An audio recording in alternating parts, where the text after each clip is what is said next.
Hello, everybody, and welcome back to Farm Sim 22. My name is Spartan Elite 43, and welcome back to our day number 18 on our path to $1 billion. In the last episode, we didn't quite finish up all the tasks we needed to get done. Despite it being a very long stream, we gotta go harvest our soybeans, so that's where we're gonna pick up today. We're gonna go harvest the soybeans. What up, Alex, Colin, Scott? Appreciate you guys all dropping in. Let's get this party started, shall we? And we are going to once again start by harvesting the soybeans. We did, in case you did miss the end of the last episode, yesterday we got our first harvest off of the top part of this field with grass. But at the end of the last episode, we came down here and we joined the two fields after we harvested our sunflowers. Good Lord, it's dark. Just realized it's 1:42 in the afternoon. Oh yeah, that's right, because we fast forwarded time because it was raining. I forgot about that. Anyway, but yes, these two fields have now been joined. I know it doesn't look like it at the moment, but trust me, once the grass grows in over here, this will all be one field. Obviously, this field won't be harvestable until next year. This one will be harvestable next month, so we'll get a little bit of grass. But yeah, we're doing good. We're well on our way, and this will be the most profitable year yet in terms of the amount of money that we make from all of our harvests. You may see that we have $200,000 in the bank. That is mostly because I took out a loan yesterday to try to make sure that we were able to continue going, and I may have taken out a big loan and not done anything with it other than just making sure we have enough money to kind of keep the farm running. So with that being said, let's get our farm on its way. Alright, so the next thing I want to check out is actually to head up here and check on our sheep. They have 10,000 liters of grass, so they're actually fine for grass. We'll get them fed up next month, so that won't be so bad. Let's check on their thing. Anybody ready to be sold? Nope, nobody is ready to be sold, so we are fine. Okay, fair enough. But yeah. So we'll harvest the soybean field. We'll get it turned over back into soy, I believe, which shouldn't take us too long. It's a decent sized field, but overall it doesn't take us very long to turn everything around. We already have the stuff rented to turn the field around in terms of cultivator. I think it's on the other side of the map. Yeah. So we have the cultivator leased that we're going to use to turn over the field. So that won't be too bad. We already have our stuff down here, our lime spreader, our planter. Everything's ready to go. What up, Country Bumpkin? How's it going? Chris, good to see you. Commander Tragic, always appreciated. Jim, how's it going? You got 2 hours of baling ahead of you? Nice. Enjoy. And Scott, you're forced to watch on your phone because your internet is down. Oh, I'm sorry to hear that, but hope you still enjoy. Well, welcome everybody to the stream. Appreciate you guys all hanging out. Don't forget, if you guys do enjoy the stream, make sure you punch that like button. As always, we have a like goal of 100 for the stream, and I would much appreciate it if we could get there. But yeah, so there isn't much to do at the moment. We're just waiting for the AI, so could just go down and check out the AI. See how they're doing. Maybe ride along with them a little bit. You see our soybeans in the back there. We did find out that sunflowers apparently grow giant Oreo cookies yesterday. That's something that I didn't know, but we learned yesterday. If you guys don't know what I'm talking about, you have to check out the end of yesterday's stream. What up, Capri? Good to see you. Is this another 6-hour live stream? I just kind of go until I get tired, man. And it's just, I enjoy playing this game, so I just kind of stream until I get tired. Or we hit a specific, like, moment in our year or something where it's like, okay, this seems like a pretty good place to stop. What up, Dogfighter? Will there be another Legend stream? I will likely be streaming Legends tomorrow, for sure, and Wednesday. So, yes. Monday and Wednesday, I will be doing a World of Warships Legends live stream. So we'll have two Legends live streams to wrap up the month.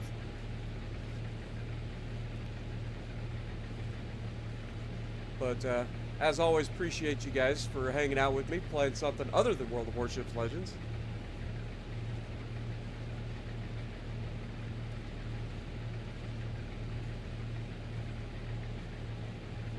Honestly, Capri, I just woke up not too long ago, so my day's doing okay. Can't complain.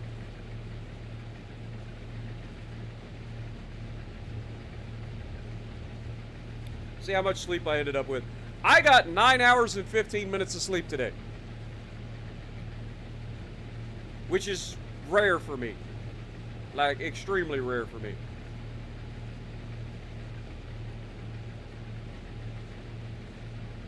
I went to bed at about almost 7 a.m. and woke up at 5:20. Normally I get 3 to 5 hours of sleep a night, so to be able to get a 9 hour sleep in is kind of nice.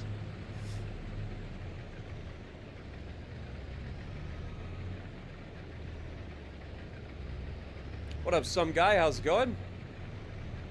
Yeah, you're not wrong. Start Farm Sim, start playing. Next thing you know, 5 hours are gone. You're not wrong.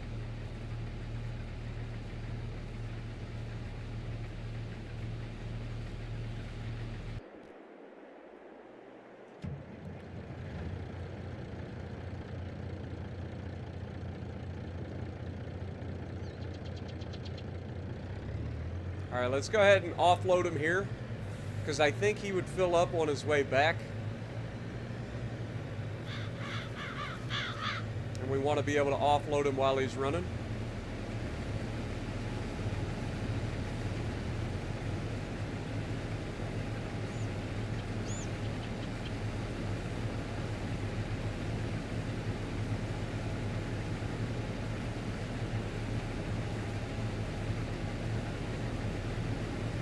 What up, Victory? Appreciate you dropping in. Been up since 3 a.m. Nice.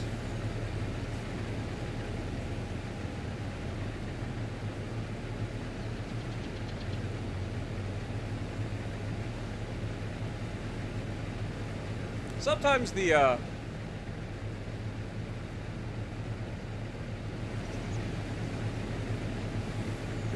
game gets a little bit weird with the speed for some reason. Like, I know I should be able to go 6 miles an hour and keep up with this perfectly, but for some reason, I'm outrunning him.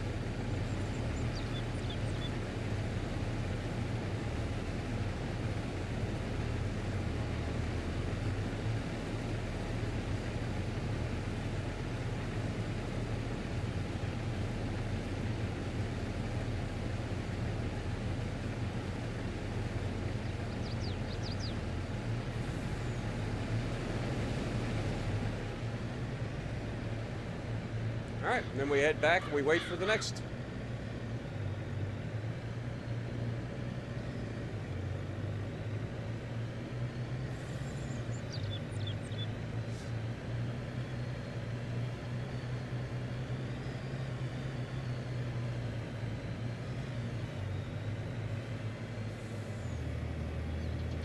Now, the one thing I did forget about is that this actually doesn't get planted right away. So, we got our planter here, but we're not going to actually need the planter. Because we can't plant these until, what, April?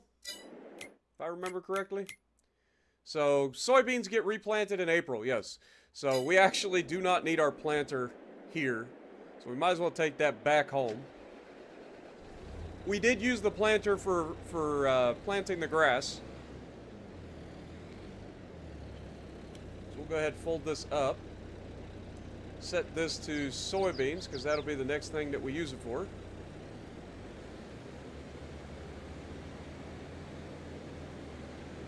But yeah, I completely forgot that soybeans don't get replanted right away. The field ends up sitting empty for a while.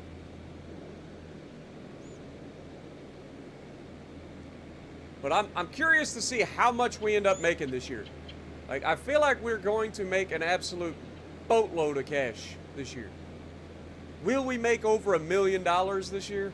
I don't know, but it's gonna be a pretty solid amount of money between the wool, the honey, the barley that we have sitting over here ready to be sold, the canola oil that we're going to be able to sell, the soybeans that we're going to be selling, the silage. Like, we're going to have a pretty solid amount of money coming in.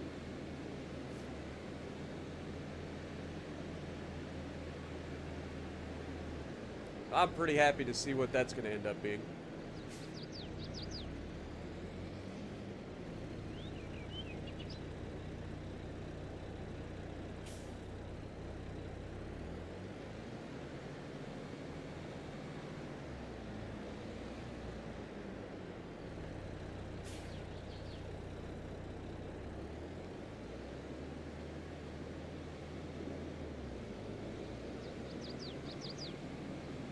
Yo, Kushti coming in, re-upping for 20 months, reminding me that I screwed up and forgot to plug in my speaker.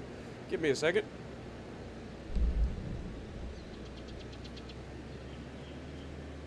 There we go. Thank you so much. Get a goat in the chat for Mr. Kushti.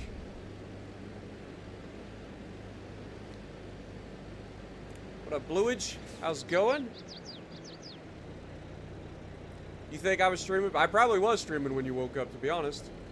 I've been streaming a lot lately, man. I've been putting in the hours.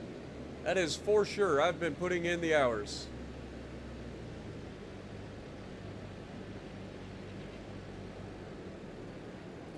Alright, we'll go ahead and grab the lime spreader on this thing, because we will need that.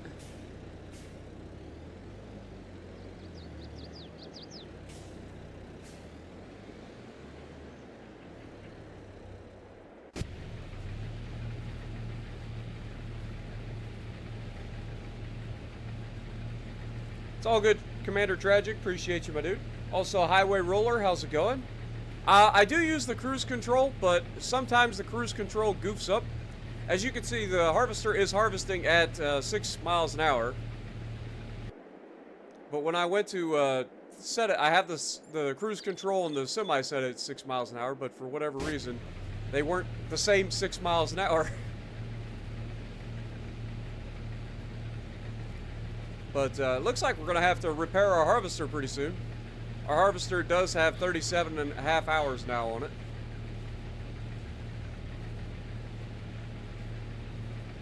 Speaking of hours, we've come to the conclusion that this tractor in particular, the Valtra that we've used for so long, has 61 hours on it.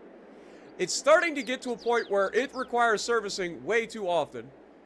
And I think it's time to replace this thing. The longer or the more hours your tractor has on it, the more you end up spending in repairs because it wears out faster. Like, it's somewhere in the neighborhood of like 9 times faster than a new piece of equipment. So, one of the things we're gonna probably look into doing with this harvest is upgrading some of our equipment, like the Valtra. That Valtra has been a fantastic tractor, but it's getting to a point right now where it's starting to become way more expensive to maintain than it's worth. What up, Tuna? How's it going? Unlucky, good to see you. This doesn't look like the Byron, you're not wrong, but I appreciate you. Welcome to the channel. Appreciate you dropping in, Unlucky.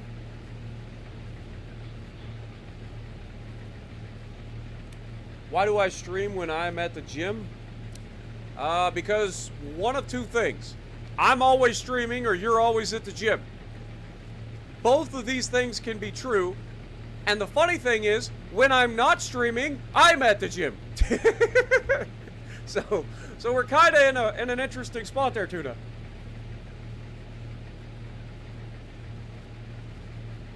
Yeah, the service in this game is a bit awkward. I ain't gonna lie. Like, you buy a brand new piece of equipment and within like 6 hours it needs to be completely overhauled. It's like, how? That's not how things work. Now, I understand that, you know, they're trying to make it work in the game sense, but still, it is a bit annoying.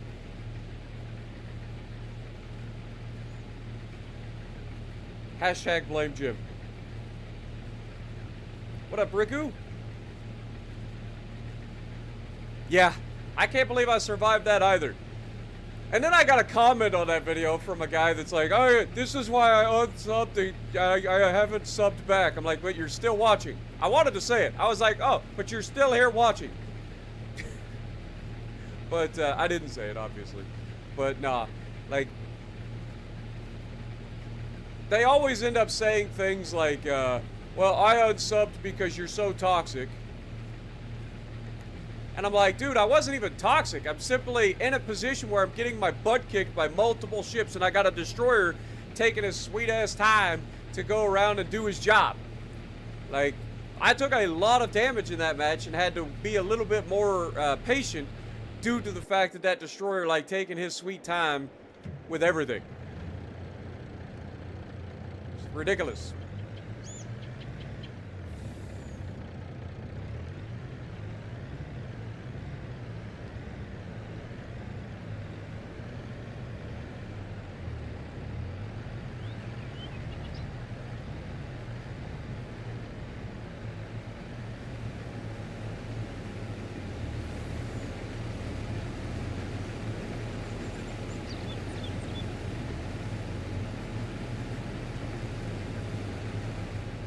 See what I mean? I'm set at 6 miles an hour, but I'm actually doing 7.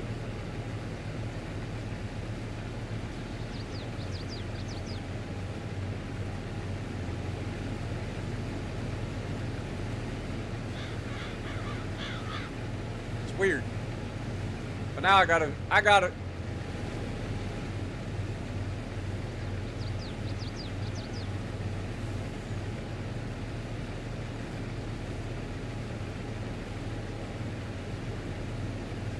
What up, Blitz? Welcome to the stream as well. Also, buy a John Deere? I don't know. I might just avoid John Deere altogether just to annoy you, Tuna. What up, Dev? Have I ever played fighting games? When I was younger, yes. I played a lot of Dragon Ball Z fighting games. I've never been very good at it.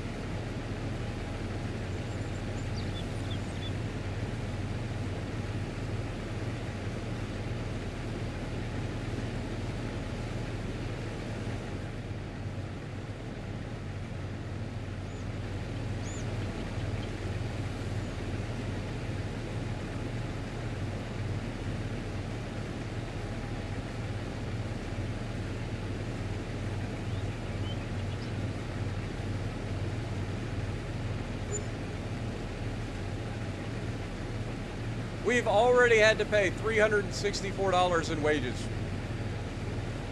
for like 30 minutes. Are you kidding me?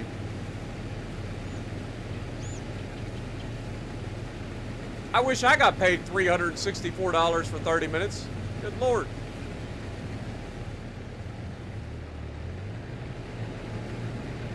That's like tuna money right there.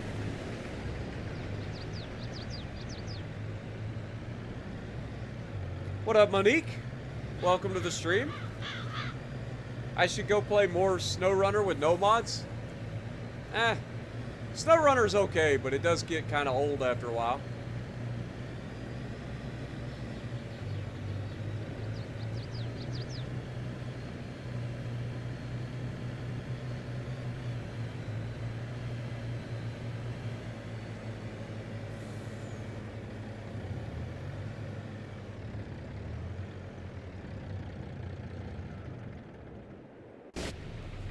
How's our harvesting look? I mean, we're getting good yields off of everything, it looks like, other than that one section that goes right through the middle. But that's that change in soil type.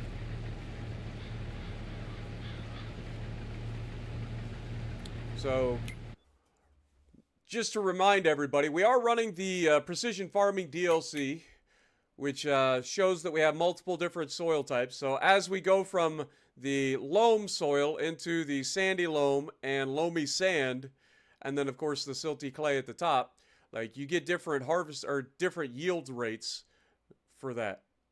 But overall, our environmental scores are improving. This one is a little bit low at the moment because we did just till up the land to join the fields. But you can see this is one giant field now. I think it still shows up as two fields. No, it actually is because it's all one. It is now one field. Perfect.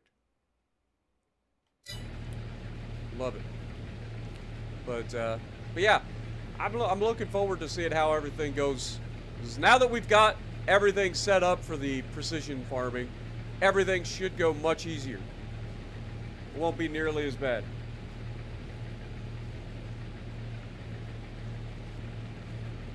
You got Missouri, nice.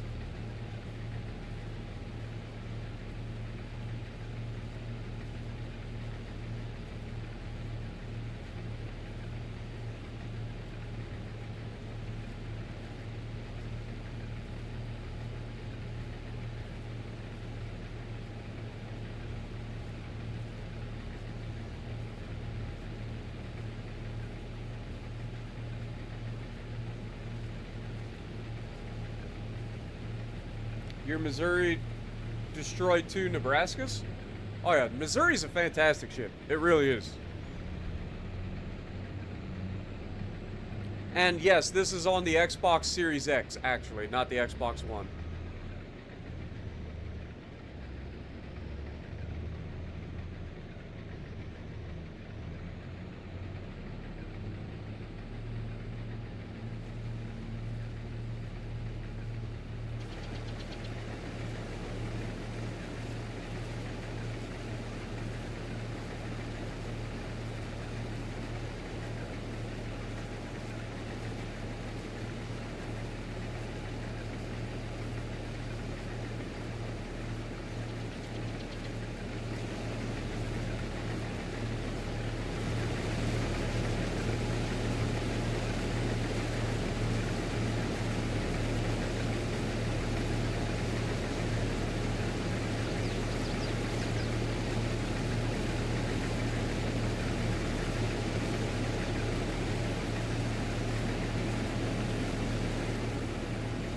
I like how in video games we try to be more realistic, and in real life we try to be more video gamey. Is that not funny to you? Anybody else? Anybody else notice that? Like if you watch the way like things used to be filmed versus how things are filmed nowadays with drones, you get the fly around cameras and stuff. Like while you're recording for a video game, you're like, oh, let's try to be more realistic. We'll film from inside the cockpit. We'll film from you know, an outside perspective. But now, in real life, they've got drones doing this sort of stuff as you're harvesting. You're getting like full-on bullet time or close-ups. One oopsie, and the drone gets sucked up into the combine.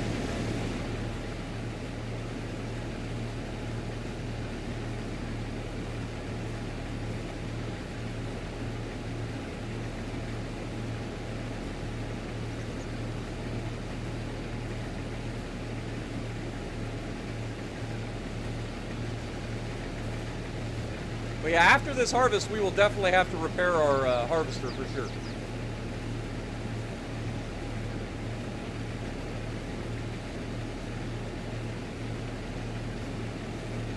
But we don't really need a new harvester just yet. Like, it don't get used enough to really warrant buying a whole other harvester. So this thing is doing fine. It gets used like twice a year. It gets used for the canola, it gets used for this.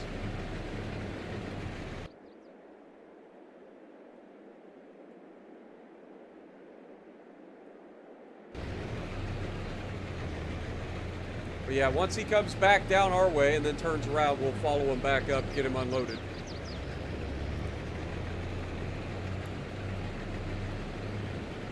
Don't have the Missouri. Yamato is fun. Yep. Have the Big E, Montana, Des Moines, are projects you're researching. Okay. Why don't I try to get a new harvester? Already read that. You also got the Delaware. Nice. You did not complete your task, AI.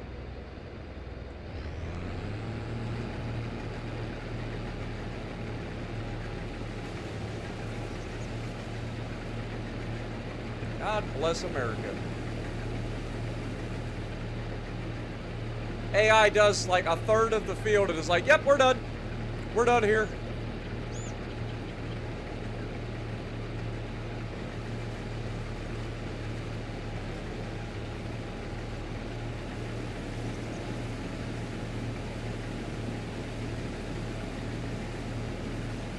Alright, let's just do the Headlands Pass real quick then.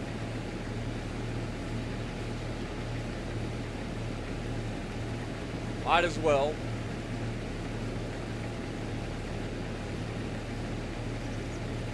Since the AI is dumb and doesn't understand what it should be doing at a given moment, and yet gets paid exorbitant amounts of money,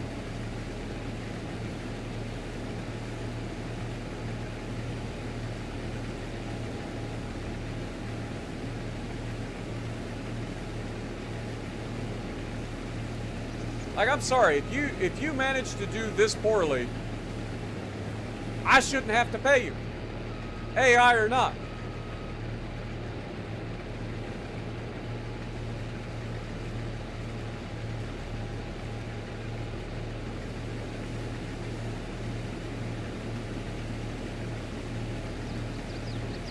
What up, fishing and hunting? How's it going?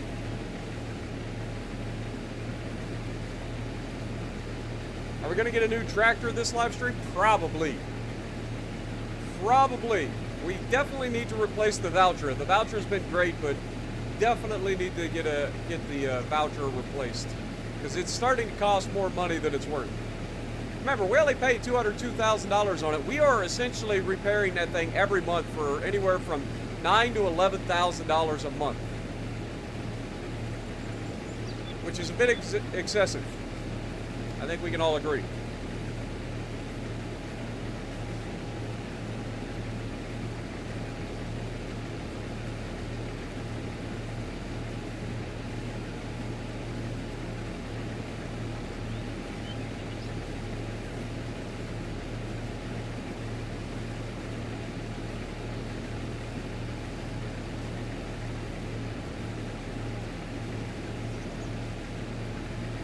Now, obviously, I would still like to get something at a discount in the store if we can. But if I have to pay for a brand new tractor, I will pay for a brand new tractor.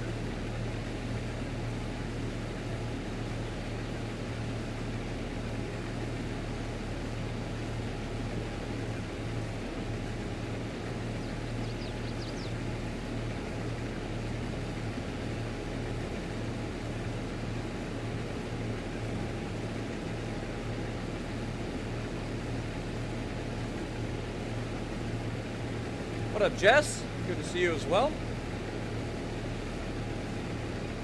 Yeah, we're already at 32 likes, man. You guys are crushing it.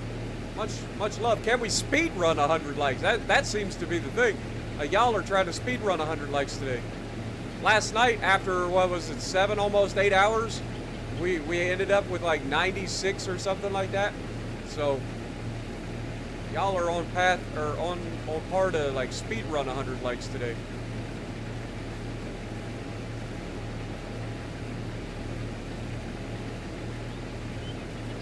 Appreciate you guys.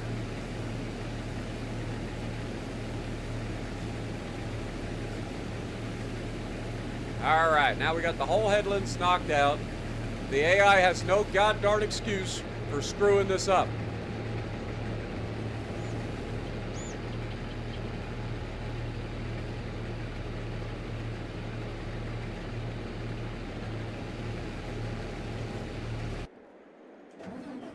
Wrong one. Go, truck. Let's go.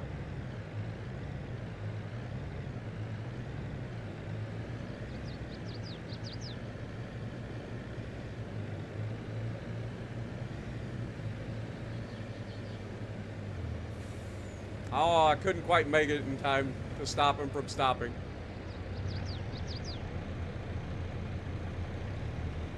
Almost pulled it off.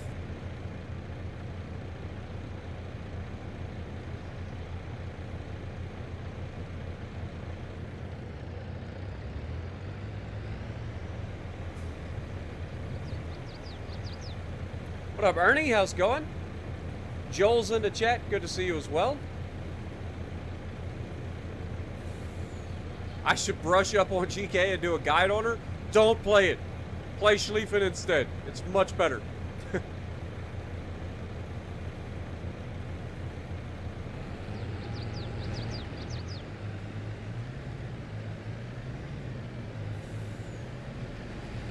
That's the guide for GK.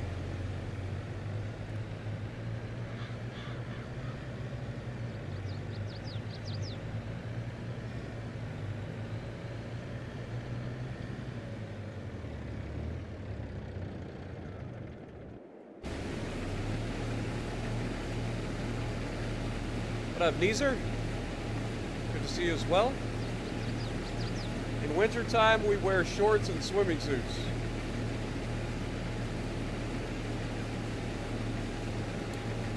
I mean, let's be real. All right, depending on where you're at in Canada, which I don't know what part of Canada you come from, but depending on where you come from, you're wearing the same stuff we're wearing here in Ohio. I live in southeastern central Ohio, so my weather isn't that different from southern Canada.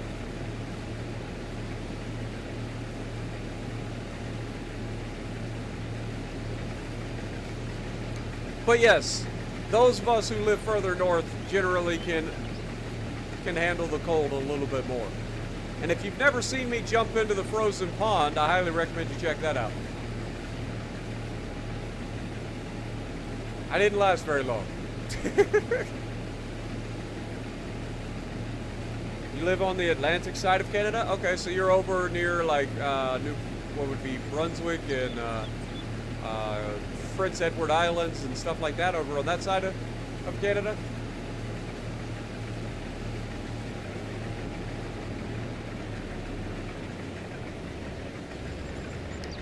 But yeah, I come from southeastern central Ohio, so like we're not that far away. I mean, when Opie was driving to my house, she was driving, it was about 7 hours, and that includes going to the border with Michigan, and then driving down through Michigan and through all of Ohio to get to where I live. So, really not that far. You're in New Brunswick? Nice. See, I know a little bit about Canada. What up, Shameless? Thailand, good to see you as well.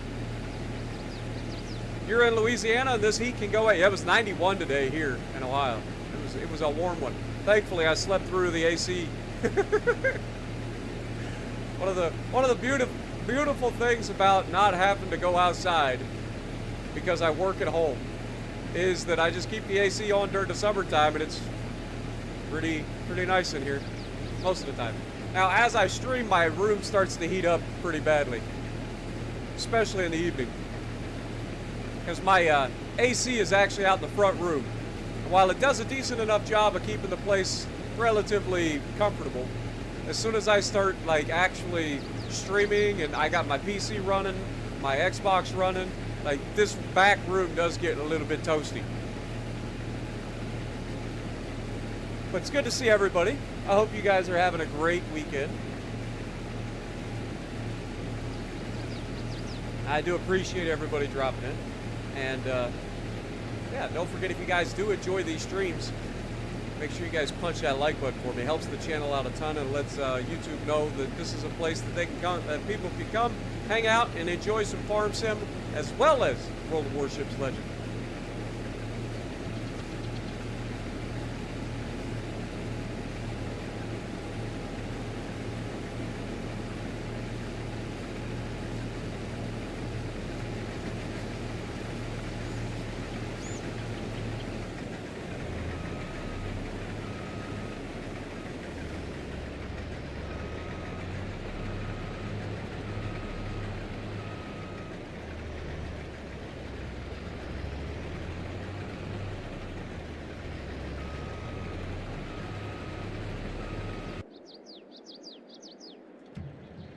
We'll go ahead and offload him. I know he's only halfway full, but we'll offload him here, and then that should allow us to do this going forward.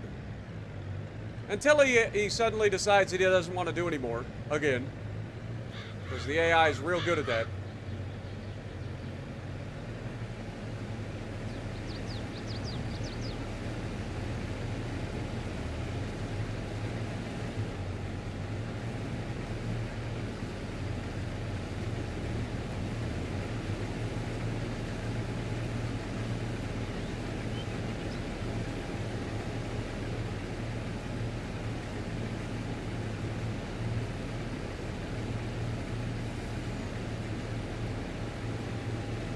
What up, Joker? Taro, good to see you guys. Much appreciated. Welcome to the stream. Quebec doesn't do, or don't go if you don't know French. Yeah. Well, if I went to Canada, I would probably have a tour guide in Opie, and she speaks both French and English, so I think I'd be okay.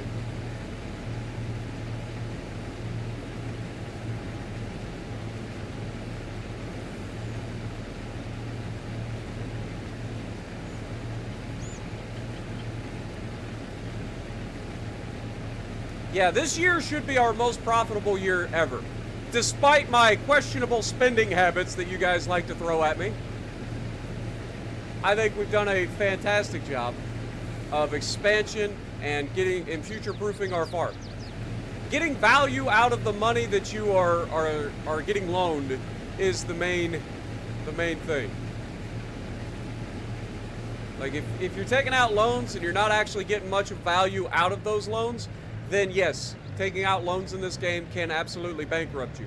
However, if you're expanding, getting fields, getting your equipment that you need to harvest more efficiently so you can get more done, then obviously you're going to be just fine.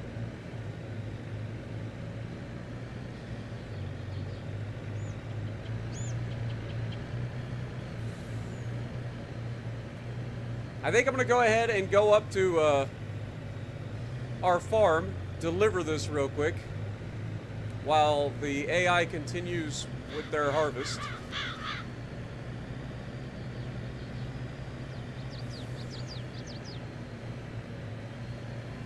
Oh, good Lord. And there goes Bambi again. There's Amazon right on time, every time.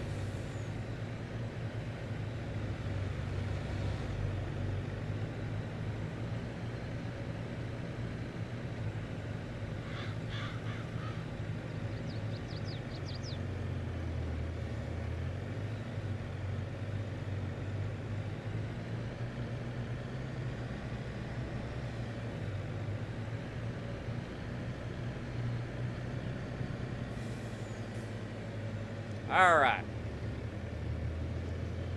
Let's go ahead and pull in.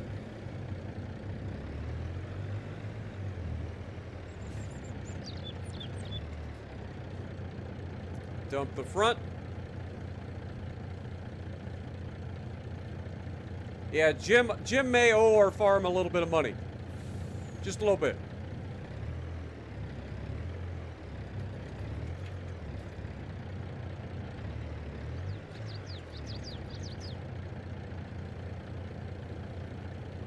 How is Farm Sim 22? Was thinking of getting it. I truly enjoy it, but with it being this close, I believe in November, the Farm Sim 25 comes out. So I would say if you're thinking of getting Farm Sim 22 right now, I would just wait until Farm Sim 25 comes out in November and then just pick that up instead, because it's going to be better in pretty much every way.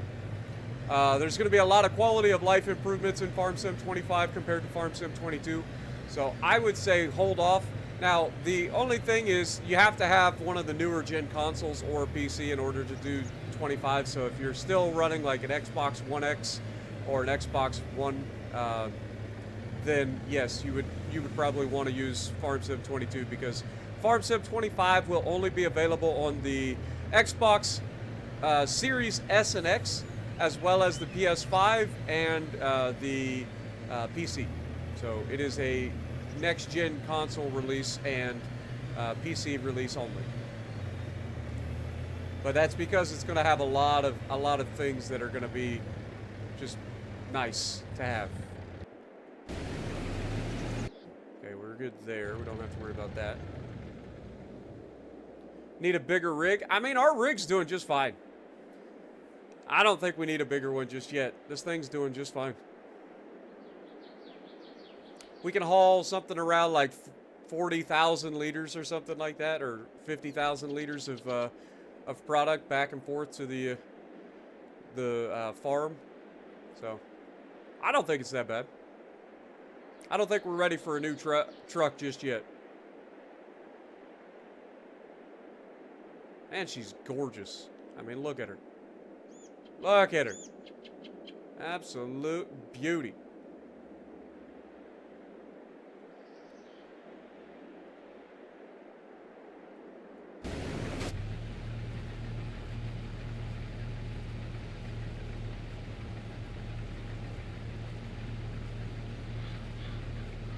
I enjoy getting semis for transporting stuff long distances, which we have to do in this particular playthrough because they have decent speeds, whereas tractors usually only go up to like 30 miles an hour if you got a good one.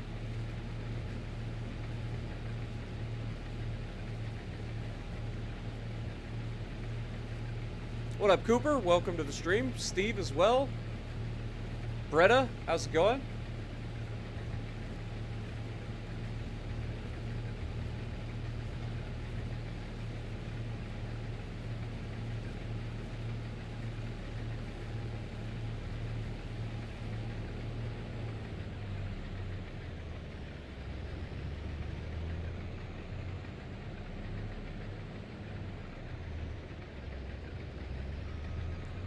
Canada is the second largest country in the world in terms of landmass, but one of the least populous countries in the world, because most of the country is either like dense forest or frozen as hell.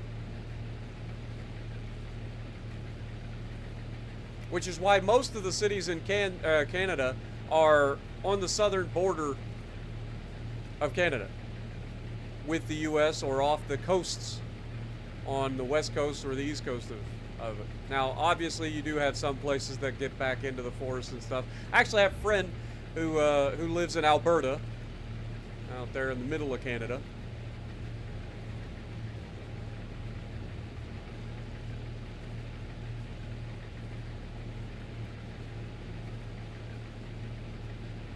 Very good syrup in winter. Yeah, see, here in the U.S., we very rarely get actual good maple syrup.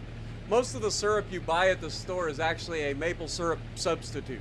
It's not truly maple syrup. It's maple flavored syrup.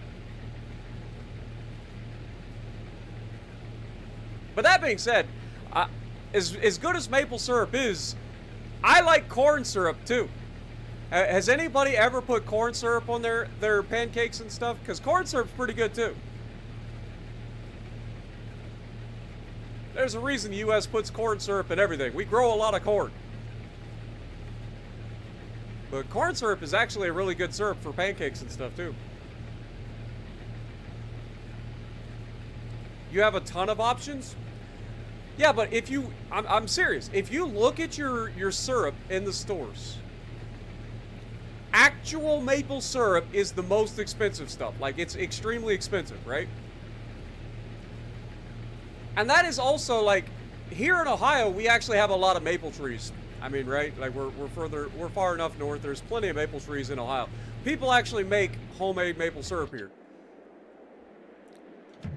But if you go to a store and actually go to buy maple syrup, it may show that it's quote-unquote maple syrup, but it's usually called maple flavored syrup. It's not actually maple syrup. I'll be interested when people go to the store and actually start reading the containers and realize that I was right.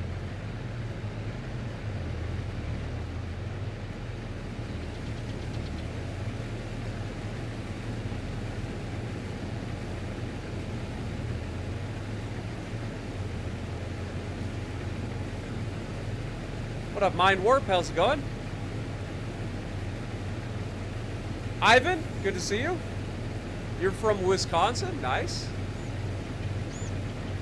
Bet you guys have plenty of maple syrup up there. I'll tell you that. What up, Edward? Good to see you as well.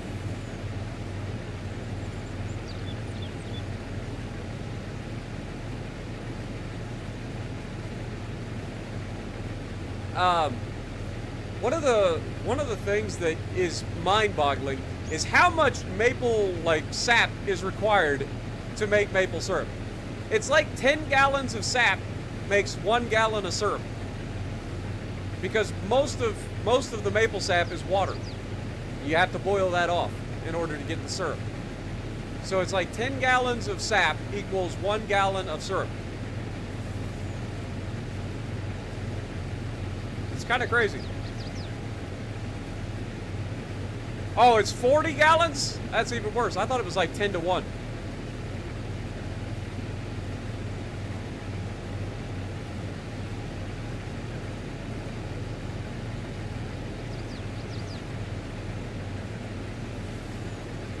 No. I know you make maple syrup. Trust me. I remember the videos. But it was just one of those things. I thought it was 10 to 1, but I guess I was wrong.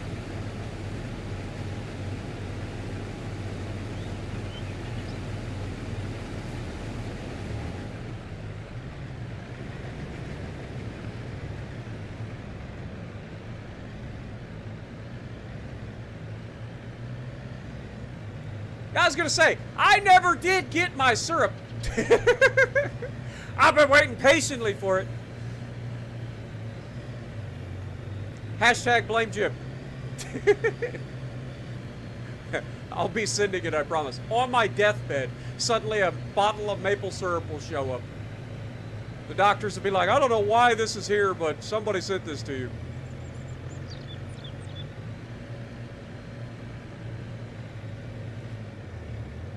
I'll be like, that son of a bitch, he finally did it.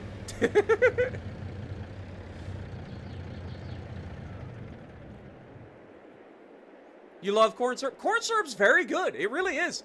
Like, it's nice and sweet. It's got its own, unique flavor. Like, I like corn syrup. I didn't think I would like corn syrup. But, I mean, we literally eat corn syrup every day in just about everything American. Like, literally, darn near everything American. You look into the back of the ingredients list and corn syrup is somewhere. But, what happened was, okay, y'all know I grew up poor, right? Like, I grew up in the middle of nowhere. We don't have a whole lot of money. Dad was the only one that made money in the house. So, we grew up poor. But we got government stuff on occasion. Like, my mom would get commodities or whatever. One of the things they give you in that is, a bottle of corn syrup.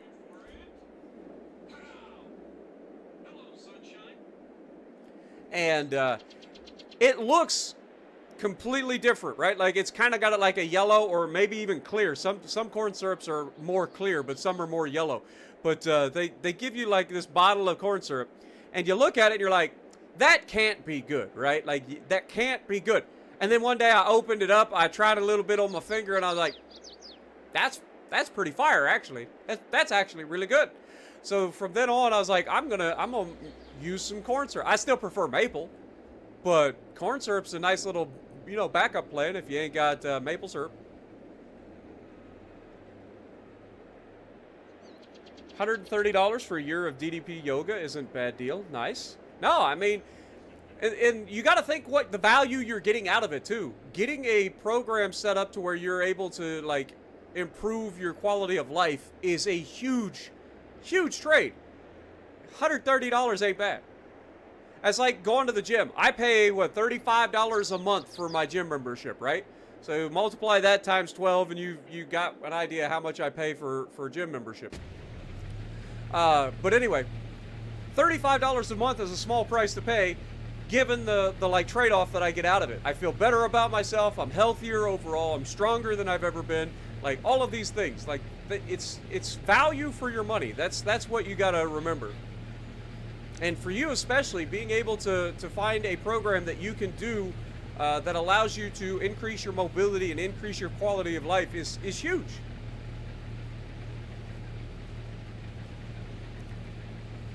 That's awesome, Beretta. I'm so glad. And it's funny because like you said something about starting yoga, and immediately I was like, hey, have you ever thought about this?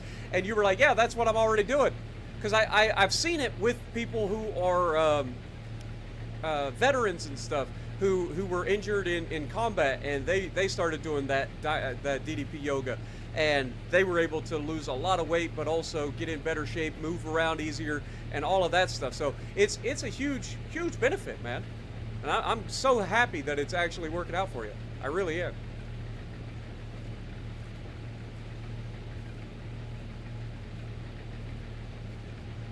Yeah, and DDP, I mean, I've never met the guy. He's one of the wrestlers that I've never met. I have met quite a few wrestlers through the years, but I've never met him. And he seems like a pretty solid guy. I mean, he's obviously out there making a difference. So that's good.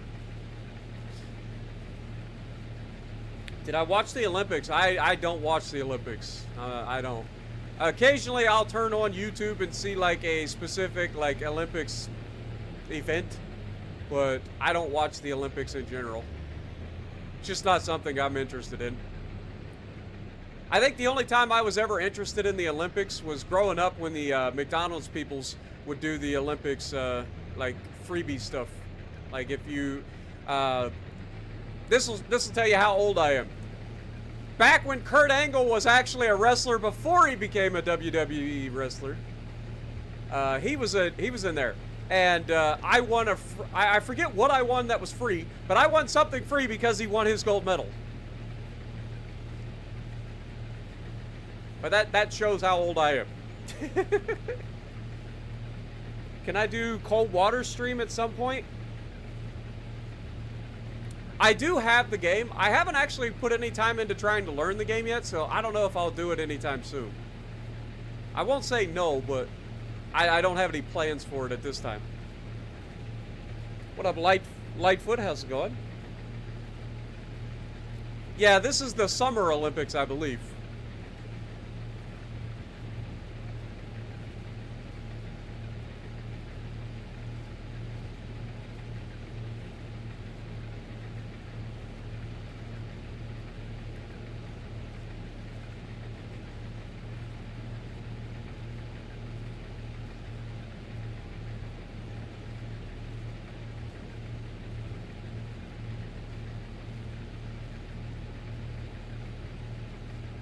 What up, Jacob?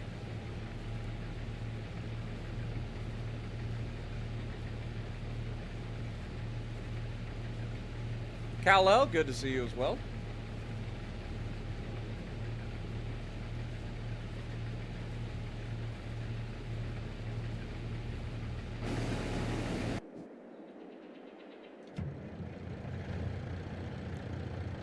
All right, this should be the last time we have to unload him until he's finished.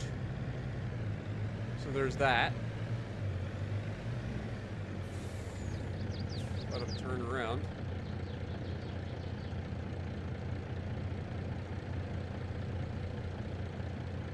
Don't forget, if you guys do enjoy the stream, make sure you guys slap that like button for me. Helps the channel out a ton.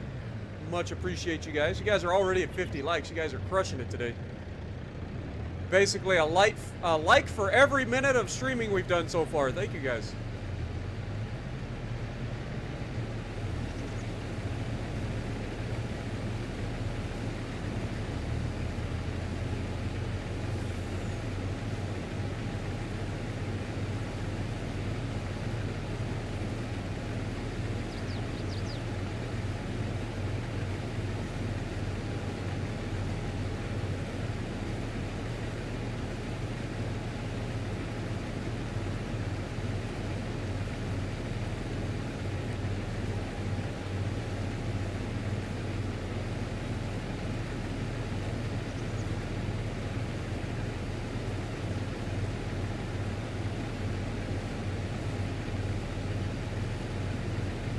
I was gonna have Jared build me a PC as well, but I just can't afford it, man.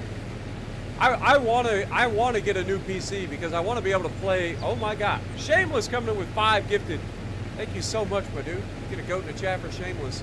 But I want to be able to play games in a good quality and stream them in good quality and high bit rate on my PC.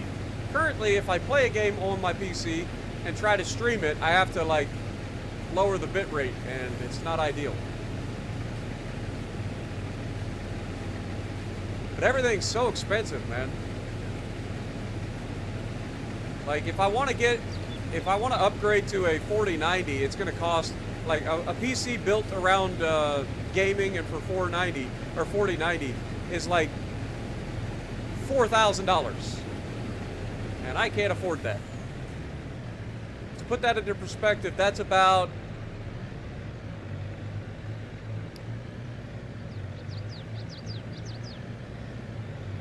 a tenth of what I make in a year, a whole year.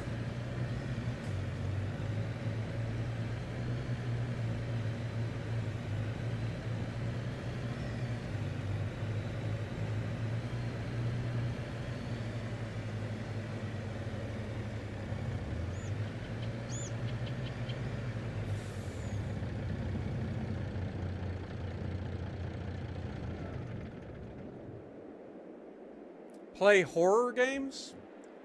I've never played a horror game. Closest I've ever come to playing a horror game was playing Aliens vs. Predator back in the day. And that was a lot of fun. I actually enjoyed that game. Look at the old Mac, man. And you guys want to replace this thing. This is a beautiful truck. Beautiful truck. Beautiful trailer. Ain't nothing wrong with this truck.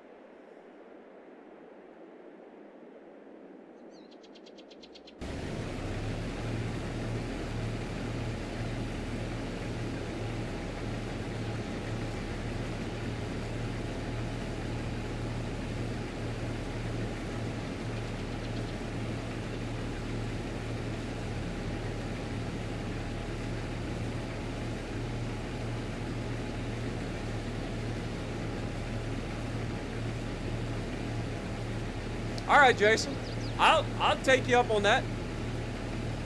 Worst case scenario, I could potentially use it for like a second PC for what I'm doing right now. Because I have two PCs.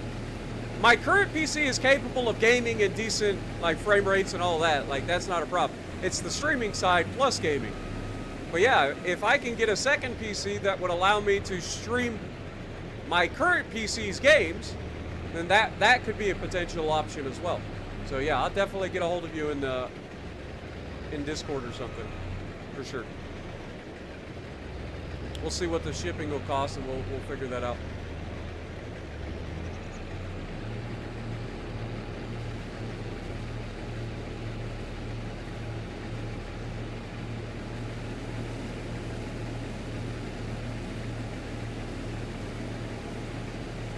Yeah, Australia's got to be rough because pretty much everything has to be imported in Australia. I can imagine everything's expensive over there. Not really interested in horror game of movies and games. True.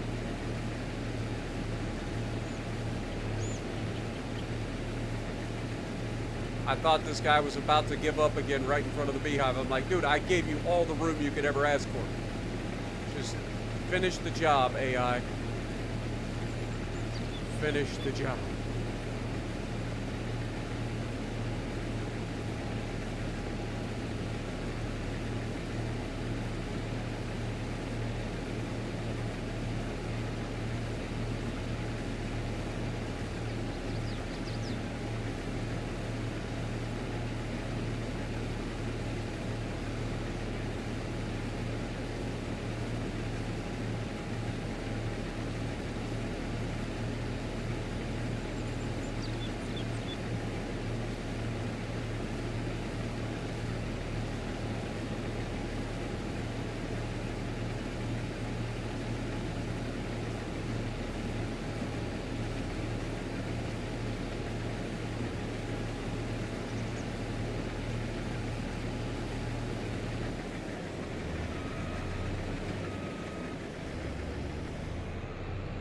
All right.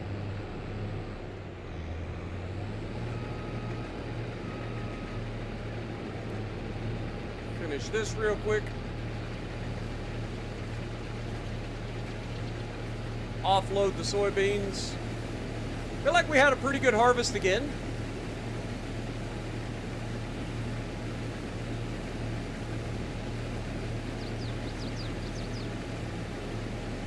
I think you could technically write off a new PC since it's related. Yeah, I could, but the problem is, okay, so here's the deal. I don't spend enough to warrant anything other than a standard deduction. Okay? In order for me to write off anything in terms of taxes, like I would have to be able to spend more than a standard deduction, which is I think $12,500. And I just don't spend that much money a year. I can't afford to spend that much money a year. Considering at my best year, which was last year, I've only made $43,000. This year I might make slightly more than that, but that's what I'm kind of working with at this point. I'm making about $40,000 to $43,000 a year. So, like, I can't afford to spend $12,000 or $13,000 plus in order to get any benefit from writing anything off. I would love to, but I just can't afford that at this time. Rising up, back on the street. Did my time, took my chances. It's your fault, Josh. Remember that. You said something that triggered a song. It's a great song, too. Dude, that's just how my brain works, man. I can't help it. I literally cannot help it. As soon as I read Rising Up, immediately my mind goes to Eye of the Tiger.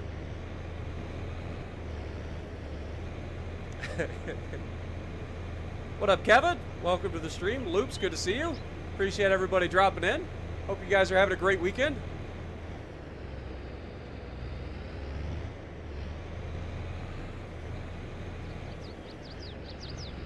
All right, let's go repair our harvester before we forget while we're down here.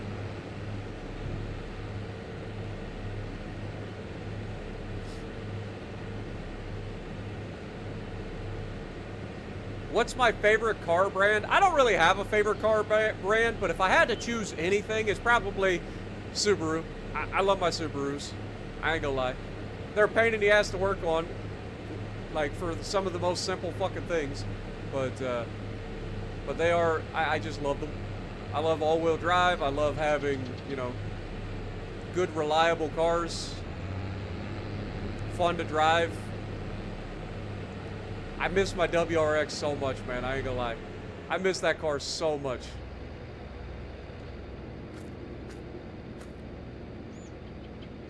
All right, repair the header. Repair the harvester. Beautiful.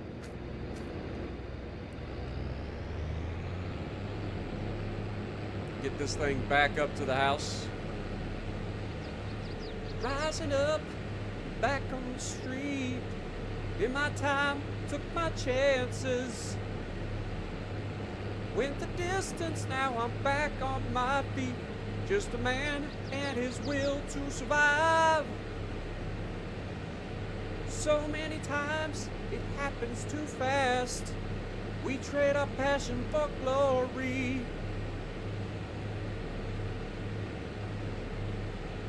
Change my name to Spartan. 43,000.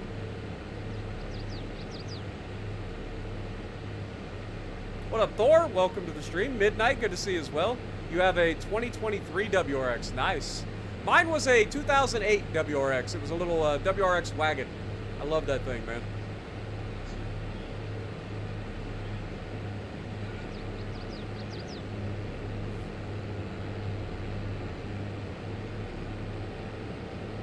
I drove that thing everywhere like it was a goddamn drag racer. Like, everywhere. Every single stop was a drag race. Every single time I was driving it, I was at high RPMs and just driving it like I stole it. Then I wonder why I broke it. But it was so fun, man. And then I upgraded it with a bunch of little bolt-on stuff, including a way to hear the turbo by having a dual-purpose blow-off valve. God, it sounded so good, man. 3-inch stainless straight pipe all the way from the downpipe back. God, it sounded good. Miss it so much. I know, that's why I don't have... Technically, I still have it. It's at my dad's. It's just broken. Shocker. The car that I drive right now is a 2011 Subaru Impreza 2.5i, just a standard little automatic, nothing crazy. Little 2.5 liter automatic, all-wheel drive. I paid $500 for it. And I have over 300,000 miles on the car. I want to say I'm at like 305,000 miles currently on that car. I bought it, I think it was 212,000 miles. So I've got my $500 out of it, that's for sure.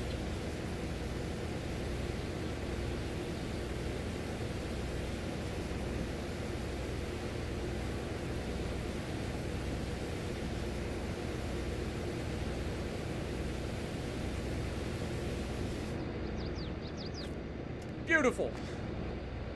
Might as well go ahead and start refilling if I can. Get some gas in her. Just had a 2600 base XP and a loss in the Monarch. Ouch. That's rough. That would have been a good game too. Yep. Welcome to World of Warships. You're not wrong.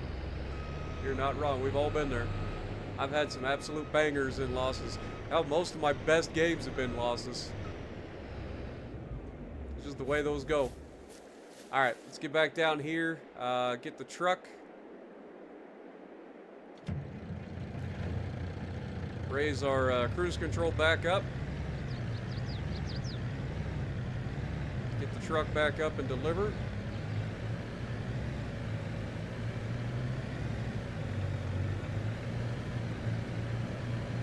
LSX powered C6 Corvette has entered chat. Yeah.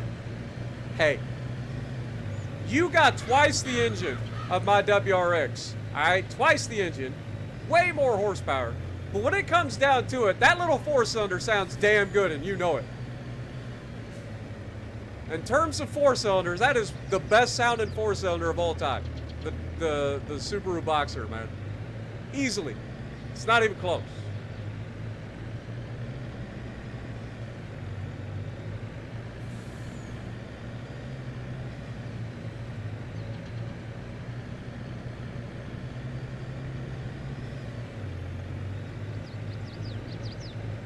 Even at high RPMs, the thing doesn't sound like a weed eater. It's great. Oh, I've had some doozies and losses, man. I've had some crazy XP that I just look at and I'm like, what would that have even been in a win, you know? Because I know you get a bonus in XP for winning. What am I doing? I got to deliver, dum-dum. Oh, I just screwed this whole thing up. I was about to park this thing. I was like, I still got grain in the back, dumb. I got soybeans back there. It's not great, it's beans, but close enough.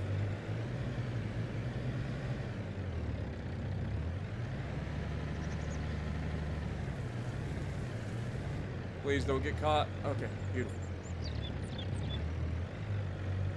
We're gonna have to back it up, aren't we? Screw it. That's the wrong way.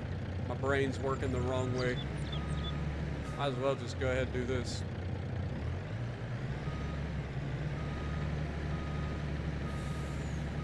Never mind.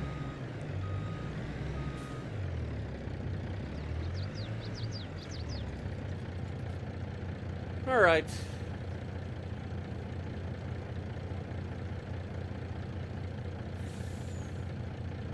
7.5 liters. Yeah. I know it's over double the engine size. I'm saying just you got twice as many cylinders.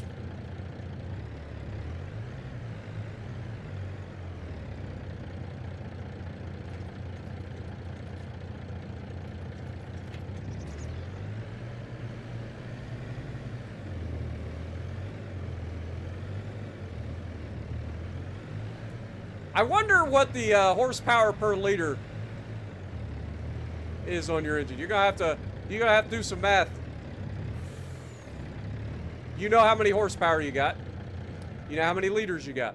You should do your horsepower per liter on that thing.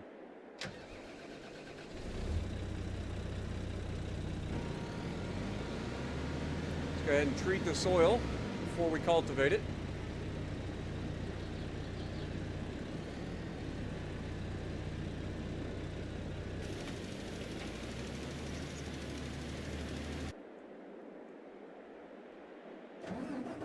And we'll get this thing ready to cultivate.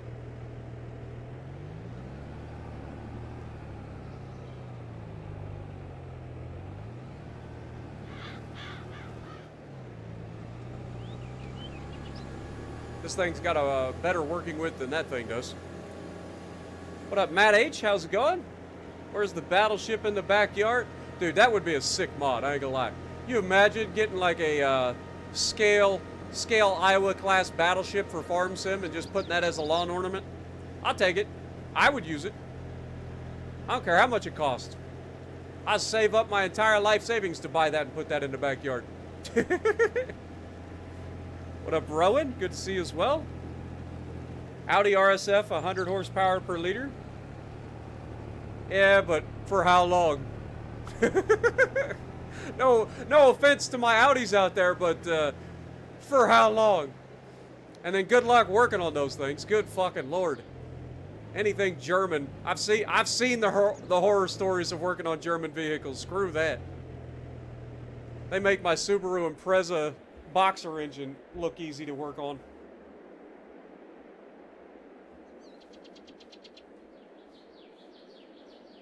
What up, Andy? Welcome to the chat as well. Appreciate you guys all dropping in. Daniel's here. Good to see you. 106.6 horsepower per liter. There you go. I knew you knew your numbers, so I was like, it should be an easy calculation. So by my estimates, and these are just estimates. I'll do mine real quick. It's not going to be that impressive. So by my estimates, I would say that with my bolt-ons and me running a stage 3 tune, 93 octane, I was probably putting out about 220 to 250 horsepower. We'll take the lighter end of that and say 220 horsepower. Divide that by 2.5. It gives me 88 horsepower per liter. That's not that far off. It's a big difference in the world of racing, but again, it's not that far off.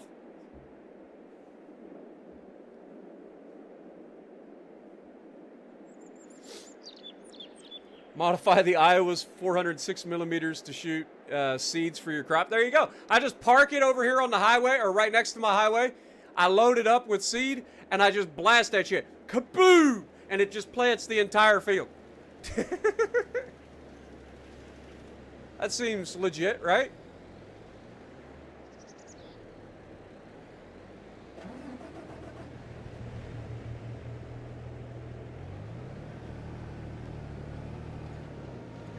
I think I'll cultivate this as he plants, or as he does the liming.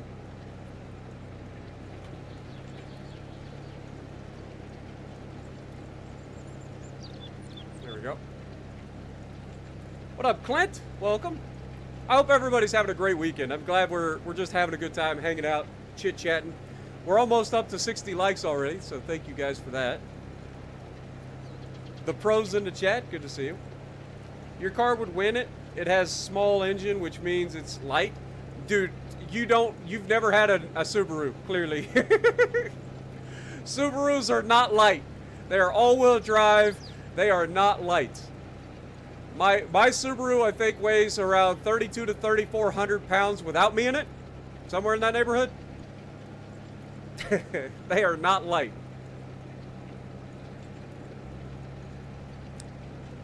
I don't think anybody could ever say that a Subaru is light.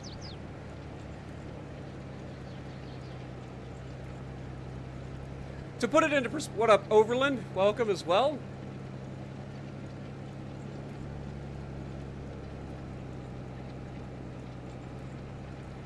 But yeah, so in terms of my best quarter mile time in the WRX was a 14.7. So not the fastest thing in the world. But boy, it was fun to drive.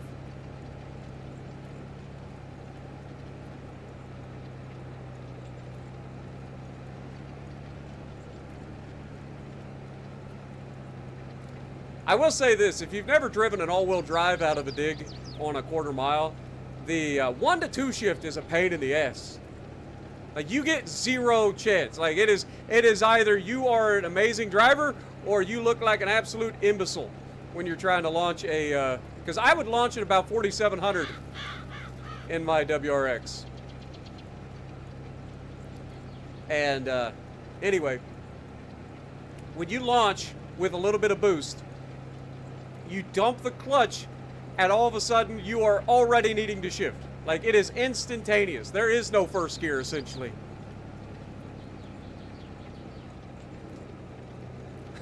Jason trying to race people again.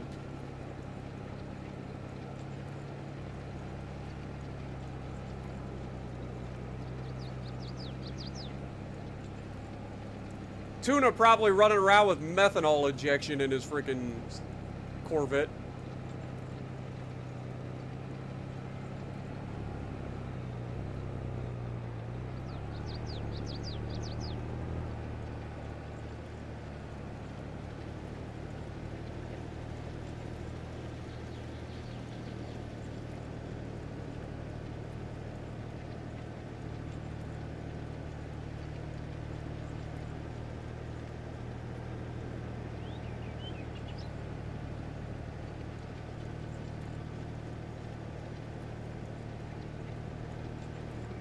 Street tires? Yeah, but there's a difference. But when you say street tires, are you talking about drag radials?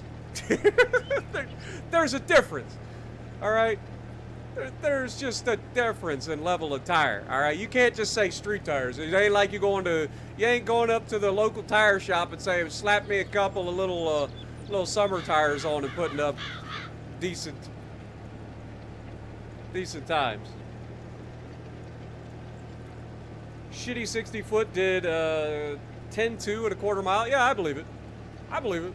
That's not too crazy. What up, Hank man? How's it going?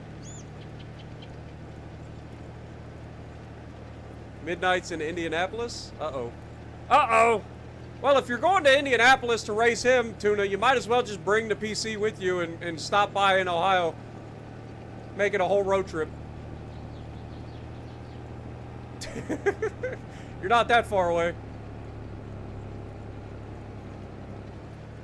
That'll be your excuse. You're not actually going to race. You're going to deliver the PC to me, and then you can race him on your way through.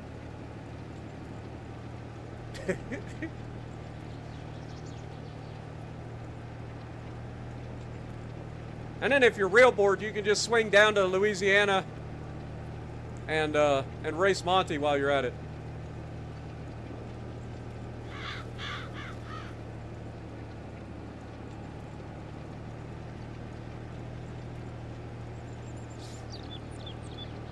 I was gonna say, when is the damn, we just paid him another $1,000 for an hour.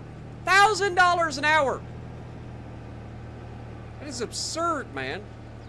The freaking prices of wages in this game are also absurd. $1,000 an hour. I provide the equipment. Like, are you kidding me?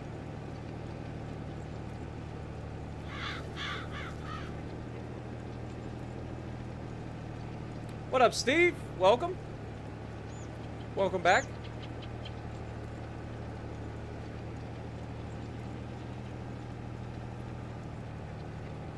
Got them off Amazon, $700 for one though. Yeah, so that is not a quote-unquote street tire.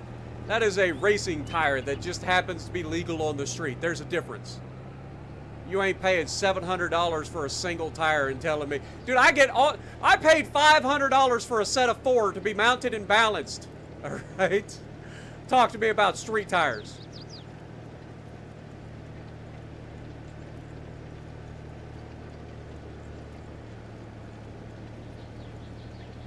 And I've put almost 100,000 miles on those tires.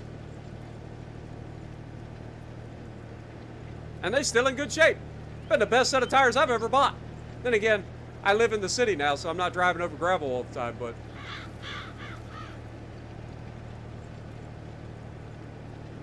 ...1969 Dodge Daytona 426 Hemi goes 204. Jesus.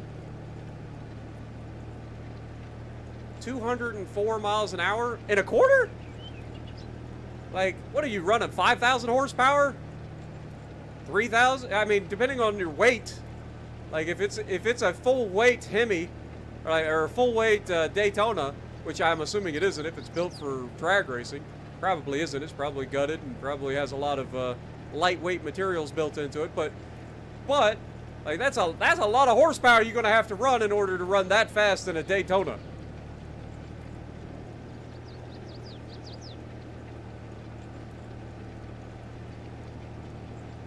Crap. He's missing spots. Damn it, AI! Oh well. I ain't worried about it.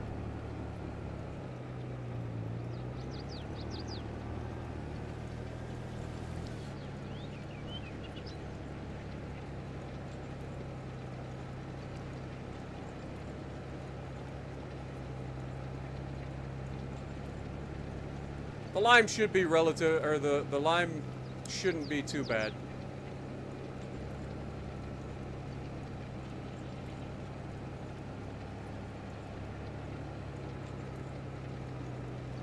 We're starting to get up there in hours for this thing, too.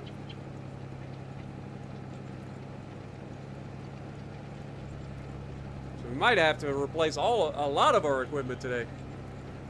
I don't know. It depends on how much money we make out of all of our harvests this year.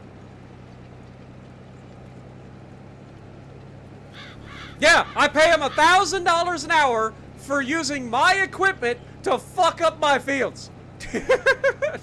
I want a lawyer. I'm going to talk to my lawyers. This is ridiculous.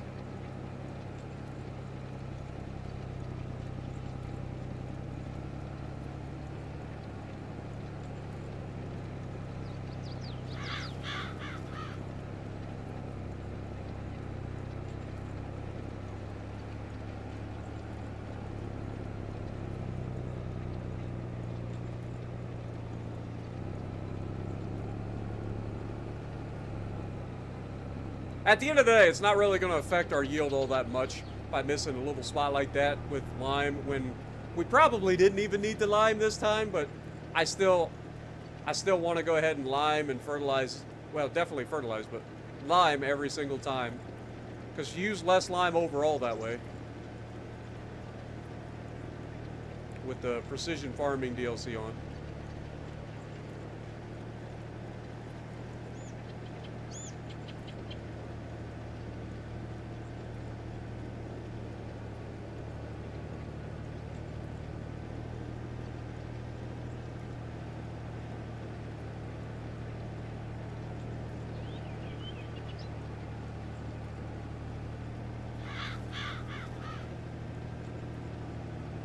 Yeah, the AI sucks in this game. There's no ifs, ands, or buts about it.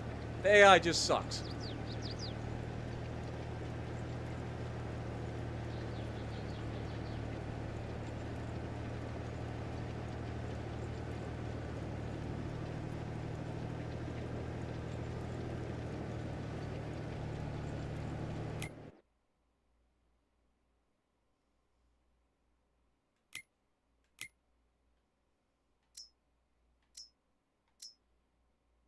I mean, they're not showing up as misses on the field, so it should be fine.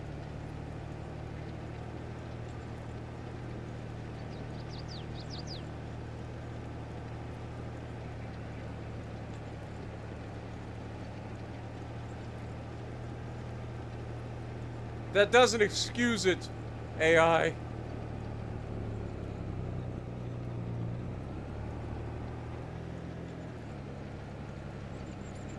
Well, I will say this, as somebody who has been a boss, all right, I have been in charge of an entire shipping department for a company with, what, 6 drivers on one shift, 3 drivers on the next shift, and 1 to 2 drivers on the night shift.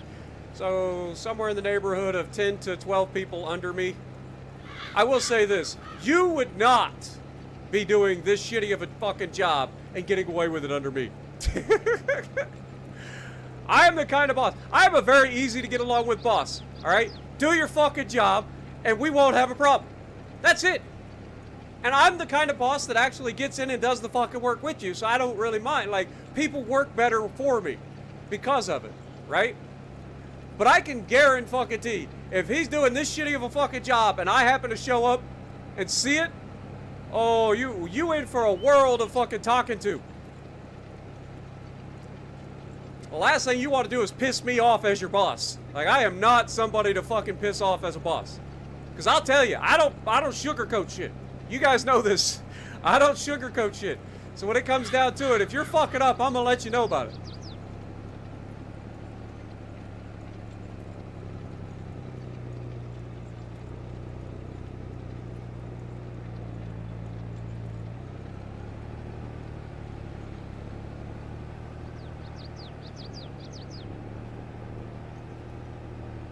Don't hit the sign. Don't hit the sign. Oh, I hit the sign. All right. Time to piss in the cup.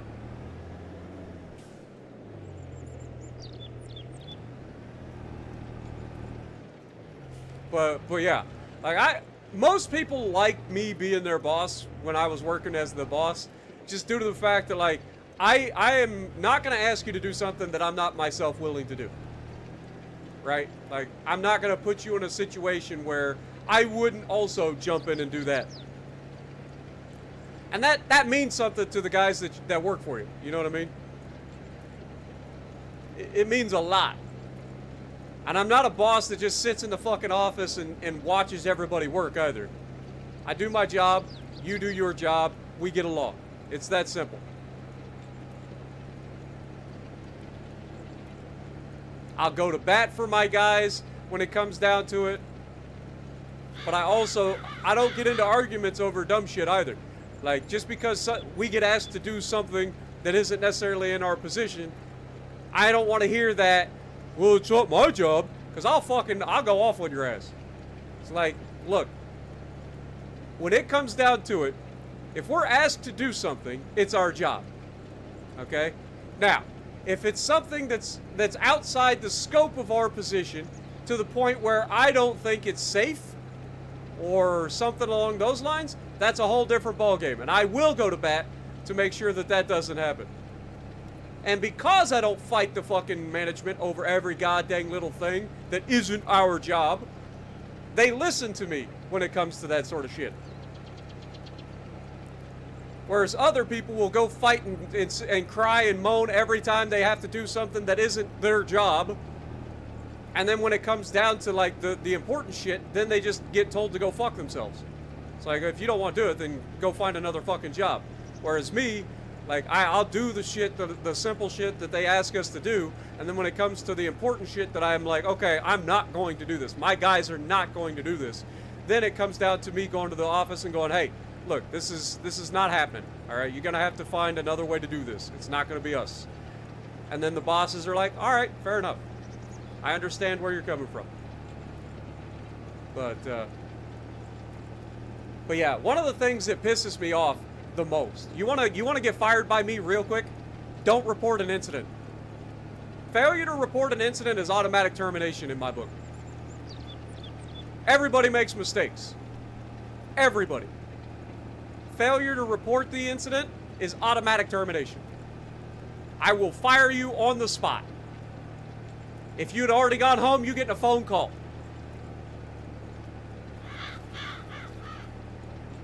I don't fuck around when it comes to that shit.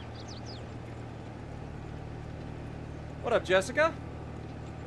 Awesome, good to see you guys. I went on a whole tangent there. You guys didn't even see that coming, did you? Boy, I get passionate when it comes to being the boss. I ain't gonna lie. When it comes down to it, like, I do my job. And I know my job pretty well. I've worked my way up from the fucking bottom in every company I've ever fucking worked for. There's a reason for that. Because I'm a good worker. I'm a hard worker. I do my fucking job. I show up every single day. Like, it's a crazy fucking concept nowadays for most people, but it is fact. I'm not one of those guys that fucking goes into the office and sugarcoats everything for the fucking bosses. I ain't that. I straight up, I do my job. I let my work speak for me. And that has helped me at every company I've ever fucking worked for go from a general laborer where I start working on the lines just like everybody else, and I quickly move up through the ranks. It's not fucking difficult. And anybody that sits there, and that's why I always say, like, one of the things I've never understood is the people that spend their entire life working in factories but are satisfied just being a GL. Like, I understand the point of, I don't want to have the extra, what is the extra responsibilities and hassle, so I can understand that. But for me, when it comes to earning a living, like, I'm gonna be trying to move up every position I ever worked for.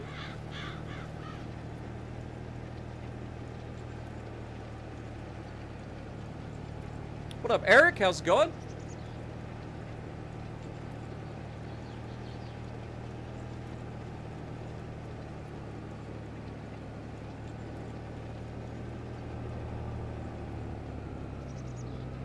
I guess the AI heard that I was going to fire him, and he stopped missing stuff, except for the very edge over there by the beehive, which I'll give him a pass on because I know the beehive fucks with the AI.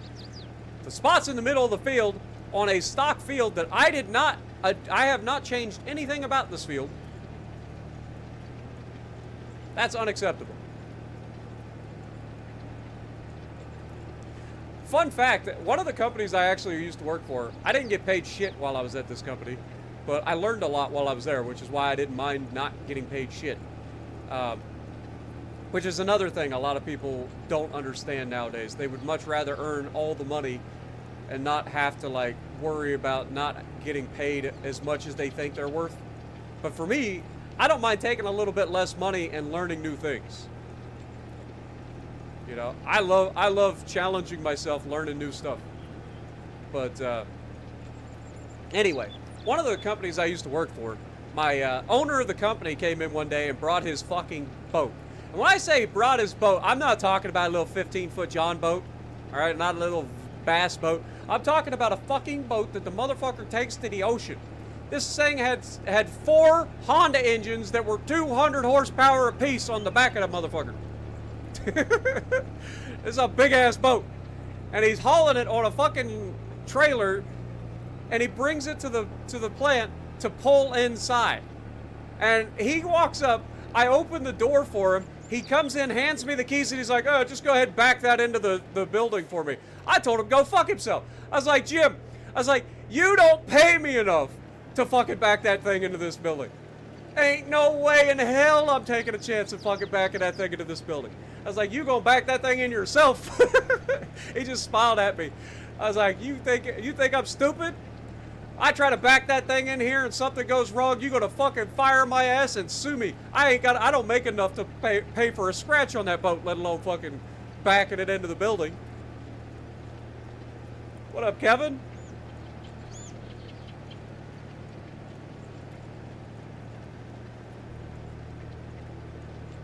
Don't get me wrong, there's definitely drawbacks to being in charge of people.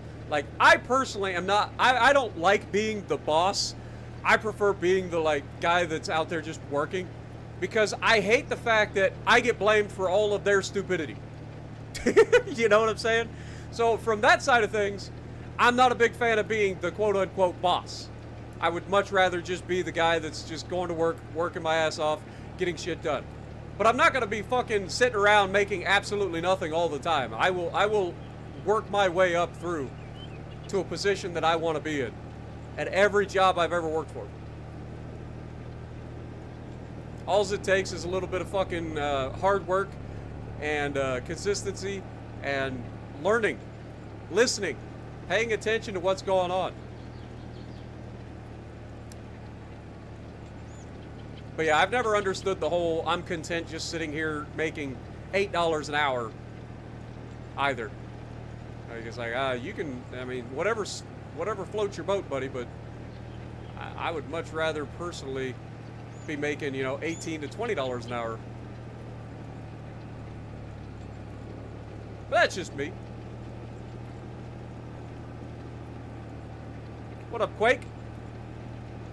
What did he say to me after that? Nothing. He just laughed about it. He knew I wasn't gonna back that thing in there. I was making $10.50 an hour at the time. This man pulls in with a fucking, I don't even want to know what this boat costs, all right?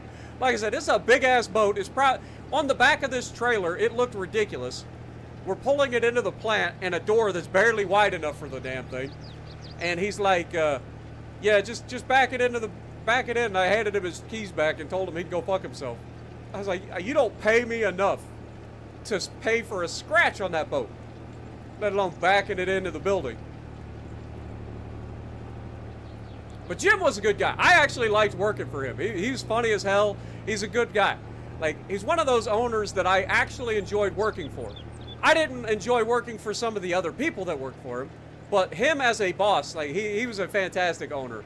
He took care of people. Like, he's a good dude. He really was. And like I said, he was funny as hell.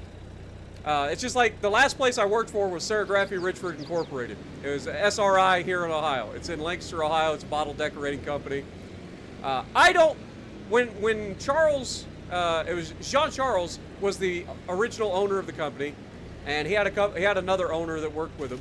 But when Jean Charles was the owner of the company and everything was getting done the way he wanted, like, I didn't mind working for Jean Charles. Jean Charles would come out on the floor, he talks to people, he's personable, he understands the work that's getting put in.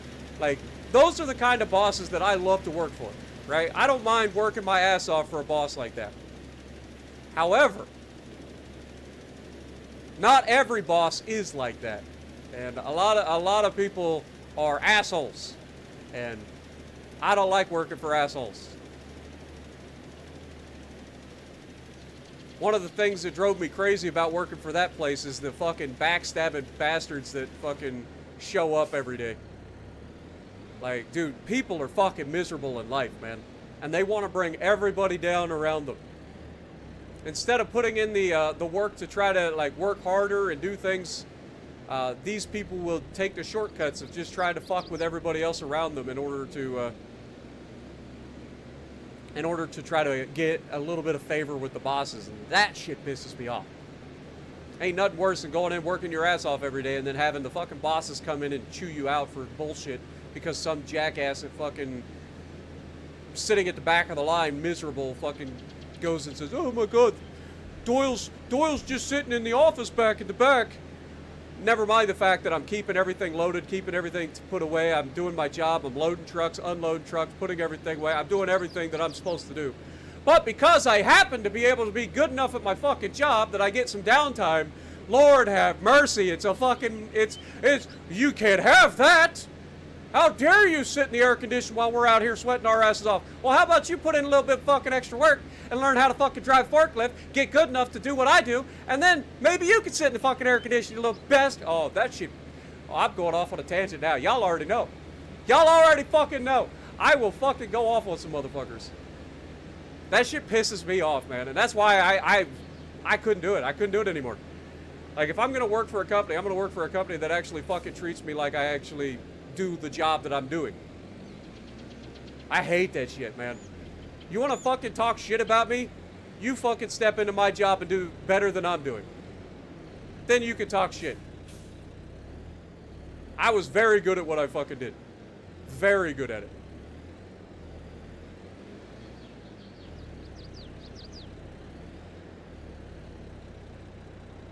But yeah, I don't like that shit. I ain't gonna lie. When those little miserable bastards go out of their way to fucking fuck with everybody else instead of doing their fucking job and worrying about why they're not fucking doing better. Yeah, that's the kind of stuff that gets me.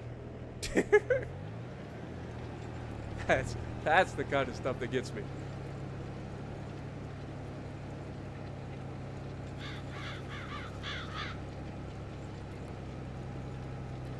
When you're 16, your dad is going to give you his Daytona. That is a questionable life decision by your dad. I'm not going to lie. That is a questionable life decision by your dad.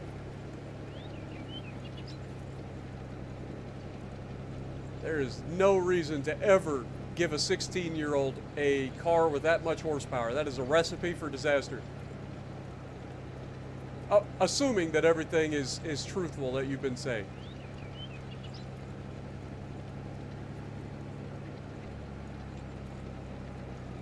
Completely understand that. Just quit your job because of that. I mean, it's obnoxious. Like, I don't mind working my ass off, but what I want to do when I go to work, I want to do my job, I want to put in my hours. I want to go home. I don't want to have to deal with all the fucking workplace drama. I don't want to fucking deal with all that bullshit. The way I see it is, if I'm doing my fucking job, who the fuck cares what I do? I could be doing fucking yoga in the back. Who cares? If my job is getting done, and there is no fucking problem with my job getting done, because God knows I can fucking work, right? Then why the fuck does anybody have anything negative to say about what I'm doing? Nobody should. It shouldn't fucking matter what the fuck is going on. The best part is, before I go back to work, like, let's just say, while I'm not there, the third shift people that are working that position that I was in, right? The third shift people that are there, they don't load and unload trucks. They don't have to worry about doing a bunch of extra bullshit or anything.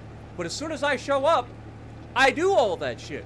Why? Because I have the time to do that shit. So I'm trying to help the day shift people out, right? I don't have to do that. I just do it because I know that I have the time to do it. I can do my job by making sure all the lines keep running. I can do my job by putting away all the product that comes off the lines, no problem. And I can do my job by unloading and loading trucks for the next shift so that it makes their job a little bit easier because I've worked all the shifts. I know what it's like to work those shifts and how busy it can get. So I do extra on my shift in order to make sure that their jobs are a little bit fucking easier. Anybody who's ever worked with me can attest to that. And yet the fucking bosses every goddamn time will fuck with me non-stop because of bullshit fucking complaints from bastards that do nothing but fucking bitch at the back of the line. And it is unbelievable to me that they still, to this day, deal with that shit. Like, they still will listen to some fucking nobody on the back of the fucking line about what I am or am not doing at a given moment, instead of listening to the person that has worked for your fucking company for 8 fucking years and has always put in the fucking effort to go above and beyond at their position. This is why I've been able to move up through the ranks. And yet they still have nothing better to do than to show up and try to fuck with you. And then they wonder why people don't want to stick around. Fuck that. I ain't dealing with it. I got other shit to do. I can make just as much money sitting here playing fucking games and doing YouTube as I make driving forklift for that company. You think I'm going to stick around and deal with all the bullshit? Fuck that. Fuck that.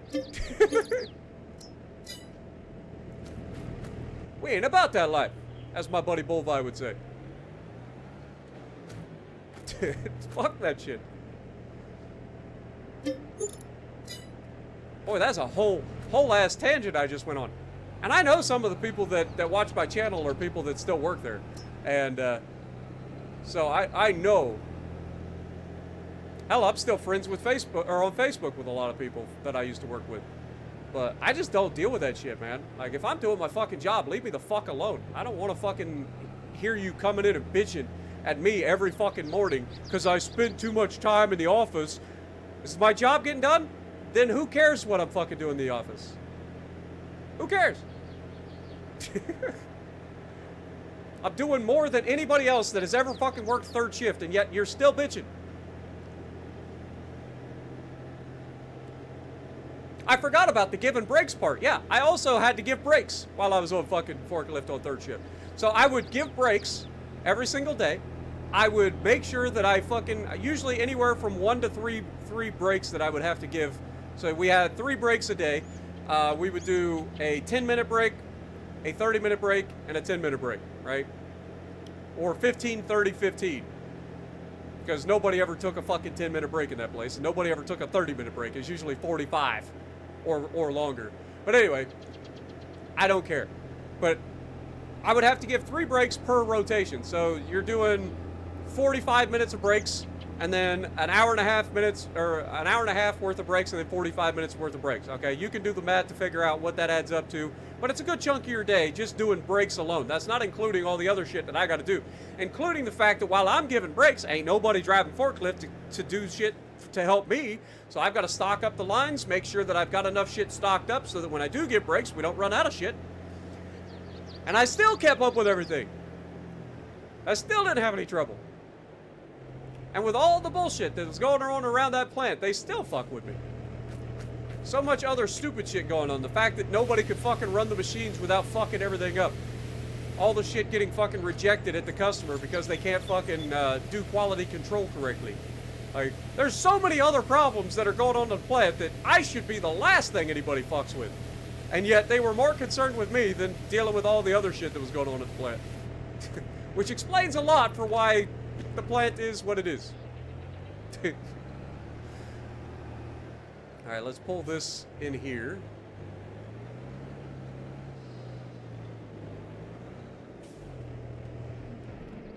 But yeah, I don't know. Once you get a taste of working for yourself, it's hard to go back. It really is. It's hard to go back and try to like deal with all the bullshit that you have to deal with working for somebody else when you've actually had a chance to work for yourself for a while.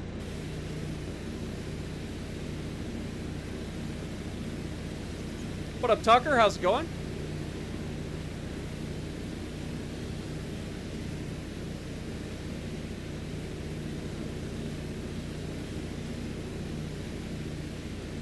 You're 13, so 3 more years until your dad gets a chance to give you his Daytona.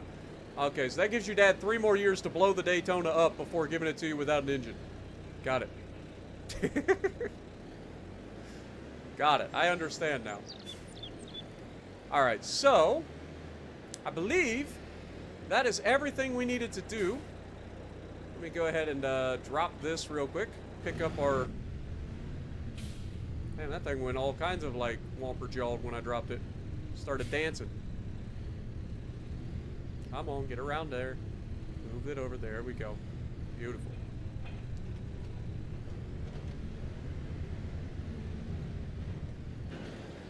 We'll grab us a couple of grass bales and sit over here for our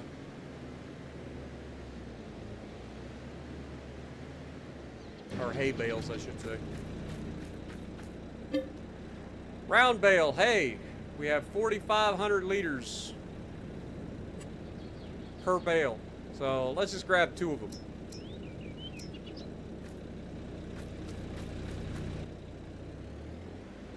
Oh, I forgot they stack them. All right, well, in that case, let's go ahead and squeeze the forks in a little bit.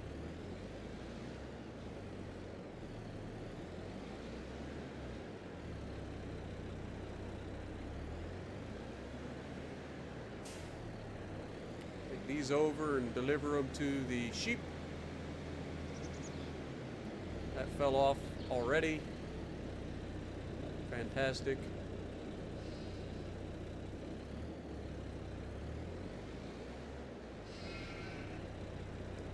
I'm not gonna lie, I hate how the freaking ground in this game grabs your forks.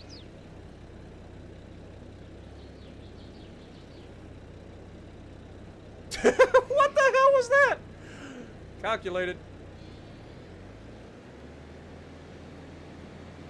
I just straight up freaking caught that on my forks after... What the...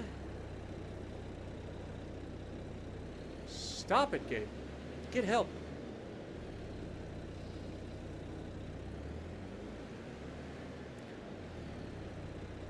What up? Loan it? Is that how you say it? Loan it? Loan it? Loan it? Appreciate you dropping in.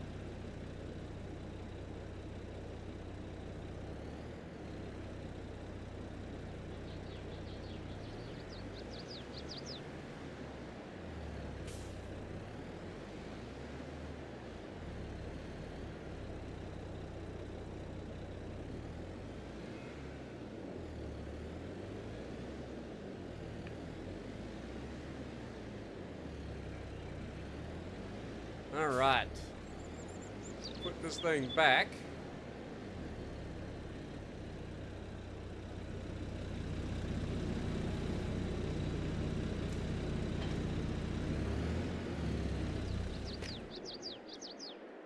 Beautiful. Alright, spray this thing off. We got one more harvest to do for the end of the year here. And that is a grass harvest, so that shouldn't take too long.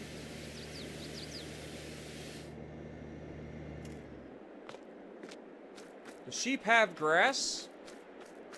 Everything has been put away. There's nothing that needs to be sold in October, so we're good there. So we will go ahead and forward time to November. Let's go.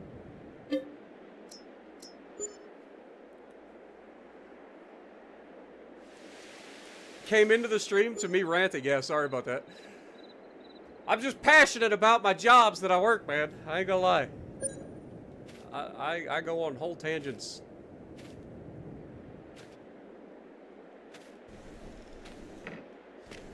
All right, let's get the AI working on the mowing side of things.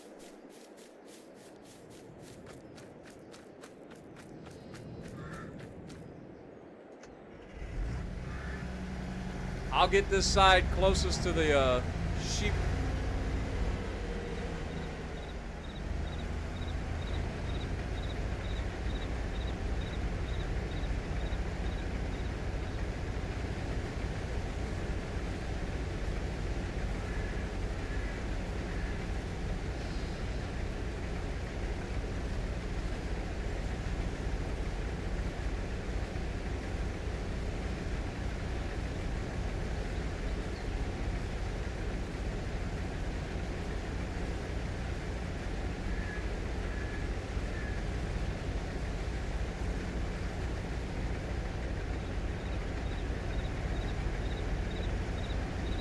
Go up here and do a pass across the front of the sheep.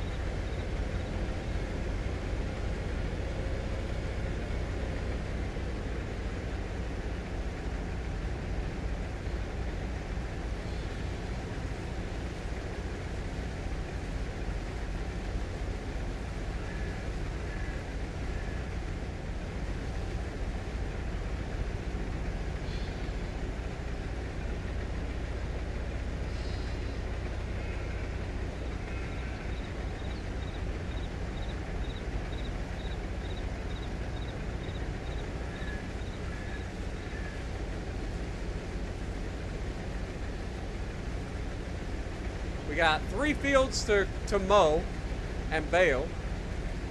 And now that we know that we got a good baler to do it, like, baling doesn't take nearly as long.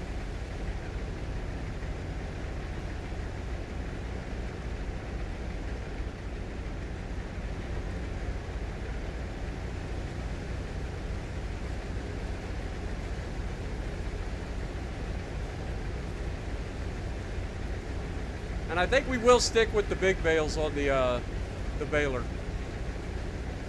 There's no reason for us to have multiple different size bales anymore.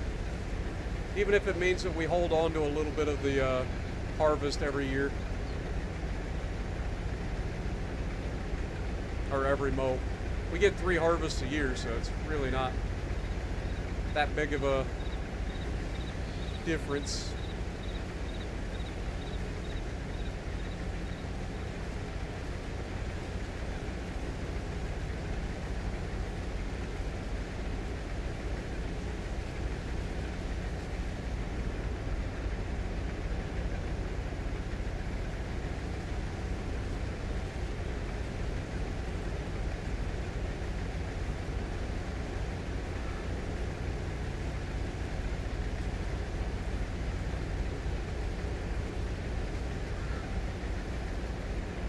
Beautiful. All right, now AI should be able to do the rest, right? You know what? Let's go through and do the outside edge. This will be a bit of a curved path, but you know what? Screw it. We'll just let AI do it. All right, AI is going to do that. We're going to jump on this tractor. Grab our baler and start baling.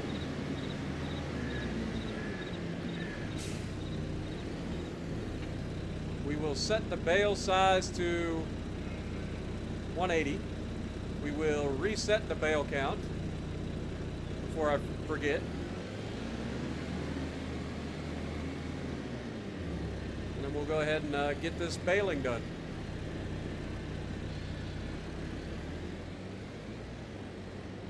I forgot to turn the baler on. Guys, This is just a pro tip from me. I know it's a difficult concept, but generally helps if you actually turn the baler on and lower the pickup. Generally. You know, I'm no expert, but, you know, pro tip from me to you. Have I checked the used market? I have not. We just got to November, so I haven't had a chance to look at it yet.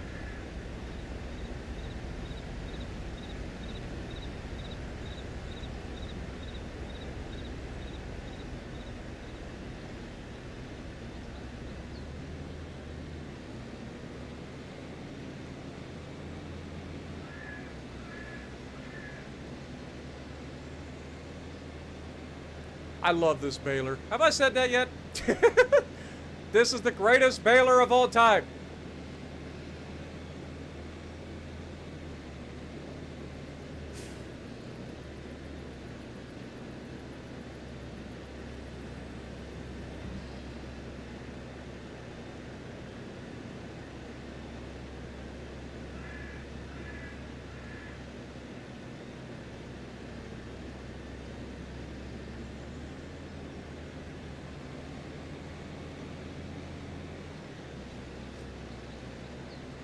What up, U812?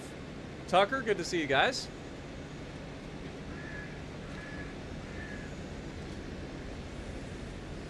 Max, good to see you as well. Appreciate everybody dropping in. Don't forget, if you guys enjoy the stream, please slap that like button for me. Helps the channel out a ton. How did I miss that little bit? There we go. Not missing it anymore.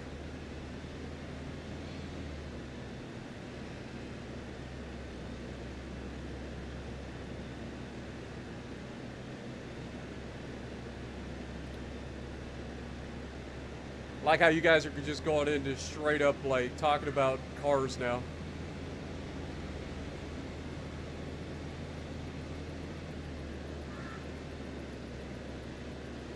I will say this, the fact that the AI misses those little chunks drives me crazy.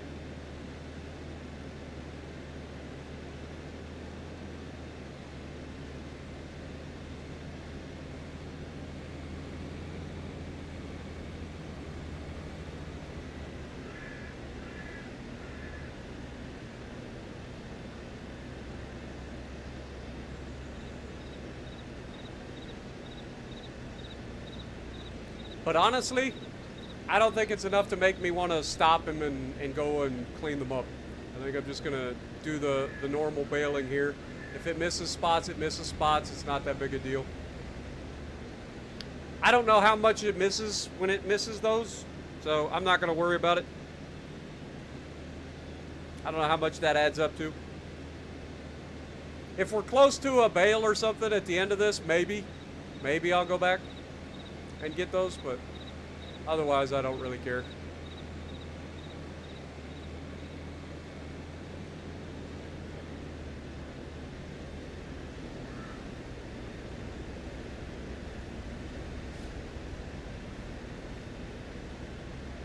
What up, Godzilla?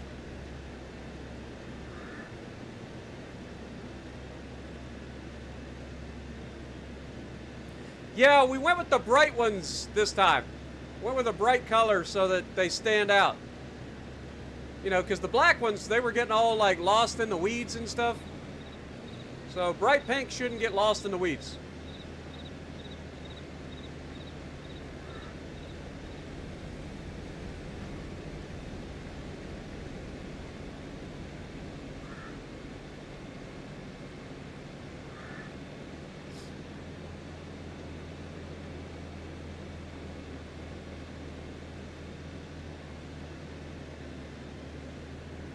If you're worried about crashing your car, I would say just maybe start with a smaller horsepower car.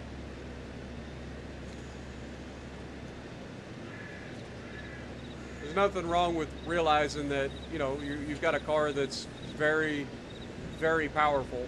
So, you know, just learn to drive on a smaller car or something with less horsepower, and then when you're ready, then start driving the car. It'll be there. It's not like it's going anywhere. And it's not about the car. It's about the person inside the car. So if you crash the car, It is just a car, but you're in the car and you could get hurt. So that's why I say that. There's a lot of people that have fucked their entire lives up because they've tried to do too much and didn't have the experience to handle it. Because it only takes one mistake to fuck your entire life up, man.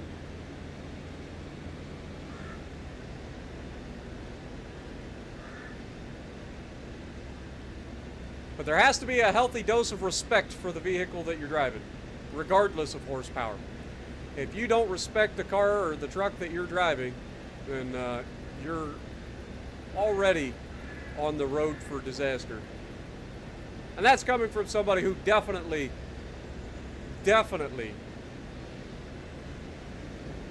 fucked up my fair share of shit. All right? So, from one person to the next.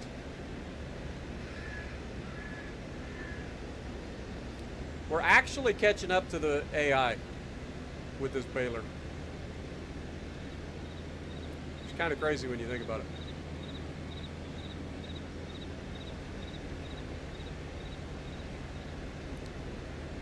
So far, we've made 2 whole bales.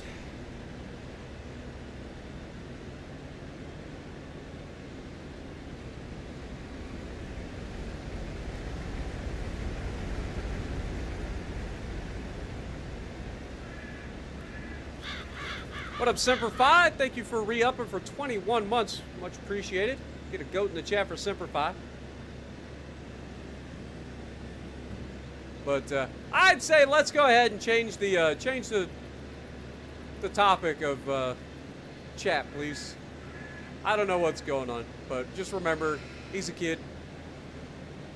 So let's try to change the topic a little bit. Move on to something else.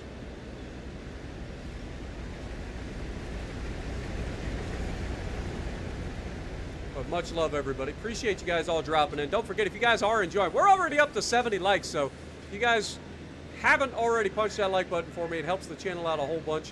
I much appreciate it.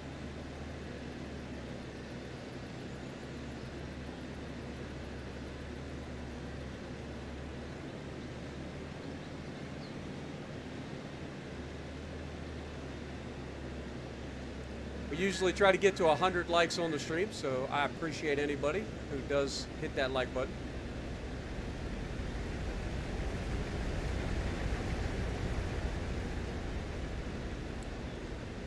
It's all good, Jason.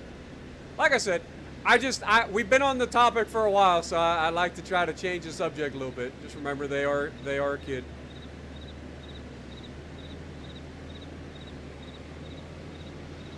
We got a lot of gearheads in the chat, so talking about cars is one thing, but you know, just within reason.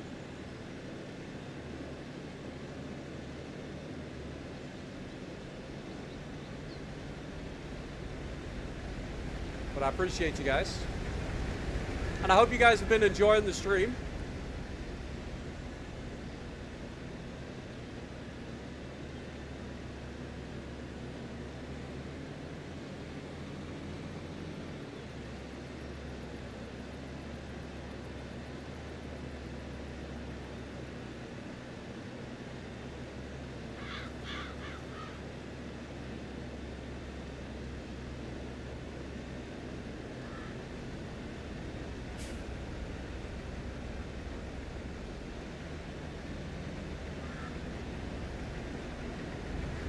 And we've officially caught up to the AI.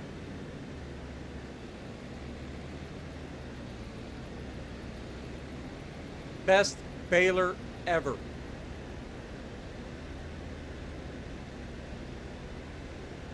The Olympics? I don't watch the Olympics. I'll tune in occasionally for like an Olympic event or something like that if I see like something that piques my interest, but pretty rare.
One thing I would like to check on is getting a silo that allows us to have fertilizer and lime at our farm.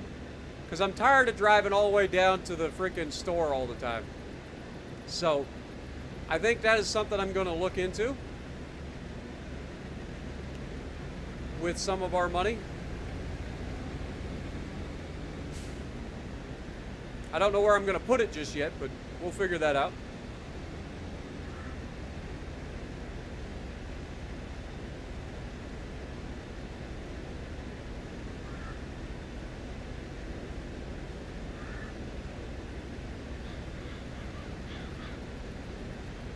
But also, it is November, which means it is time to sell our canola oil as well.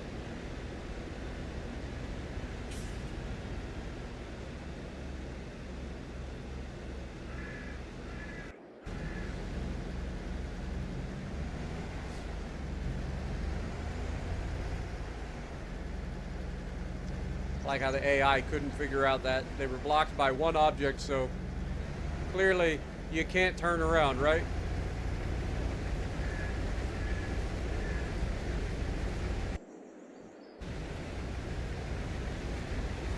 So it is official. Selling season starts now. Dude, I don't know what's going on with the like frames. I don't know if it's the lights that are doing it or what, but the game is acting all kinds of weird today.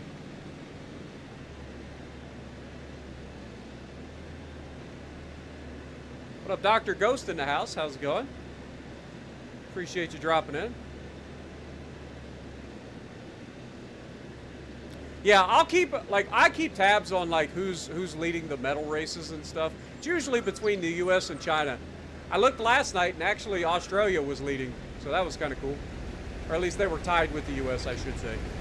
But I do keep up on like who's like got the most medals and stuff during the Olympics. But there are only a few handful of events that I'll actually pay attention to. But I do find myself occasionally, like, getting drawn into... Okay, we're turning that off. That's clearly fucking with the game. But I do try to, like, get drawn into occasionally on YouTube about, like, sometimes javelin or something like that, world record or long jumps or something like that. Just random stuff. Like, I don't really care to watch it live. But, like, if you know there's, like, a world record or something, it's fun to go back and watch.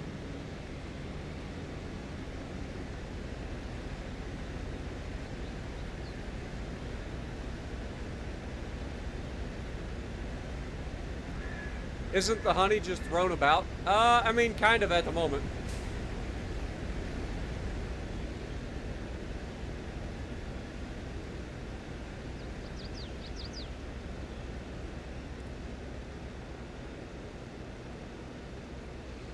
But we have an auto load trailer, so it's really not that big a deal. We just shoved it out of the way to clear room for more pallets to spawn in.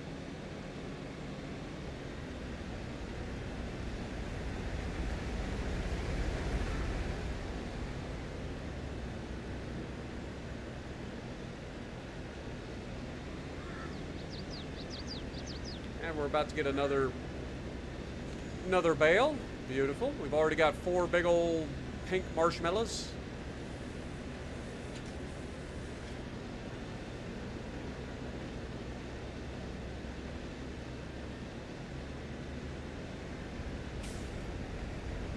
What are you doing? Look out! Dear Lord. I have to put a freaking bell around your neck to start reversing. No horn, nothing. Just straight up reverses right into you. But that was a good reaction, wasn't it? That was, you gotta admit, that was at least a good reaction and didn't get run over.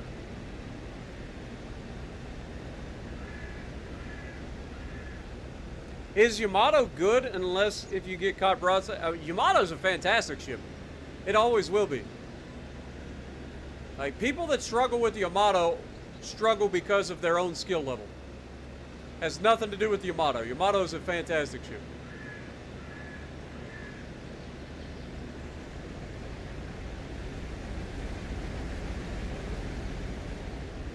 That is the ship that is literally so easy a caveman could do it.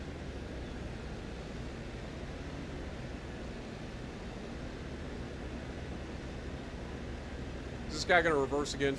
I probably ought to wait. Yep.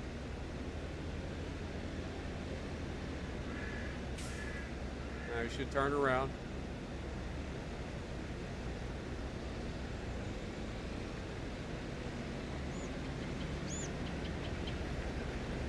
I got my eye on you. Which is more than I can say about you. You clearly don't see me. Is he going to say that the field is done, or is he going to get that little chunk? Oh my God, he's going to get the little chunk. Look at this guy.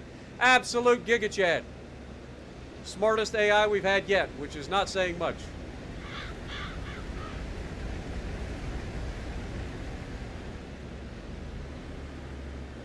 All right, let me jump in that. Turn it back on. Turn this thing around.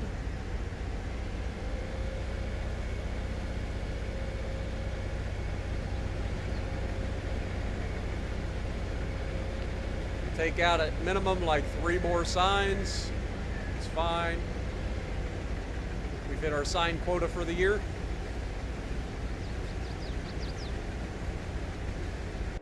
Let him do that.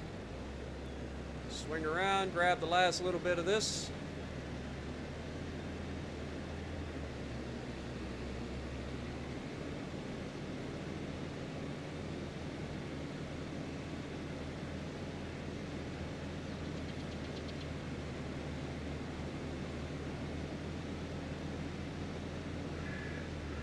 Line ourselves up here to get ready to start this. We'll give him a chance to get going.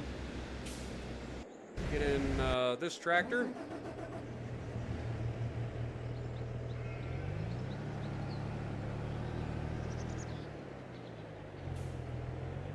I'm gonna have to bump that little freaking crop sensor out the way.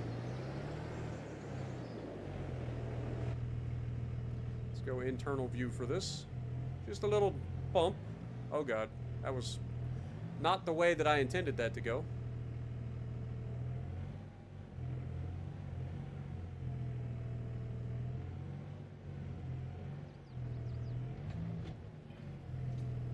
It's fine.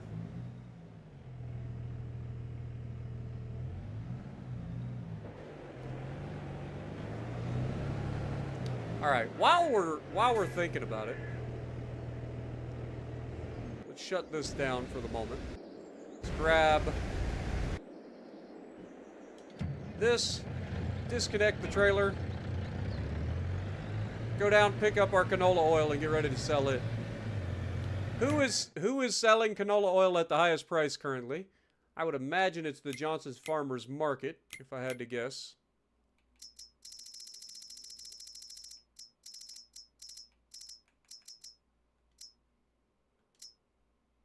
$86, $34, $56. Grocery Mart. Oh, good. Also, that's a telephone pole.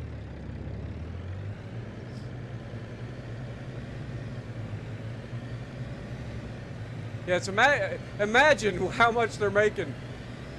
Like, good Lord. I couldn't imagine making that kind of money. Imagine making $1,000 an hour and still fucking up.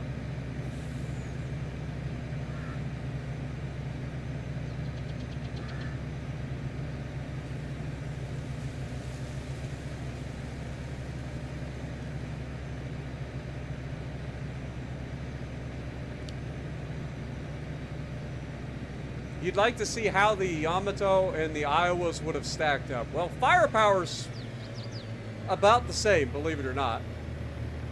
The only way that the Yamato would have any sort of advantage in the fight, according to most history reports that I've seen, is in daylight during perfect conditions. Otherwise, the Yamato is at a disadvantage in every aspect against an Iowa. Iowas are faster, meaning they dictate the engagements. We have more consistent fire control, so we can go around and hit the target more often. Our guns were better and more accurate than theirs. with the 50 caliber gun instead of the 45 caliber gun. We fired a super heavy projectile. Like penetration-wise, the Iowa penetration was roughly equivalent to that of the Yamato, so there's really no advantage to the Yamato's 18-inch guns there. But as long as the engagement happened at any other time than perfect weather in the daytime, the Iowa would be at the advantage.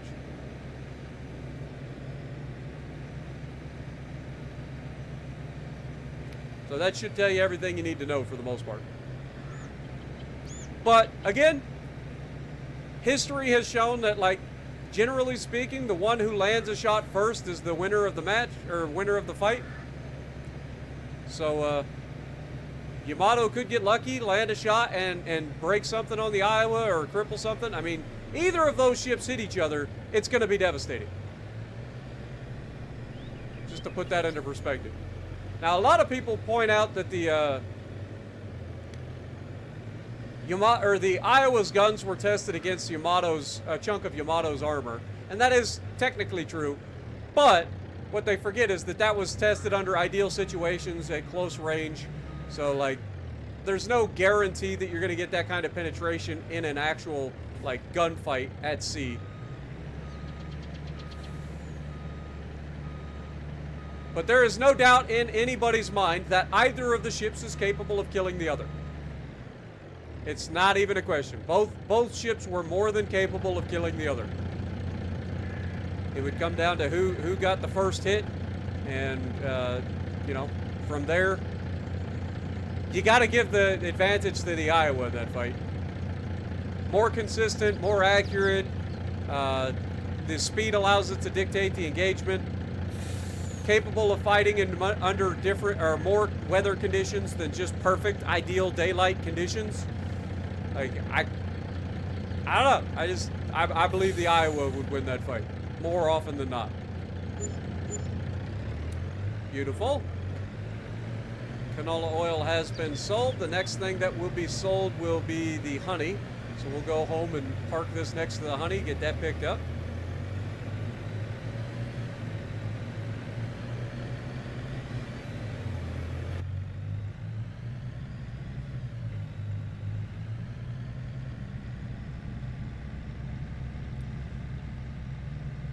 One of the things that often gets overlooked when everybody talks about the Yamato and stuff, yes, it was the biggest battleship ever built, but it was also built at a time where the Japanese were rushing a lot of the processes to try to get things done, and they didn't have the materials to necessarily complete things properly. So Yamato's castings for its barrels and stuff like this had voids in it, and a lot of defects were in the ship itself, including her sisters. Like, there's well-documented cases of Yamatos not being nearly as survivable as people think they are. So the main thing to take away is that the Iowas had more advantages than the Yamato in that situation. So I would have to assume that the Iowas would probably come out on top more often than not. But you never know. That's the beauty of speculation.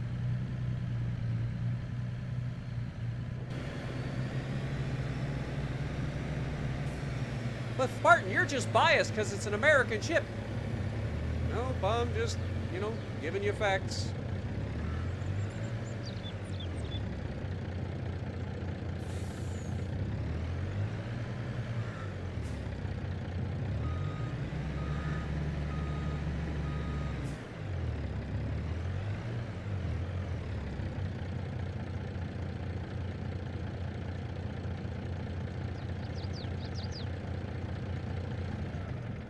Let this sit here for now. Get out of the thing. Good Lord. I forgot all my buttons for a second. All right, let's check the used market, see what's out here. We got a John Deere 5M. That is a small tractor. I mean, that would be good for pulling the baler and potentially doing like fertilizer and stuff like that. It's a pretty cheap tractor. How many hours does it have on it? It doesn't say how many hours. Oh, yeah, it does. It says 28.9 hours. So is that really worth it? It's $32,000. If we go for the full 120 horsepower, yeah, I just don't think that this would be worth our time.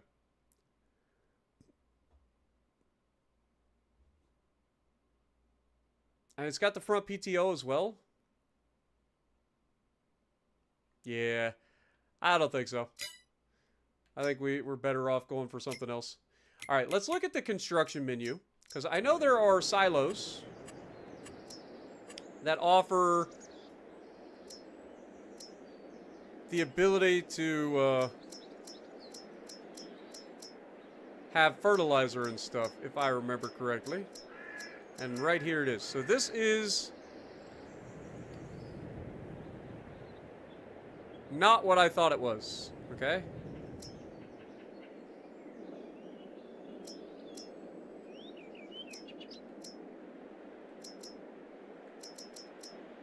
Where's... I could have swore there were, like, silos that had, like... Maybe it's elsewhere? Supplementary water tank.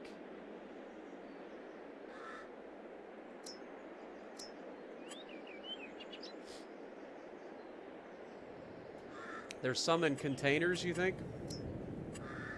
Ah, okay, yeah. I was gonna say, so we have fertilizer, liquid fertilizer. We don't use liquid fertilizer.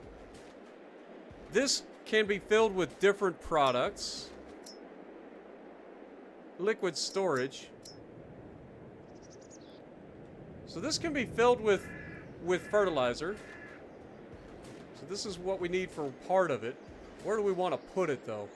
I'm thinking we put it over here, to be perfectly honest.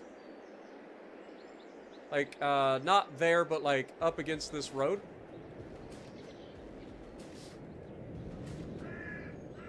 So something like here.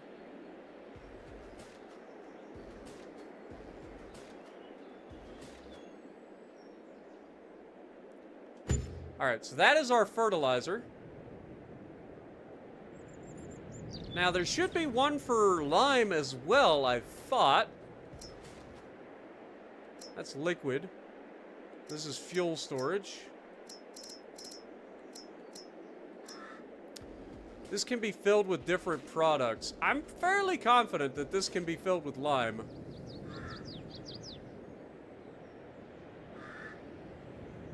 How much does this cost? $16,000? That's not too bad. I'm going to turn off the, well, we want to be able to get in it, so if we put this here, it's relatively cheap, so if I screw this up, then we'll try something else, but put that there. Pretty sure that can be filled with lime, if I remember correctly. So if we go here, we can also get that for seeds. That is the other thing. Okay, so it's actually not lime, it is seeds. Okay, well, that's $27,000 to fill up with seeds. Might as well. So we don't have to worry about that. This is our fertilizer. That is a lot of money. We don't want to go that crazy. Let's go with like 50,000 liters for now.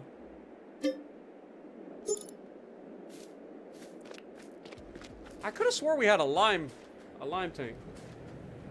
There's a lime station in the mod hub. Also, oh my god, Christopher Hill coming in dropping a $20 bomb with 20 gifted memberships. Sorry I missed it, my dude. Welcome to the stream as well. Get some goats. Y'all already beating me to the goats. Thank you guys so much, man. Sorry, I was stuck on trying to figure out what I want to do here. So we've got seeds, we've got fertilizer. I would like to get lime. I thought there was one for lime in base game, though.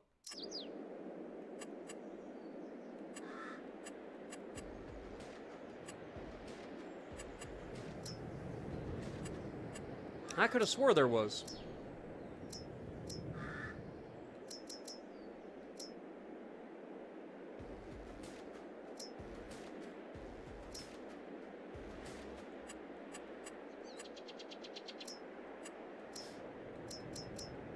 Also, at some point, we need to get like a vehicle workshop up here.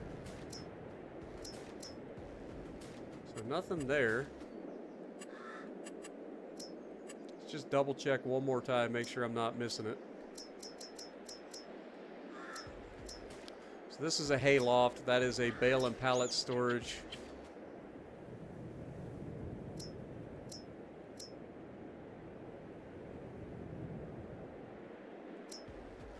Those are... yeah, these are all...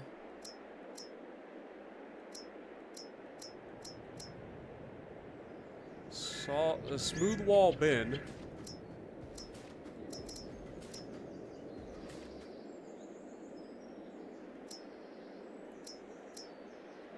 Yeah. I don't know. Let me just do something real quick. Save game.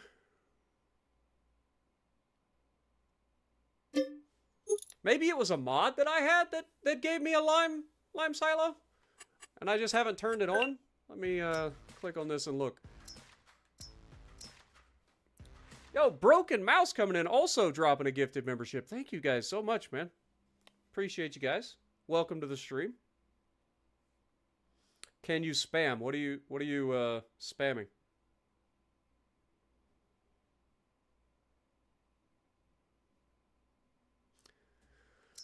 How beautiful for spacious skies, for amber waves of grain.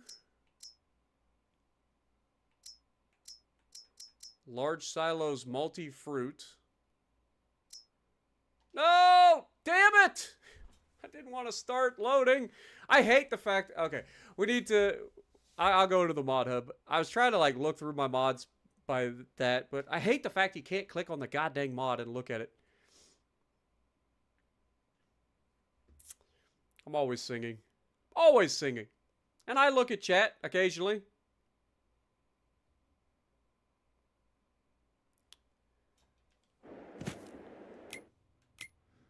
Alright, quick game.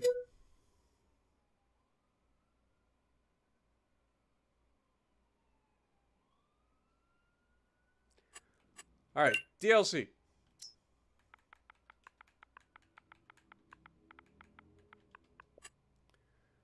We got lime factory, lime production, lime and manure station. Is that what we're talking about?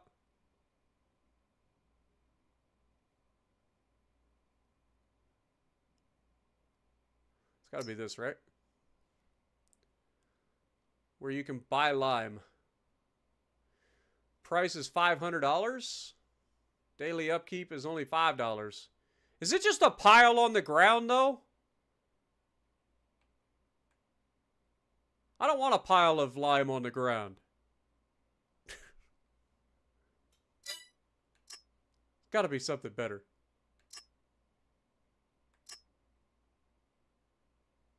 What is this? Okay, you have to drop stones in order to get lime that way. I don't really care about that.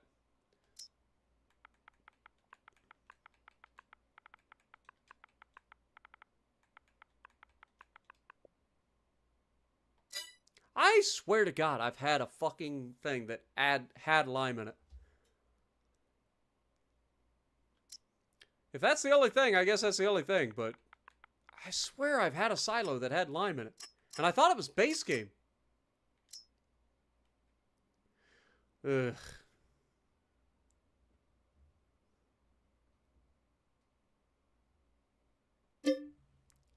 Alright, well that's gonna be hideous.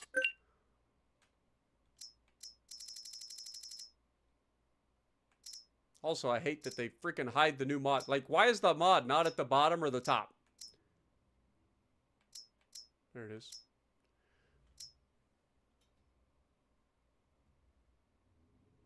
Start. Oh, kadoke. God, I hate that it's just a giant pile, though.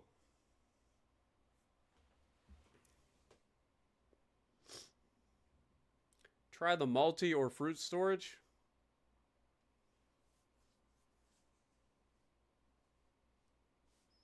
Put a shed down and then put that inside. It's that simple. It's not that simple.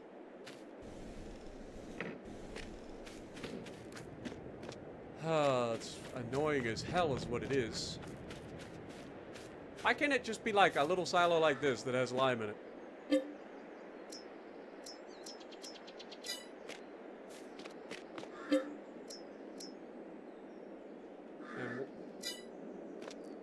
I hate it. The other thing we need to do... Where are we going to put this pile of lime? Ugh.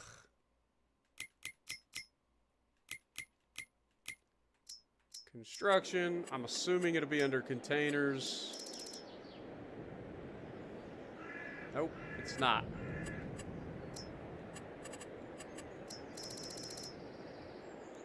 It's not there.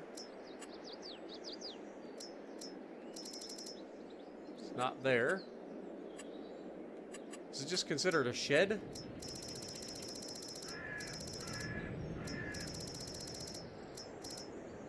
Nope.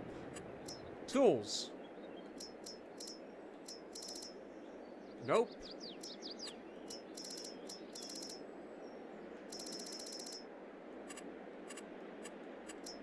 Am I blind?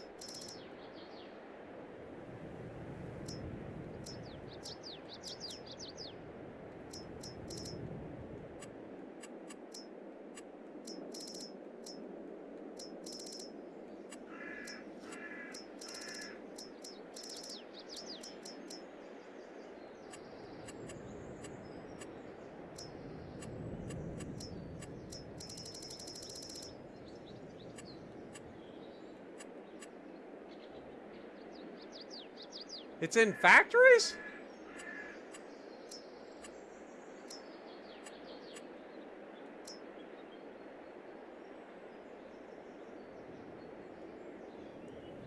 Oh, that looks hideous.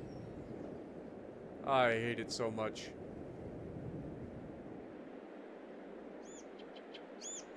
Put it back. Oh, that's going to be right outside my front door, and I have to look at it every day. Oh, I hate it so much.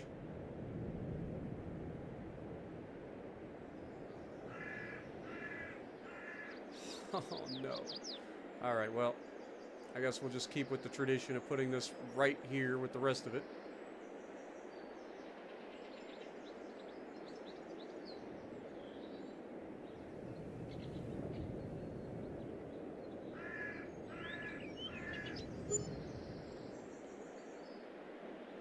Did that just change the ground? Okay, just change texture. I don't mind that. Okay, how does this work? Well, that has that. So wait, this just, you pull up a trailer and then it just fills it, or... I've got questions, like... Oh, stop overthinking things. Alright, landscaping. Let's do some painting real quick. Let's get some gravel.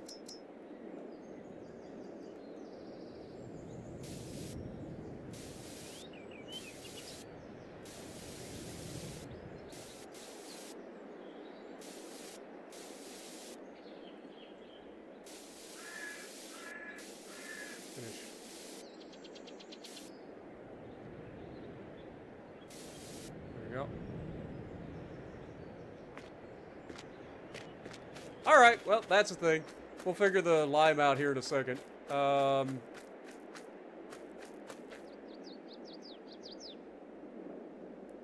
This guy is, quote-unquote, finished.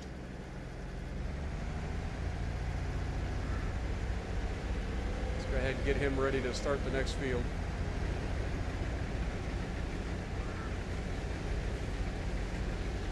Remember, guys, he's finished with his work. The fact that he leaves all this behind proves that he's finished with his work.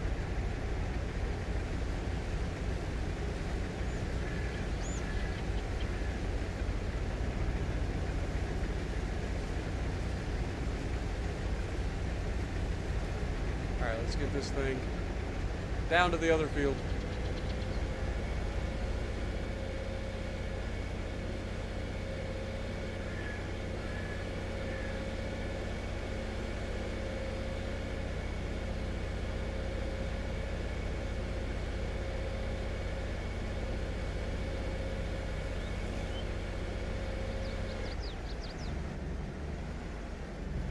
telephone poles.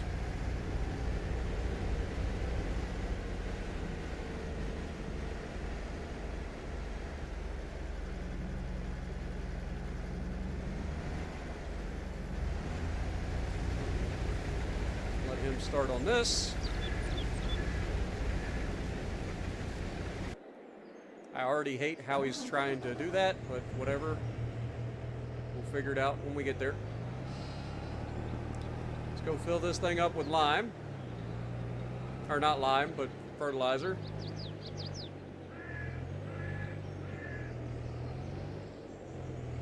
Which should be this one.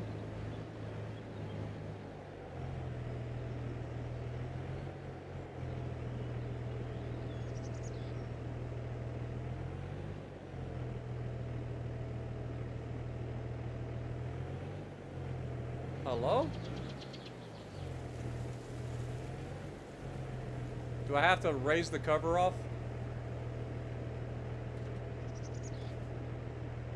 Ah. That makes more sense.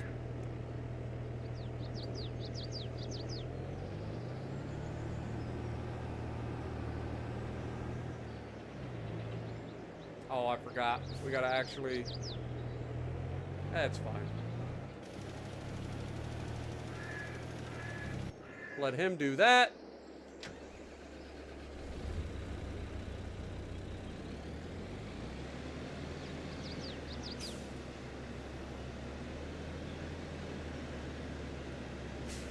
Pick up the grass.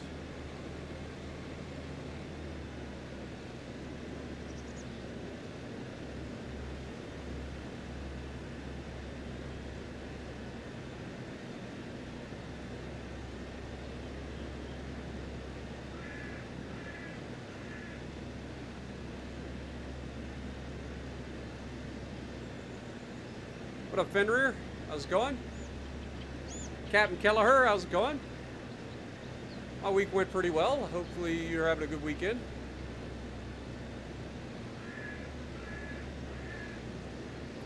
AI has completed their task.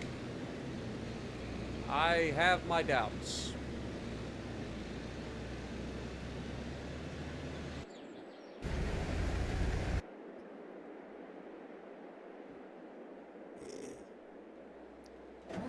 I would ask how, but I'm not going to.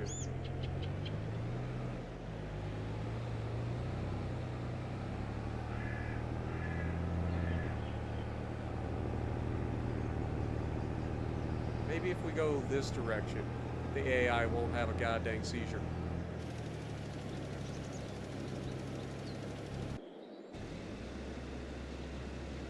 Back to work.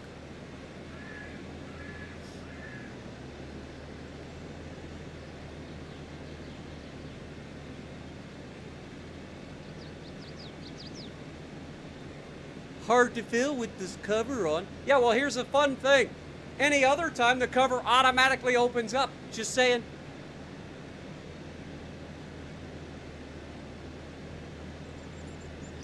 What up, Russian? How's it going? Appreciate you dropping in. Have a good night, Tucker. Appreciate you dropping in, man. We are only 18 likes away from 100 already. Thank you guys so much, man. Appreciate you guys. If you haven't already slapped that like button for me, I would appreciate it if you could. Also, this is the most viewers we've had consistently for all of our farm sims, so thank you guys. Glad you guys are enjoying the stream.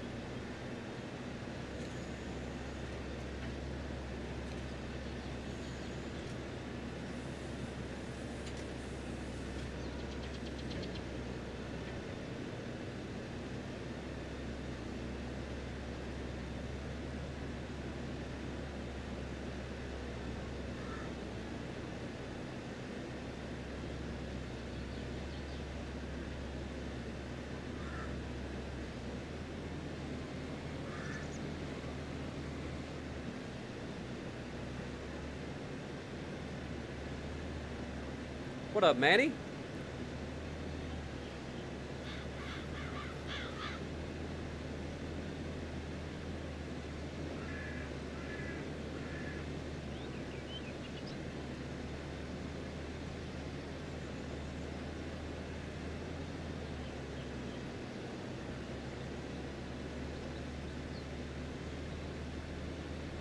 hoping that the AI manages to avoid hitting those bales. He's got a 42-meter working width, so surely he can avoid hitting the, like, 3 bales that are in the field.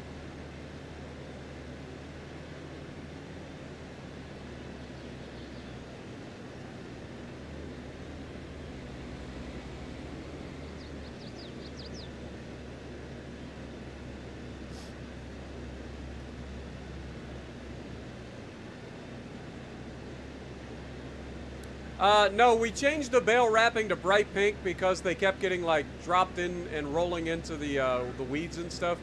So we gave ourselves something that was much easier to see.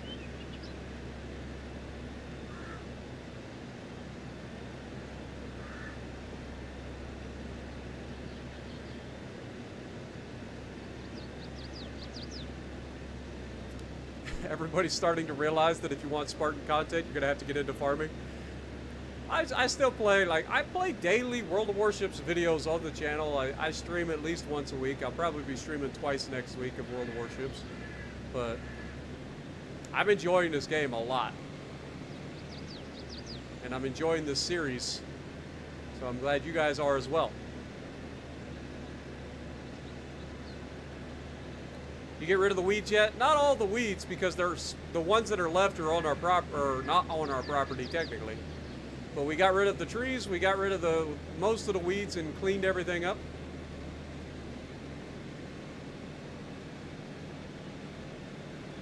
AI worker H has finished their job. Are you sure this time?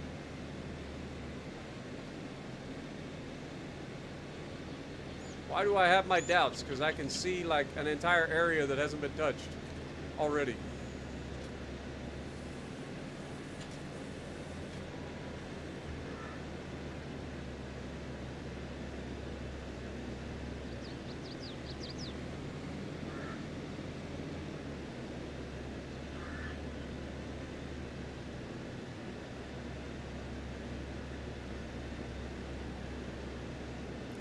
We haven't actually sold everything just yet. We made some money from selling the canola oil, which I think was like $19,000 or something like that we made. Or no, we made more than that. I forget. We haven't sold everything just yet. So next month we will sell our honey. I think, or no, sorry. Next month we will sell our barley. And then we will sell our honey, or silage in January, honey in February, and wool in April. So we should have a decent chunk of money coming in the next couple of months. We're at that point where everything should start to generate quite a bit of money for us.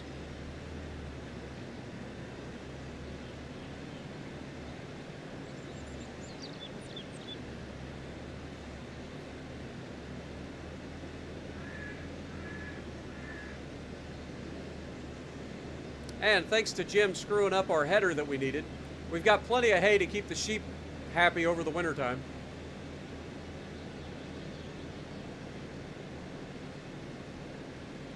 The pink is eye-catching. I actually like the pink wrap.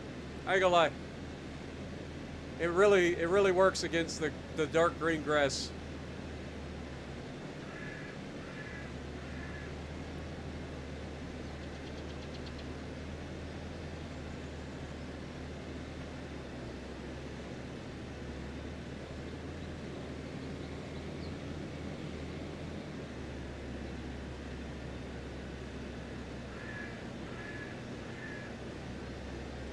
How long until you change your last name to Rothschild? I don't even know what that's supposed to reference.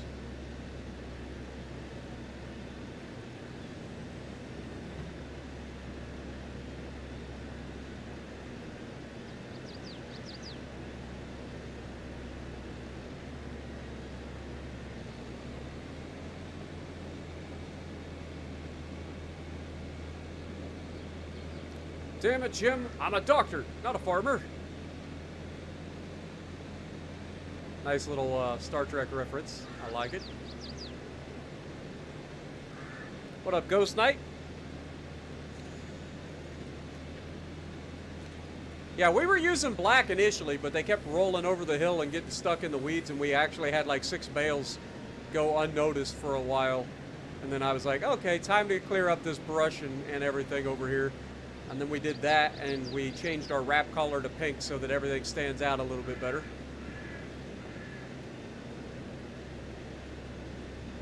What up, LaDon? Good to see you as well. Appreciate everybody dropping in tonight. Hope you guys are having a great weekend.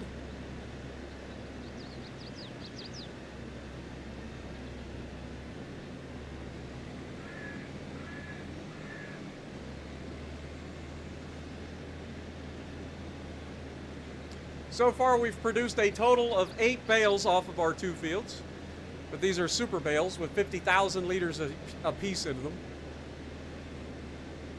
So that's nice.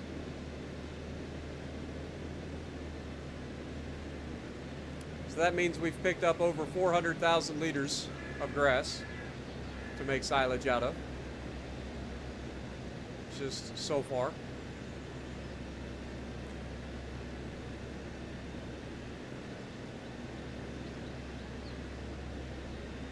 Sister was trying to help you figure out how to work this one trailer.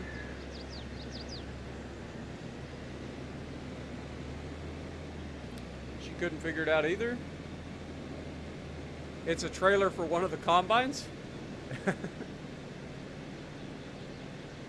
What was it, like a oh, I know what you're talking about. So it was probably for a forage harvester. And it was like a auger trailer or something, where the forage harvester shoots the stuff over the top of the combine into the trailer behind it, if I had to guess. What up, Y Speed? How's it going? Appreciate you dropping in.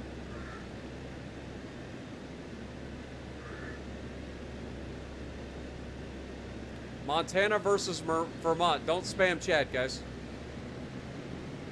I prefer the Montana over the Vermont, personally.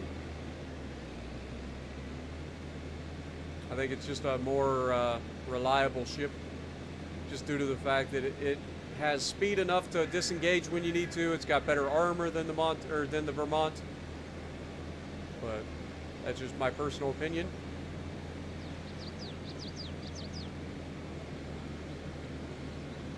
Let's take this down there and get ready to start the next field.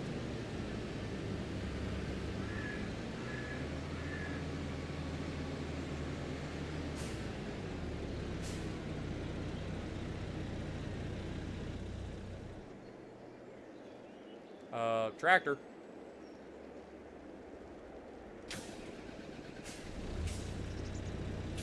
Tractor. Brakes, tractor.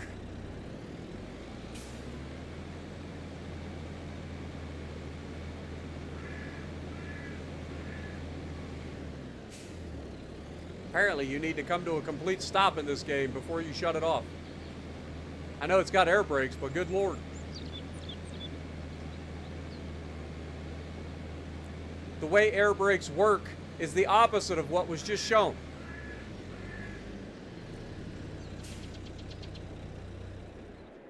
Air brakes work by using air pressure to open the brakes, making you roll. The reason being, because if the air compressor fails, the brakes just activate. So if you shut it off, the brakes activate, because it loses air pressure.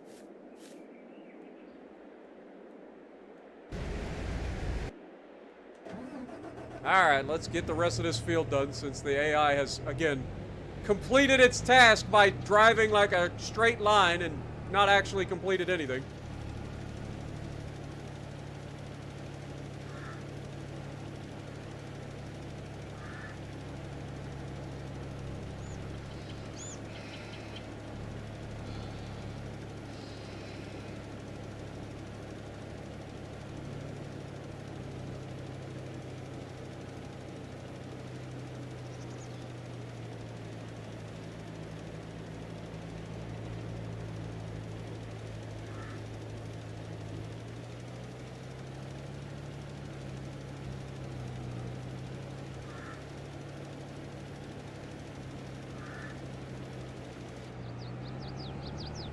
this end on this side.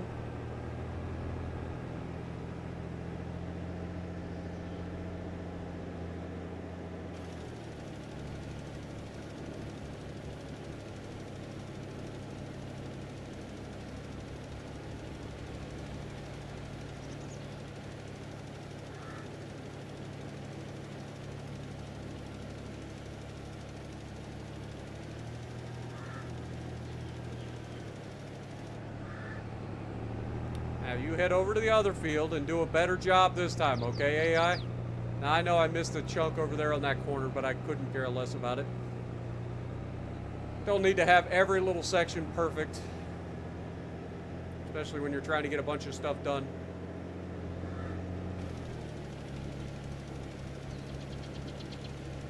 All right.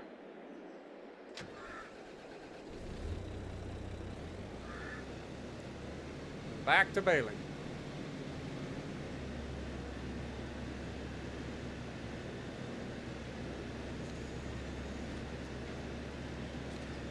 I guess we technically did get a cut off of that bottom section, but that bottom section isn't going to be much in terms of total volume.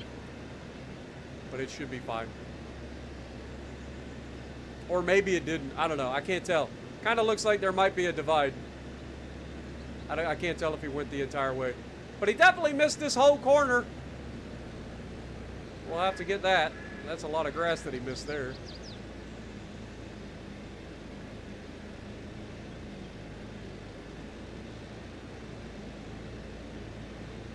AI does miss a lot.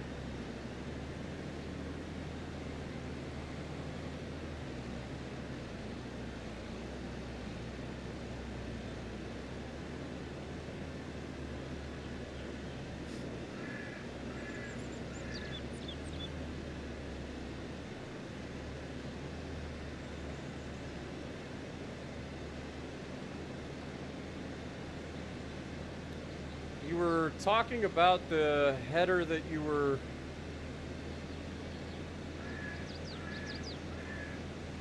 Yeah. I know you can get like header trailers. I know that.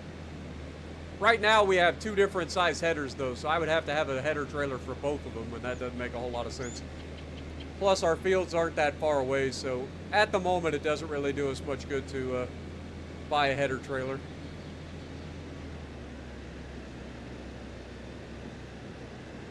But as we start to expand to further and further away from our normal farm, it will definitely do us good to get header trailers. Go ahead and save real quick.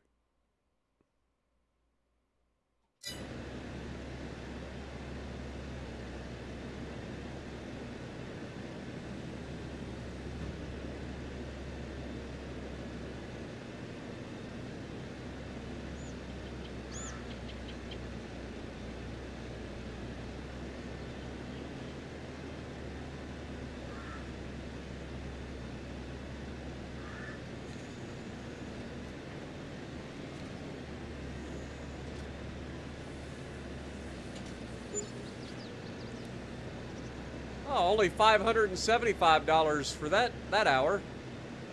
That was a steal, basically, considering the last one. Yeah, so they didn't end up doing the whole thing, which is fine. I didn't think they would. I was going to say, that shouldn't be ready to harvest. But that's fine. It'll be harvestable come May, when we do the next harvest on grass. Oh my God, and he somehow missed slots again. God, I hate the AI in this game.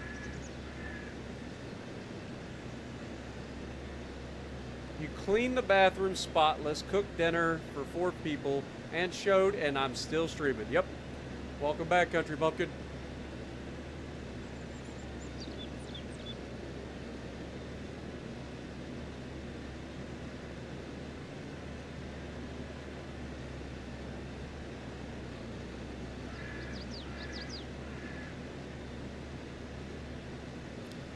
Hey, yeah, that may be true. I'm not gonna lie. You can always tell when I'm looking at chat because I do just crash into everything. You're not wrong. But I try to read chat. Yeah, we're at 3 hours right now, so about halfway through our shift. We've been streaming like 6, 7, 8 hours lately.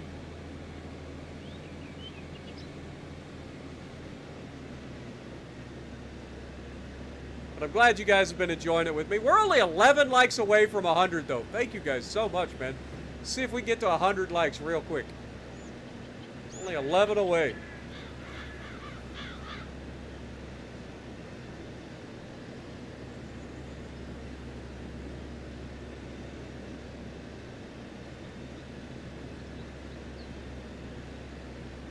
Looks like AI is wrapping up their last pass on that right side.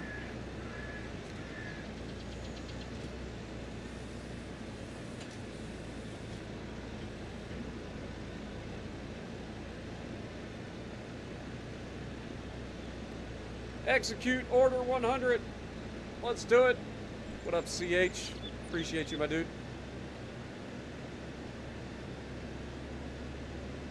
Oh yeah, you guys can make it. You're only 9 away at this point. You guys got this. I have faith.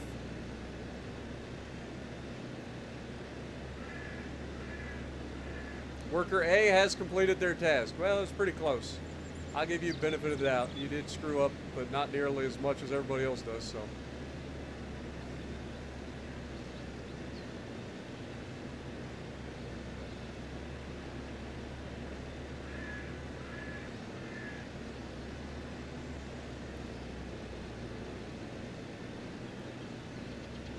Come and listen to my story about a man named Jed. A poor mountaineer barely kept his family fed. Then one day he was shooting at some shooting at some food. And up through the ground come a bubbling crude. Oil, that is. Black gold. Texas tea. Well, the next thing you know, old Jed's a millionaire. His kinfolks say, Jed, you move away from there. Said, California's the place you want to be. So they loaded up the truck and they moved to Beverly Hills, that is. Swimming pools, movie stars. The Beverly Hillbillies.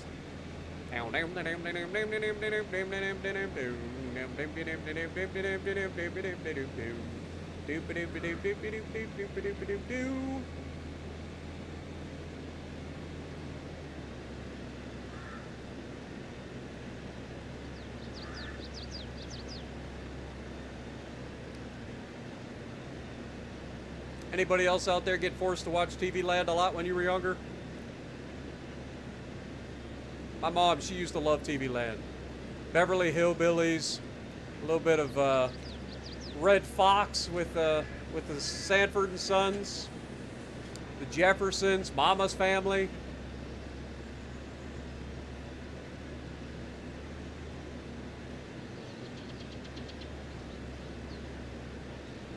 Also, can we just point out one thing? Can we talk about just how racist the Jeffersons and Sanford and Sons was? Just throwing that out there. Two of the most racist shows that have ever been on television.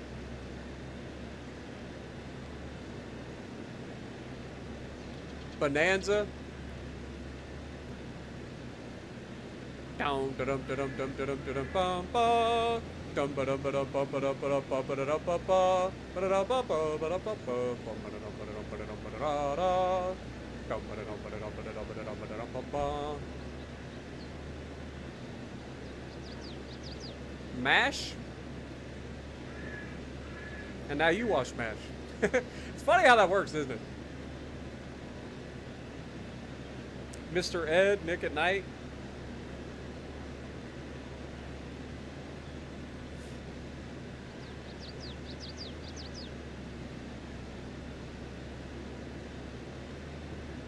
I Dream of Jeannie was another one. I used to love that show.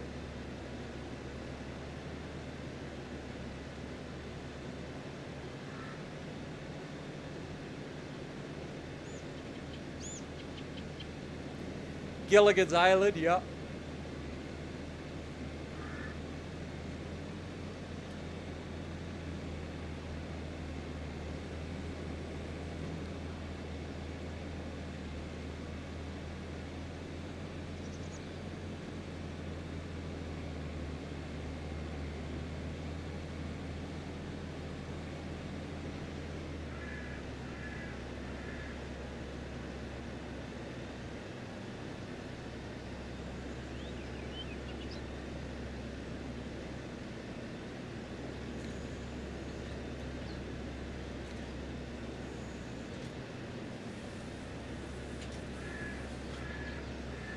Happy Days.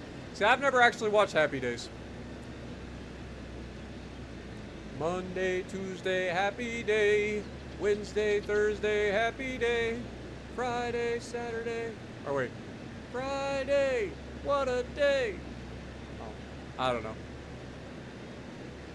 Sunday, Monday, happy days. Tuesday, Wednesday, happy days. Thursday, Friday, happy days. Saturday, what a day. A-Team. Never actually watched the old school A-Team either. I watched the reboot of the movie with Liam Neeson and God, what's the UFC fighter? Rampage Jackson. That's pretty good.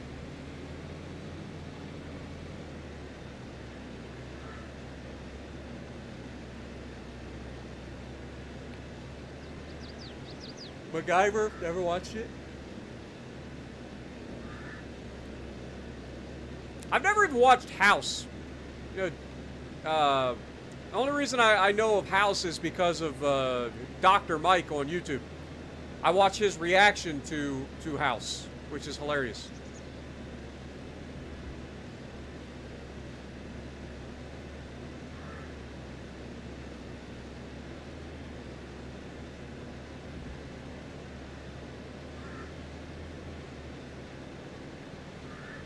WKRP in Cleveland.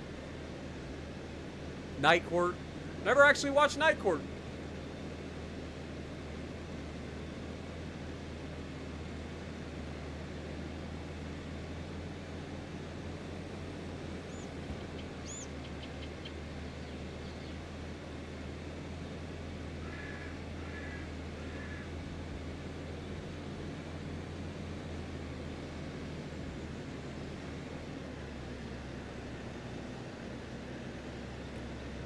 This baler has been the single best decision we have ever made.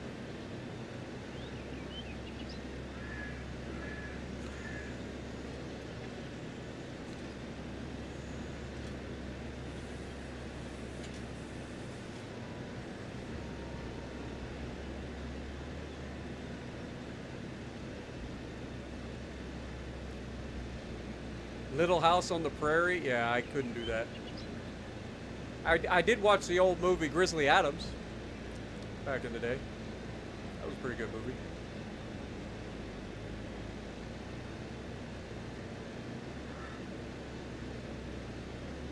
One of the things I used to watch a lot of was Star Trek: The Next Generation movie, where it was Star Trek First Contact. It was about the Borg. And I used to watch it back to back with the movie First Contact. And my grandfather had a speed rewinder, and I used to like rewind those movies and watch them again. And I used to do the same thing with the movie Demolition Man. I used to love watching Demolition Man.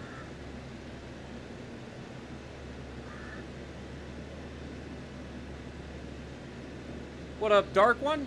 Welcome to the stream.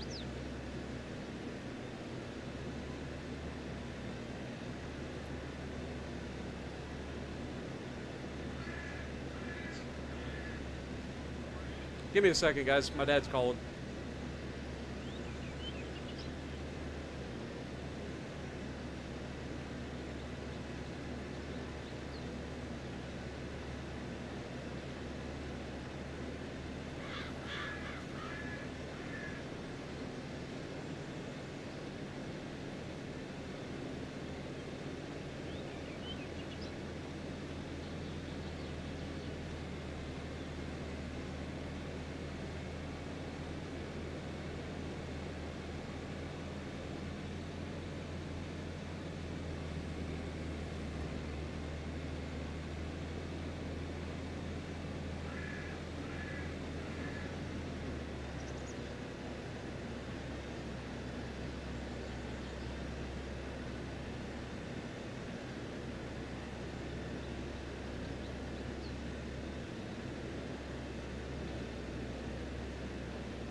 Sorry about that, guys.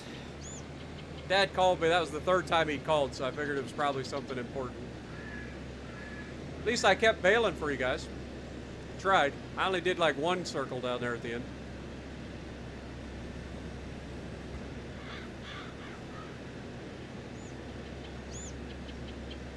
What up, Wayne? How's it going? Appreciate you dropping in. Mama's family was fantastic.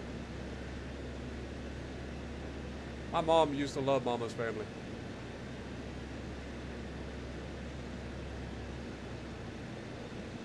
A lot of those old shows were so good, man.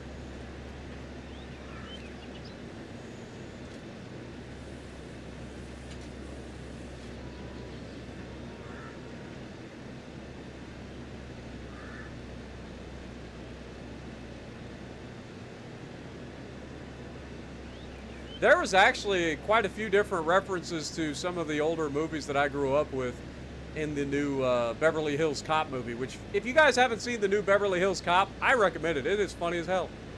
I don't know why people were so up in arms about it. I think it was pretty good.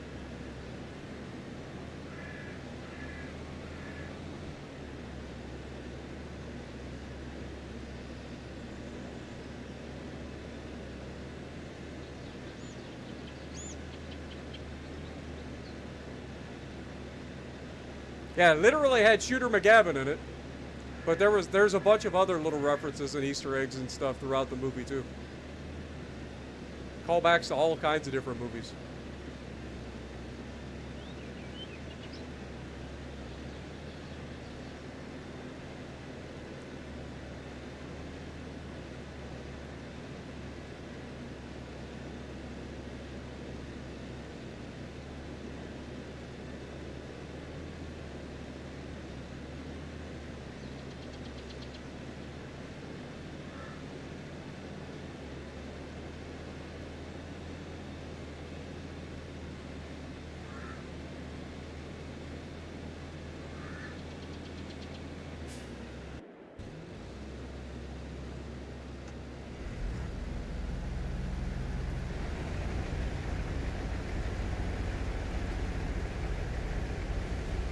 Lord.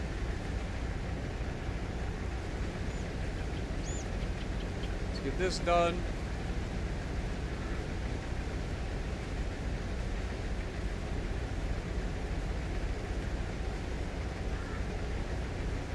Dune? I haven't actually watched that one.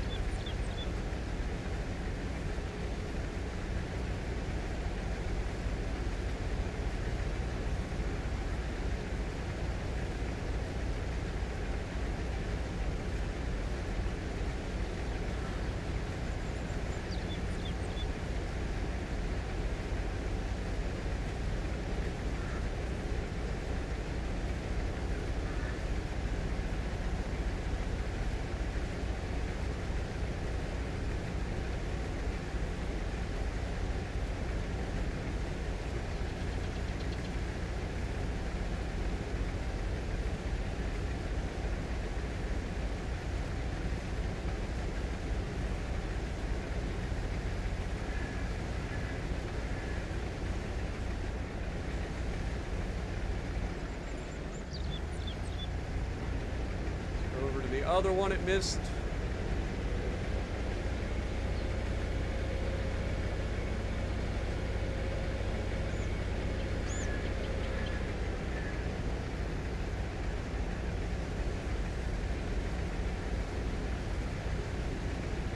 I think we got a heck of a harvest, that's for sure. This field is definitely produced. Each one of these bales is 50,000 liters.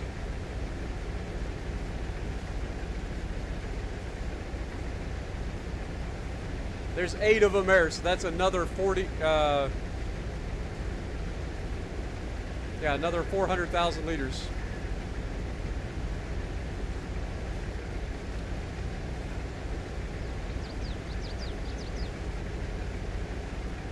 So just on this field alone, and that's without the bottom section, we have basically doubled the amount of grass that we cooked, or we had from the top. So that's pretty awesome.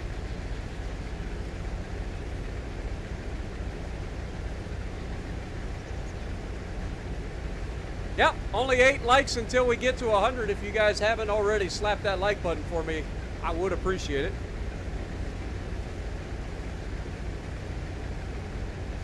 What they did at the Olympics was extreme. I don't even know what you guys are talking about. What did they do at the Olympics?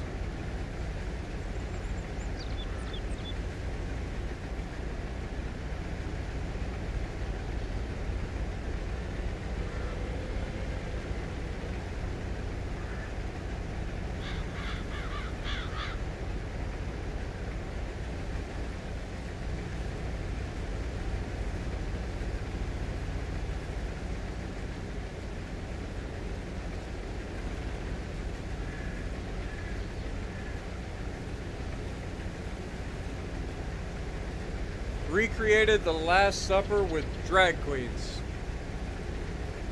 Fantastic.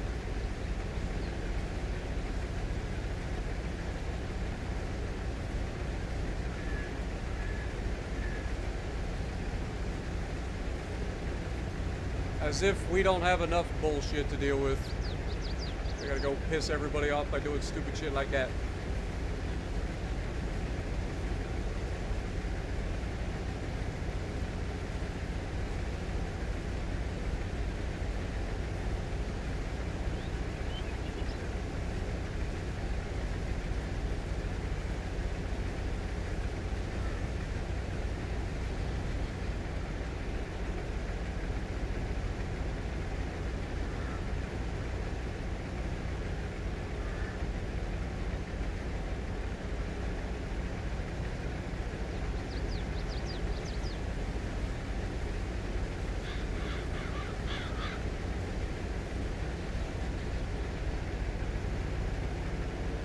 Alright, all the mowing is done. We just got to finish up the baling, get this limed and fertilized.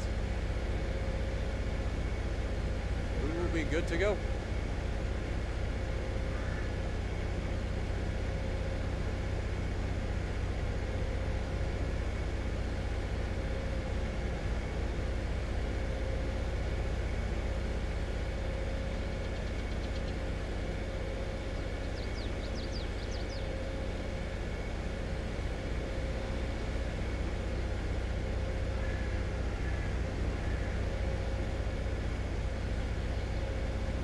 Again, it looks like they missed a whole bunch of fertilizer spots.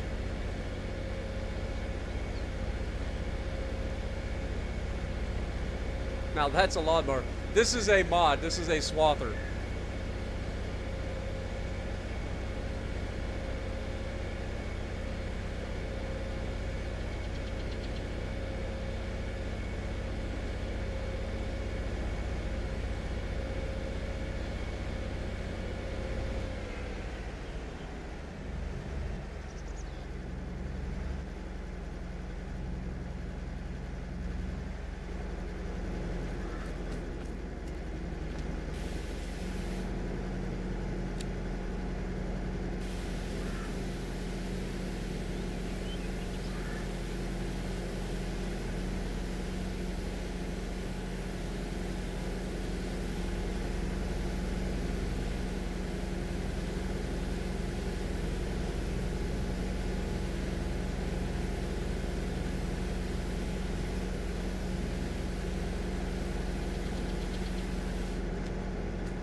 Let's park this in this bay this time, because we are going to have to get the trailer into the bay with the wool. Alright, let's finish this real quick.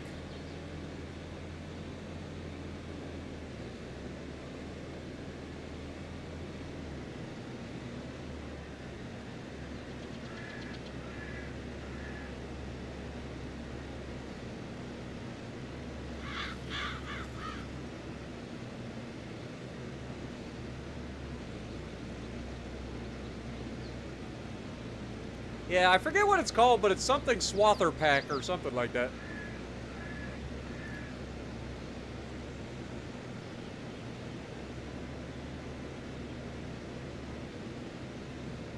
Have a good night, Semper-Fi. Appreciate you dropping in, my dude. Tell Aaron and everybody I said hello. Hope they have a great stream.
Are we going to have enough to finish one more bale?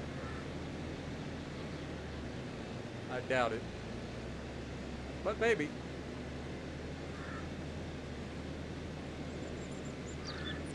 Nope. Less than 1,000 liters away from a full bale. Ouch.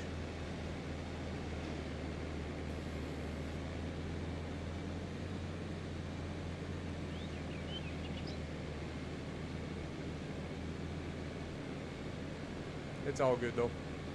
Go park this up. That'll be early bale in the next harvest.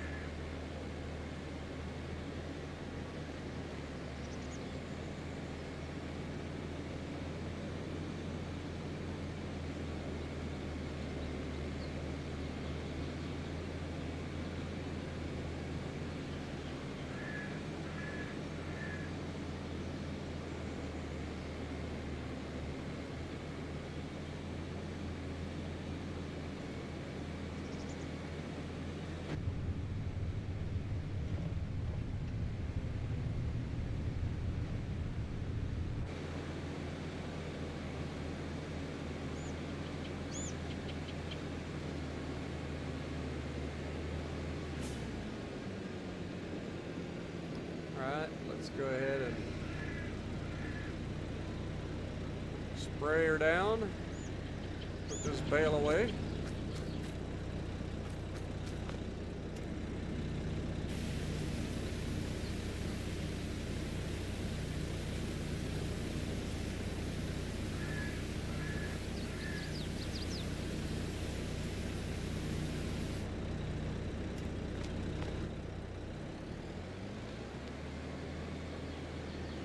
It's nice and pretty again.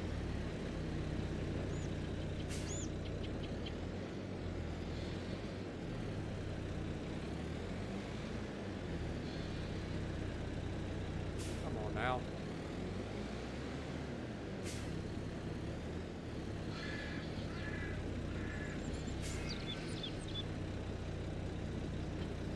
Beautiful. Now, grab your little doohickey here.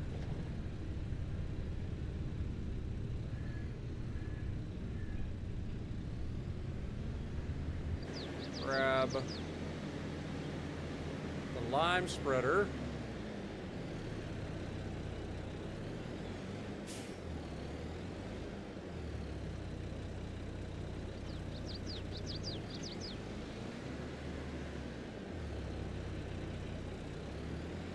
Better to have a lime station at the fields.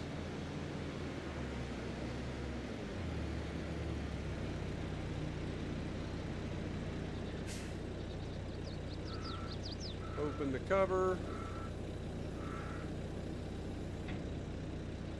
So we're actually going to get charged just what we need to actually fill this, right? I guess that's not so bad then.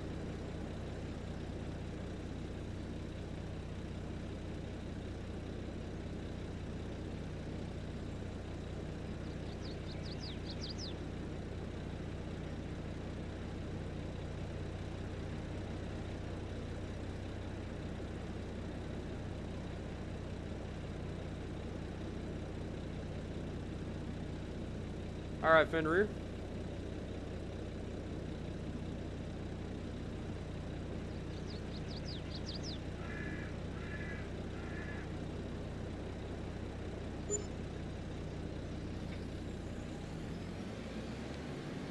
All right, so this will be starting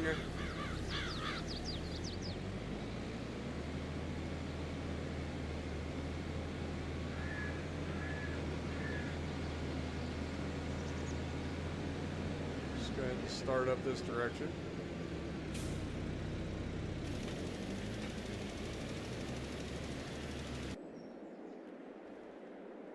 Start this.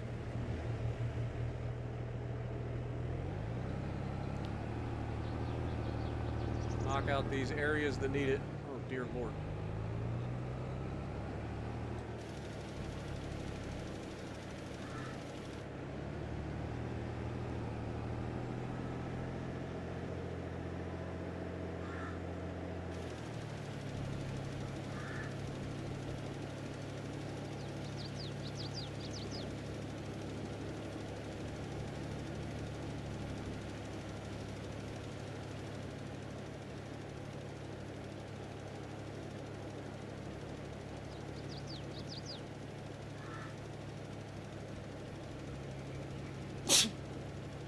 Sorry about that.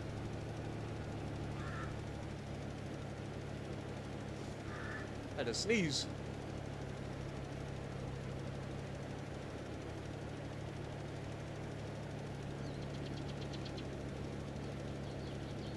I don't know if this has been hit or not, but we'll double check.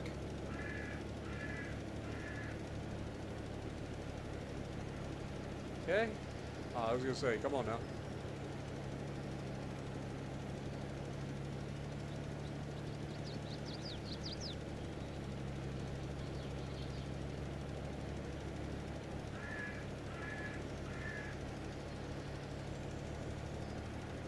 All right. Head down to the other field.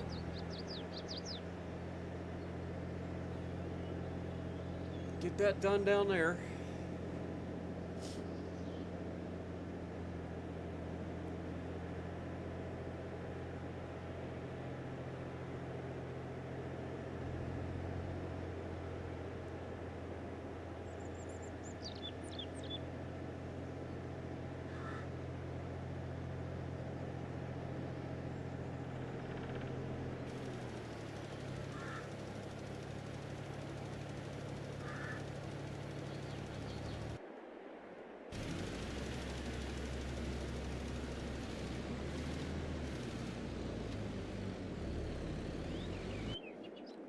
I ain't gonna lie. You know what? I got an idea. I got an idea. It may or may not work.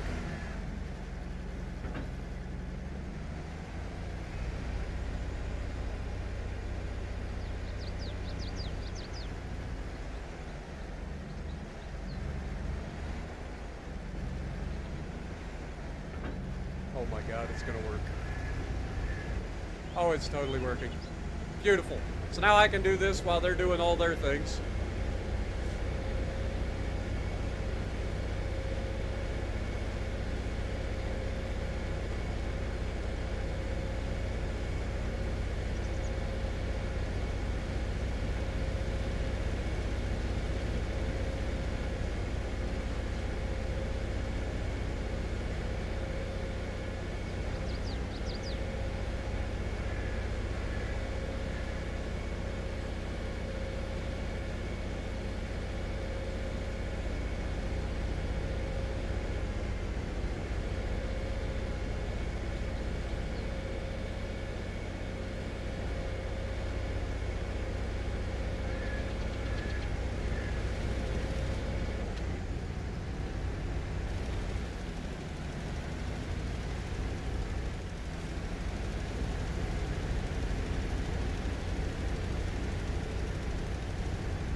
God darn it, you dum-dum.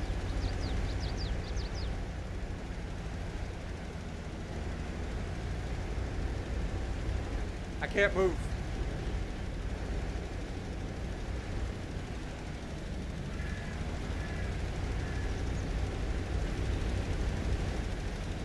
Seriously? This idiot has fucked everything up.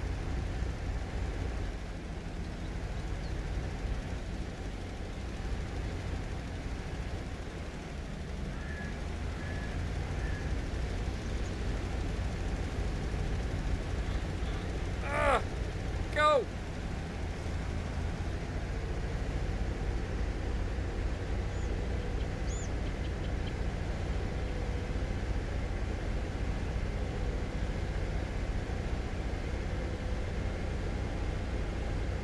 One like away from 100. Look at you guys go. I knew you guys could do it. Thank you guys so much, man. Appreciate everybody.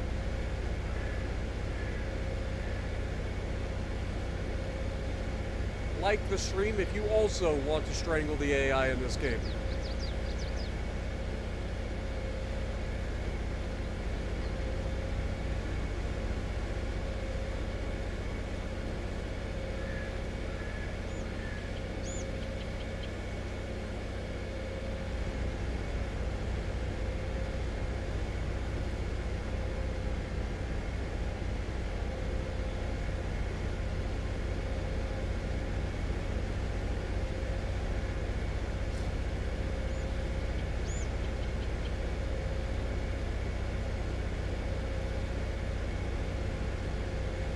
All right, place your bets. The AI said it was done with the task down there in the bottom field. Did it actually, or is it just a bunch of missed spots? That is the real question.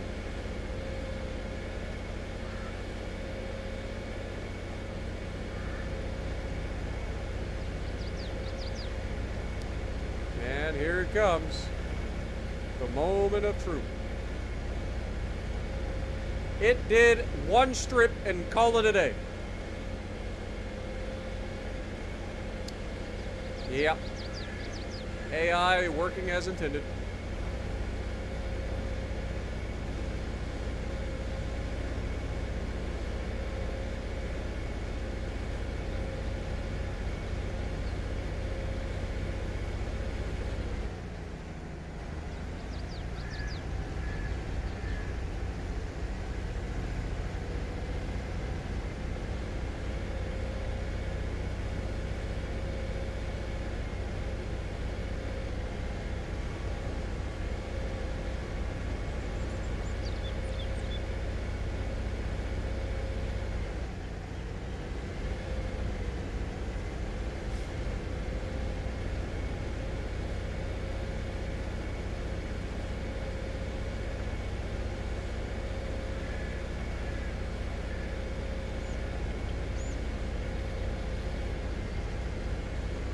Now the real question,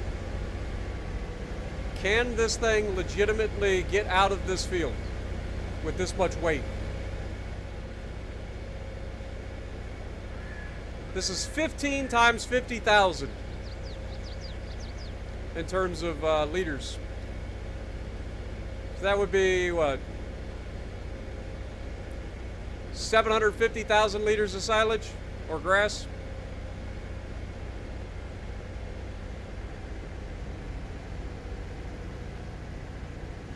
Oh, we made it. That trailer legitimately tries to push this thing off the road.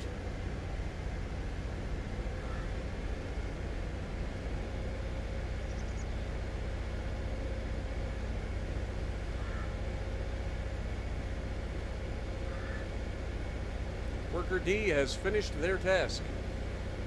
I doubt it.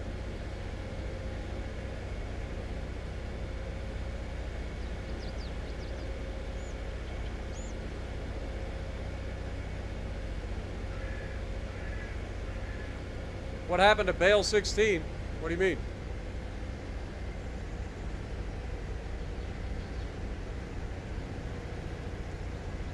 There was a bale that was almost ready to come out, but didn't quite get finished.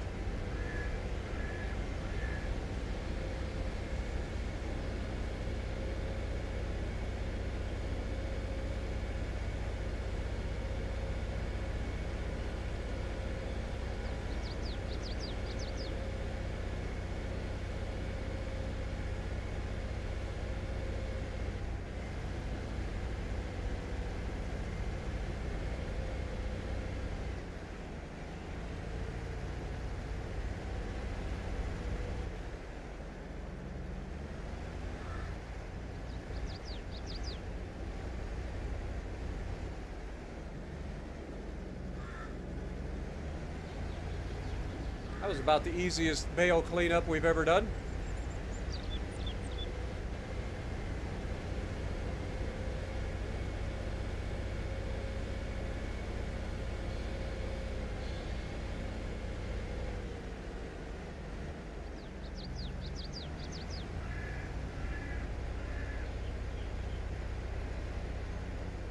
Don't hit the fuel tank.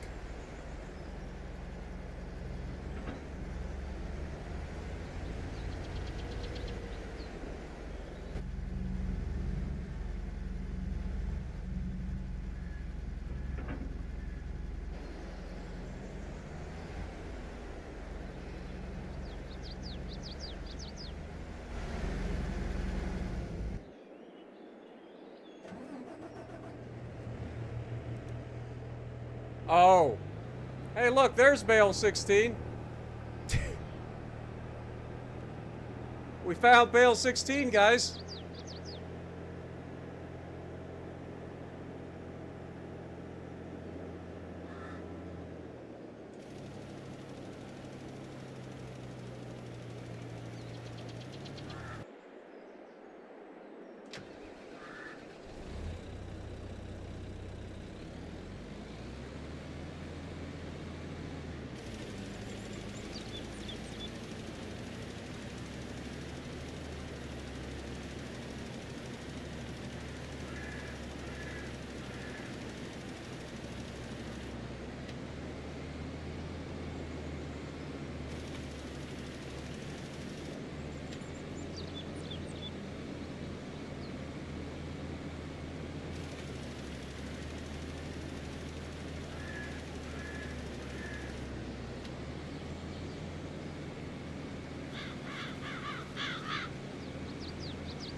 Oh my God, I'm so tired of this stupid crop sensor.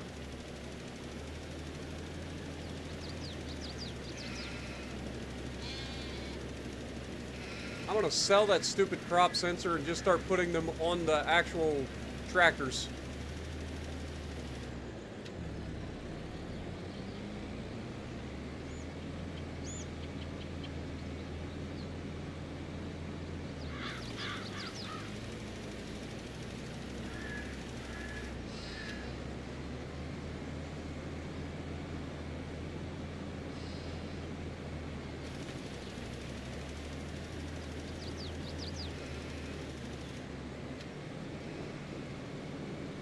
Did he at least get this side done? No. No, he didn't.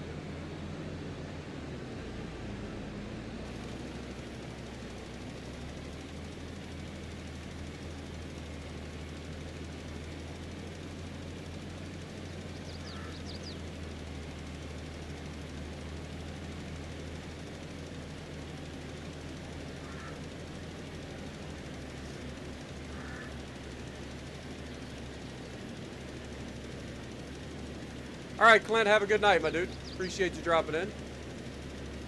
And we hit 100 likes. Nice. Thank you guys so much. Much appreciated.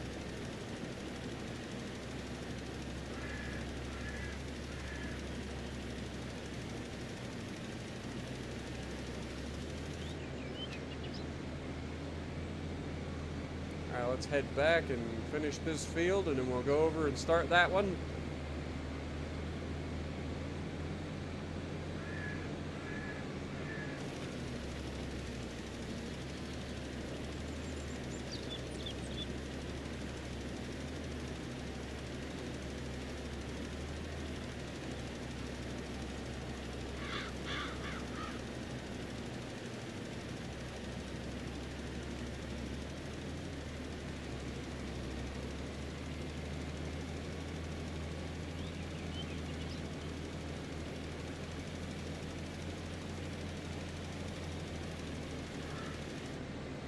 Worker A has completed their task. I, again, highly suspicious that that is the case.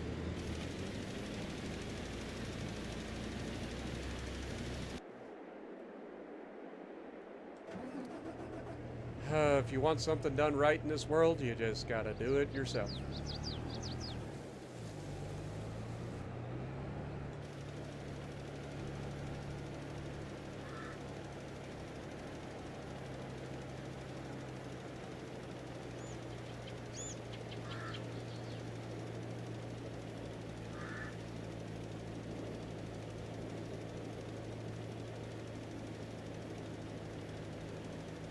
Now the next question is, are we going to have enough fertilizer to finish this field? I doubt it, but it'd be real nice.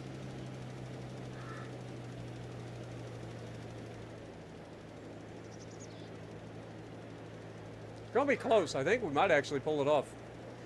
Thanks to precision farming.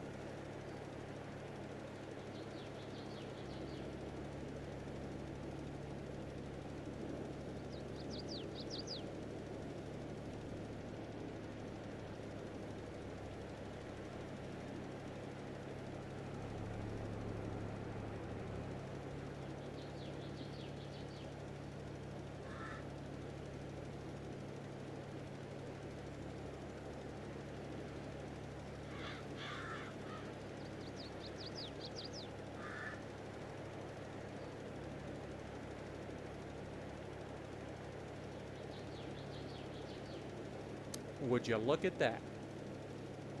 We managed to do the entire field.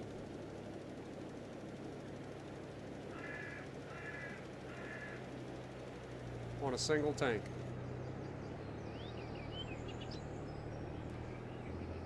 All right. All right, Blitz. You have a good night as well. Appreciate you dropping in. And everybody's taking off just in time to start seeing the money roll in.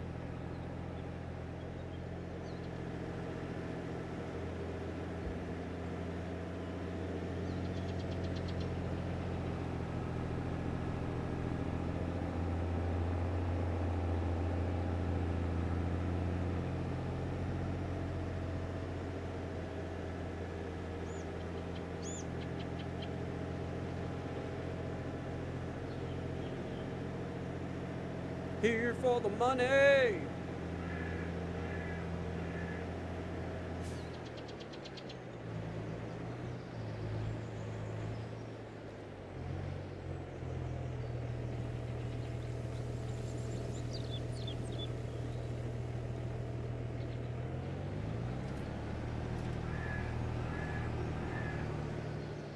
Put this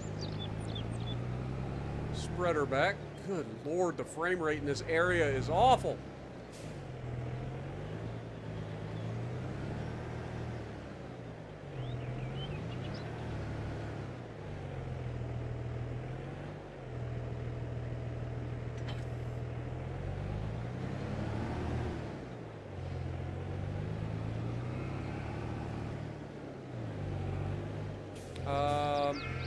We're already doing lime. So this guy should be able to just be parked.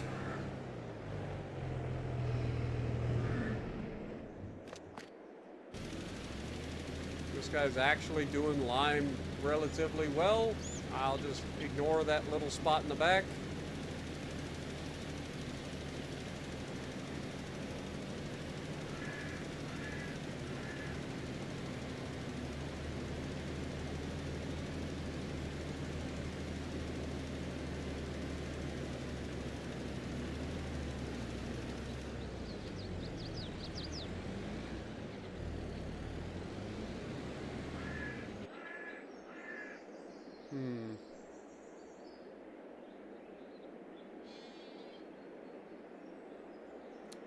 Shame I don't have another way of picking up that bale. I guess I could just use this again. Might as well. I was going to wait for that other tractor to finish so I could load it with, or use the front baler, or the pallet fork to pick it up.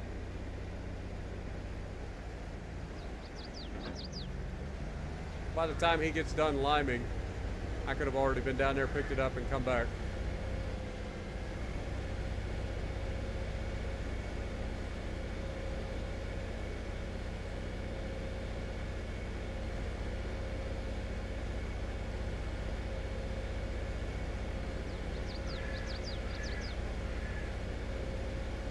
What up, Noriko? Welcome to the stream. Appreciate you dropping in. Hope you're having a good weekend. Grim's still here. Nice. Just eating lasagna hamburger helper. Damn it. Y'all can't resist. Can't resist.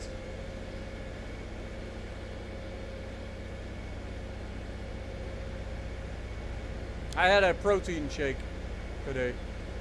That's what I ate.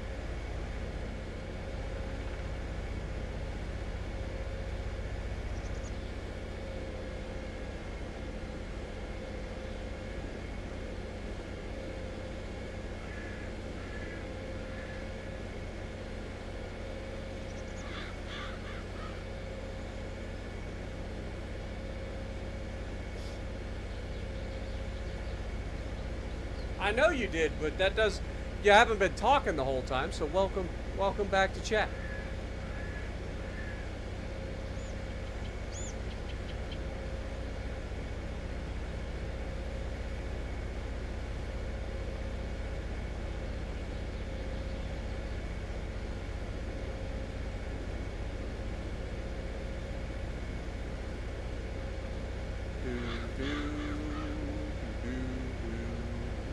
It's time to go now. Haul away your anchors. Haul away your anchors. It's sailing time. Ba ba ba ba ba da.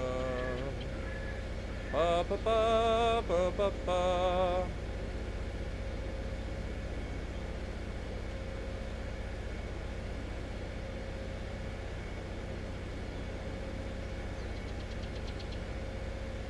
I want a better tractor.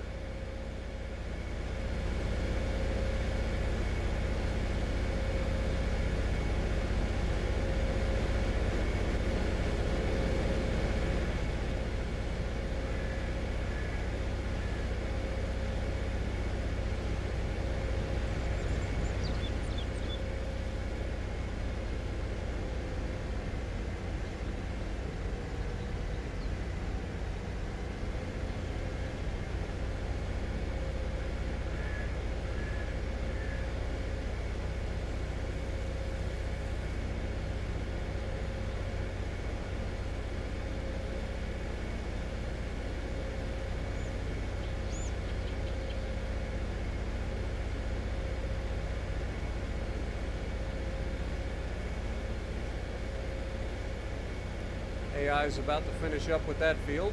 Looks like they did a decent enough job. I'm not going to go back and try to fix it.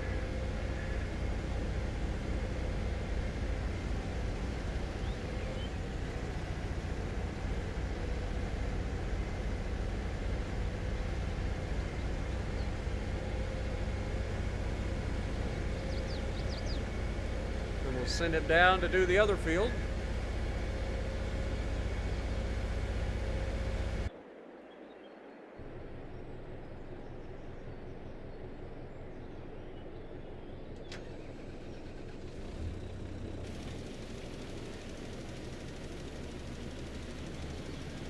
Just throwing lime all over that man's car.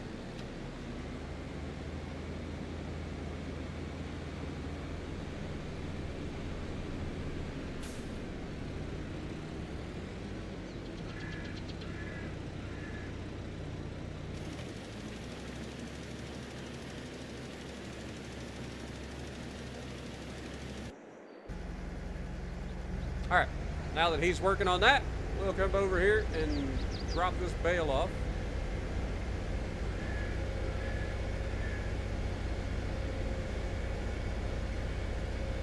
Dude, Lamborghini isn't even in the game, unfortunately. I've never seen a Lamborghini tractor. I know they do make them, I've just never seen them.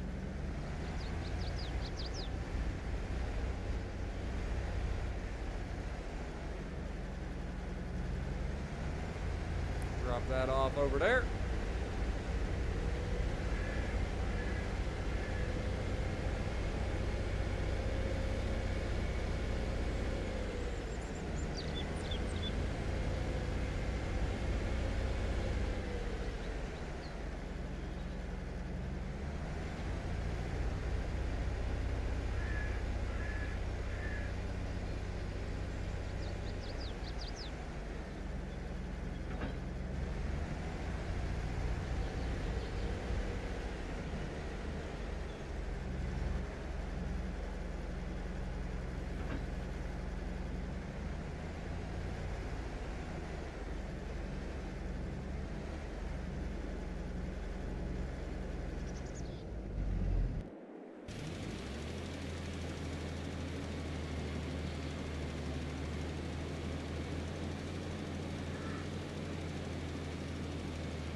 Might as well save while we're at it.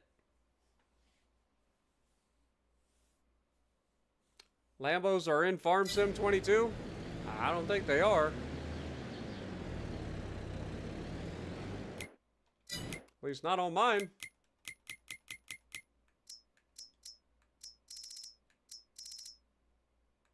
Landini.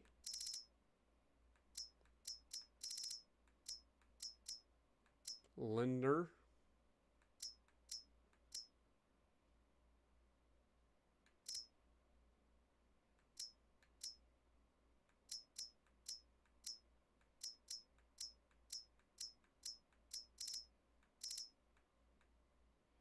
Nothing in the small tractors.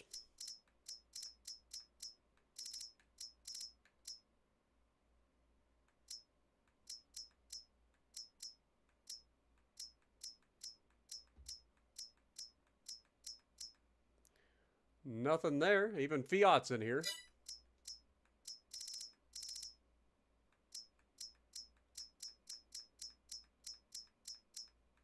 Nothing there.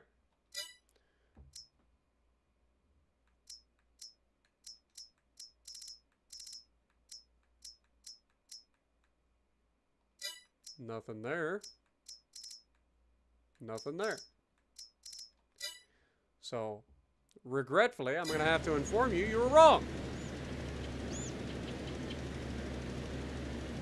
Got to get the mod. Well, see, that's the thing.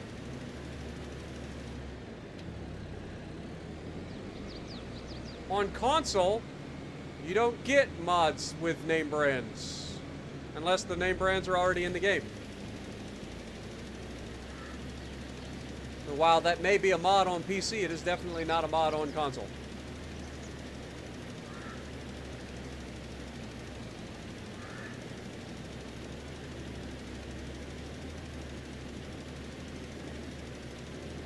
At least it wouldn't be named Lamborghini, I'm sure. It might be modeled after a Lamborghini tractor, but it's probably named something else.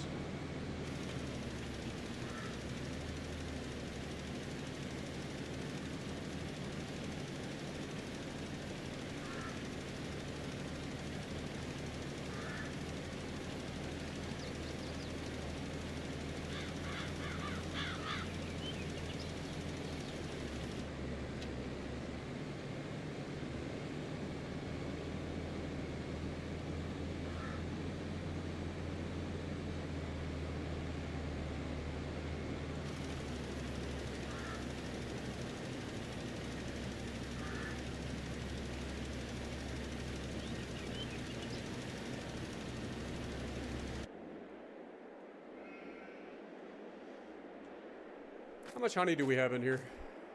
12,600 liters of honey. Okay.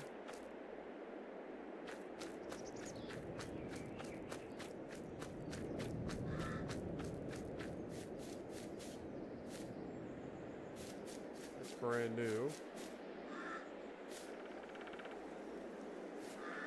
This doesn't even have any wear and tear. This was just, oh yeah, because we just fixed them both. I forgot about that.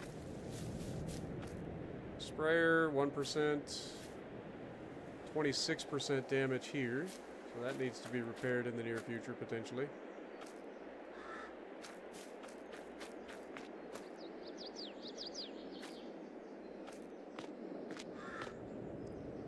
That is at 10%, so 19. So these need to be repaired. 7%, 3%, so that's fine.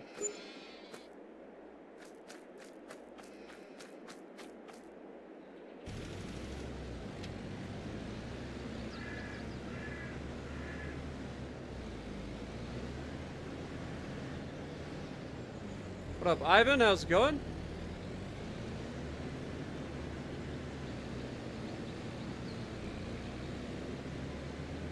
What up, Victory? Lambo is on Xbox Mod Hub and medium tractors. You have it. Alright, I'll take your word for it, but like I said, generally speaking, you don't get name brand mods because they're not in the base game and they don't have the licensing for it, so the console mods generally are generic. They may be modeled after something, but they won't actually be named it because they don't have the licensing for it. Whereas on PC, they get away with that shit all the time. But while this guy continues to do his liming, I will be right back.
All right, I am back. You are fired.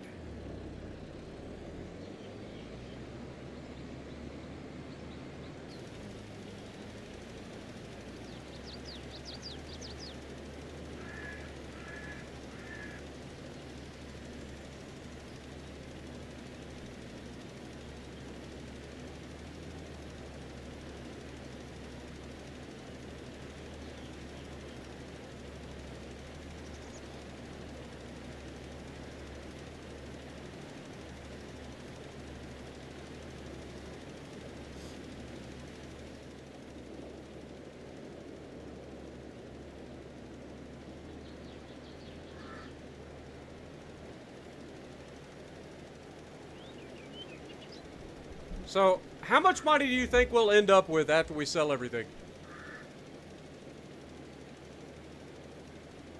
That is the next question.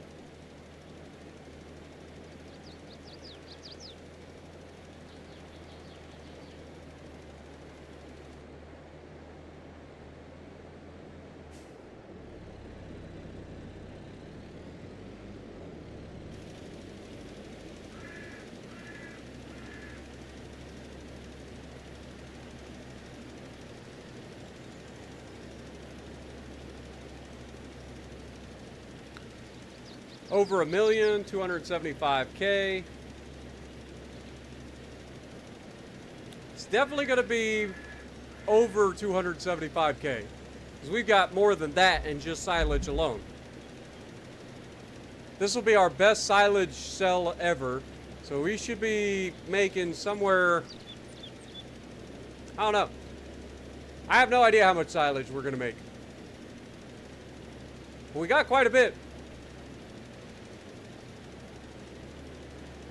But this should be a really good harvest, or a really good year for us, money-wise.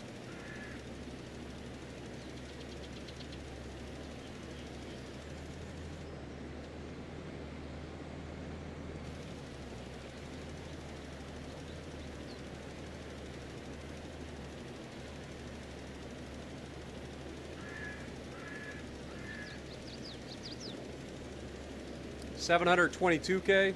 What up, Mr. Bioroots? The group's products are commercialized under the brand name same Deutzfahr, Lamborghini tractor, Perlman.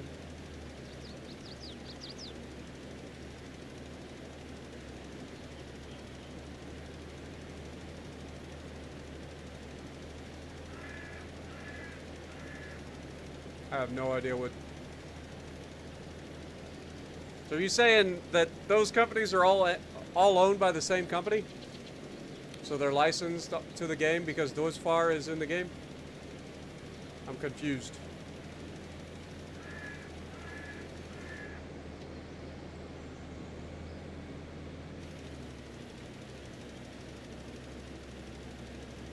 Yes.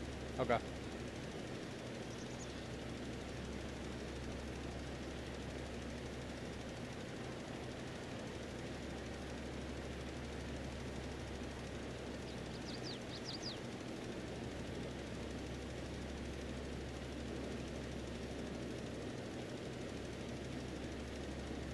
Then that would explain why you see Lamborghinis on Xbox. Because, like I said, every mod that I've ever seen for any game on console has always been limited to licensing. Which is why you see trucks and stuff in SnowRunner modeled after obvious trucks that you know by looking at them, but they're named something completely different because they don't have the licensing. Which is why I said that. Alrighty, we are done.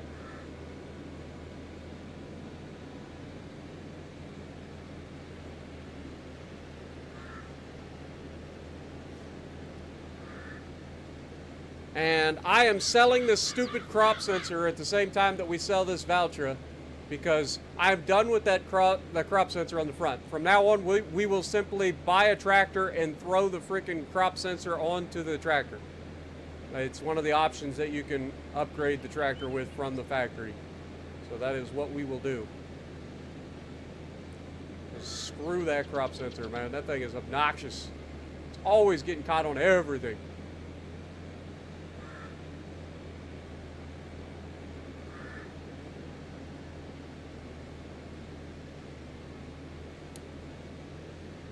Might as well load up on lime while we're thinking about it.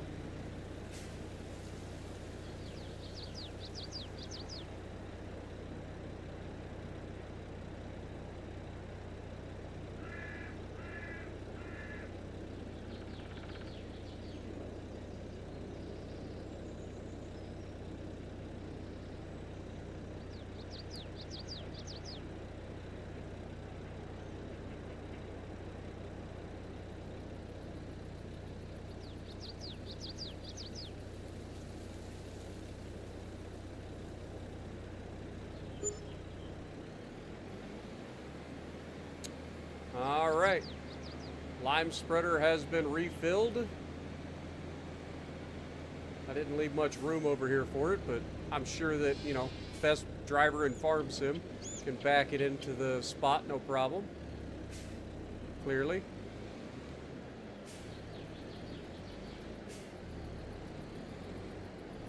I know Clutch says he's the best driver in farm sim, but, you know, he's okay. Fuck! I hit the wrong one. I have to drop that. Alright. From here on out, things should get much more entertaining.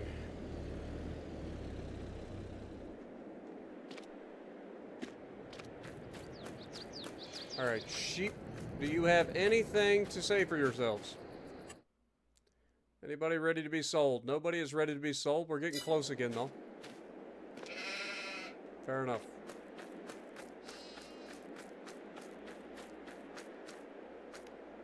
All right. So, we have a lot of silage. I don't even want to think about how much silage we have. We have a lot of them. But everything is good to go. It is time to go forward. Now, I do have a question.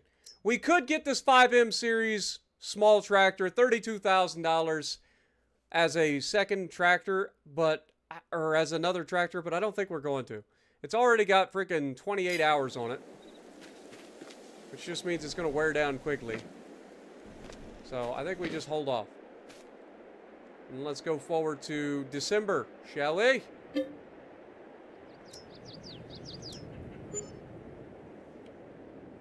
What up, Jess? Welcome back. Bye.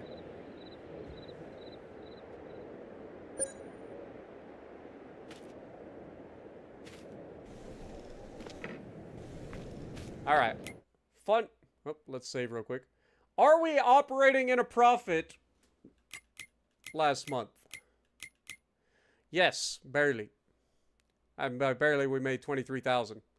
That's with the construction costs and all of the labor costs because we sold canola oil for $65,000. Now, it is December, so it is time for, oh dear. Okay, I was gonna say. Let's go ahead and drop this trailer. Get our grain trailer. December should be time to sell our barley.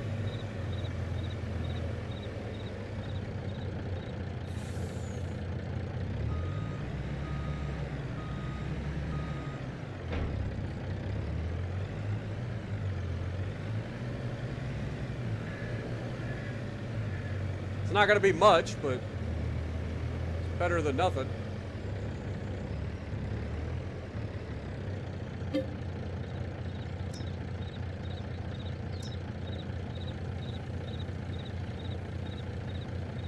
A little bit of almost 65,000 liters of barley.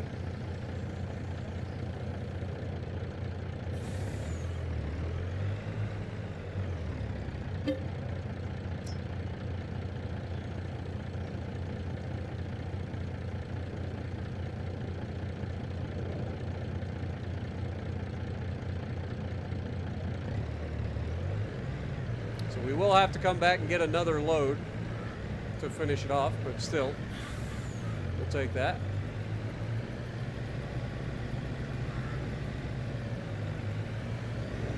Oh dear. Forgot, this trailer does not like this truck for some reason. I'm assuming that the best place to sell will be the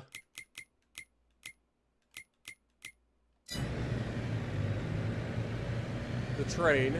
Usually is. Yeah. Dang it.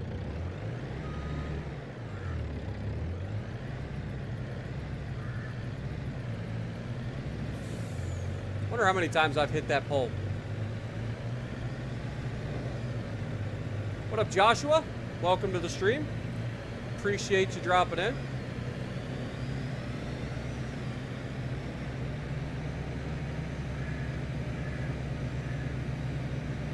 Asking for another Helena video?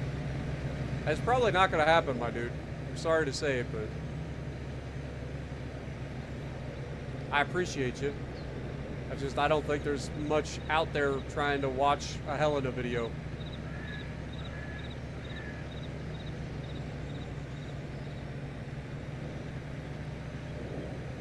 I think they spread this field with slurry, judging by how thick and dark and muddy it looked. See, right here, base game, a lime silo, right there.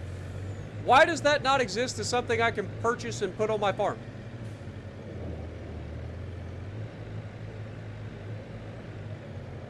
Why does that not exist?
All right.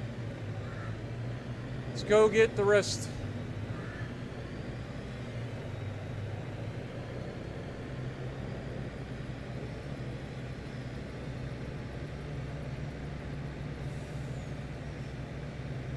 Don't do it, you white car little turd.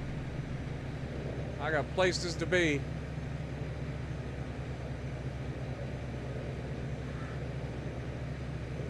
You know how terrifying that would have been for that white car? Like, you just slowed down, stopped to turn left, and a freaking semi comes barreling through at 50 miles an hour. And that was death staring you right in the face.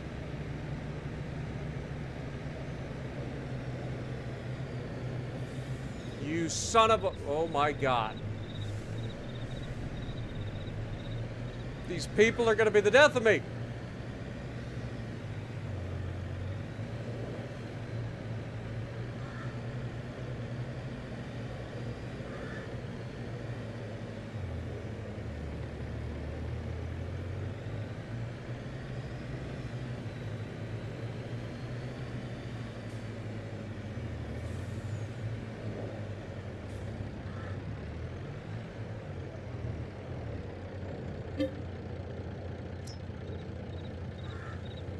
I like how that is not even going in the trailer. It's close enough, the game says.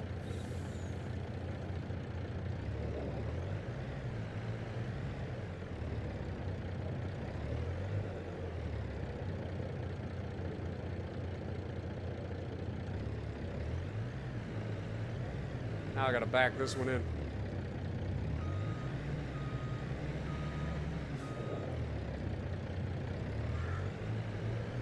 Whoever put that lime pile there.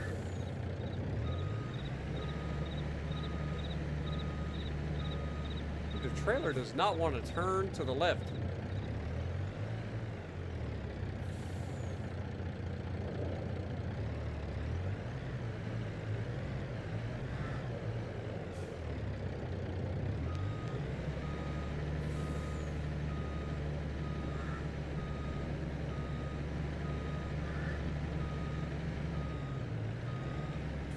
My God, you're gonna go to the thing, whether you like it or not. There we go. All that for 4,000 liters of barley.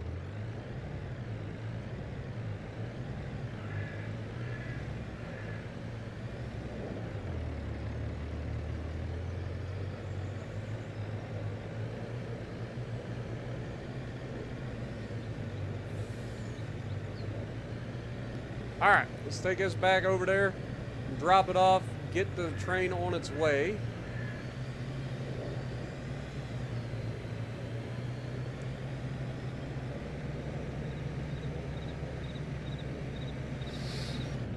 Dude, the airborneness of this truck every time. Like, I don't feel like physics work that way, man. This truck manages to get enough air to not be able to turn at all. Every time. Best driver in Farm Sim. Damn right. Helena and Dallas are your favorite ships. I'm glad to hear that. They're good ships. They really are. Have you played the Cleveland? Because it's nasty, man.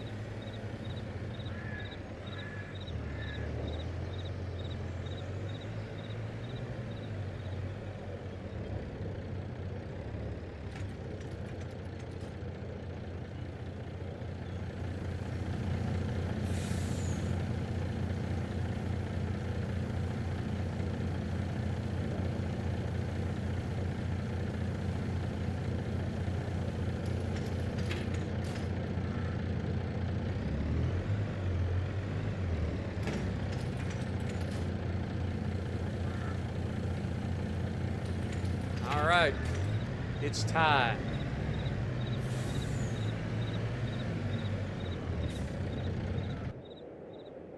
Now, the only thing that doesn't get sold during the winter months is the soybeans, which get sold in June, I believe. So that'll be the only thing I managed to screw up here. Where'd I end up? Get me out of here.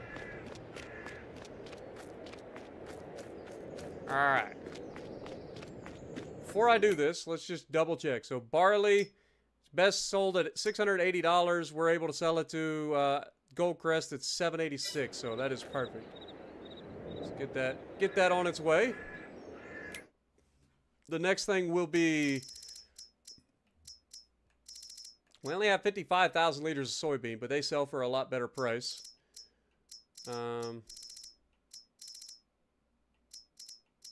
Getting low on diesel. Well, I say low on diesel. We're about half of a... What was I doing? Silage. Where's my silage hiding? There it is. It doesn't tell me how much because it's in a freaking storage place. Sadness. Sadness. Well, that was quick.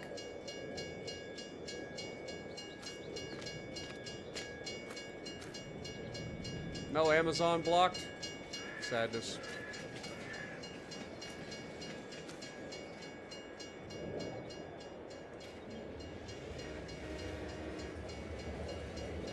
Open the cover, please. Start filling with my barley.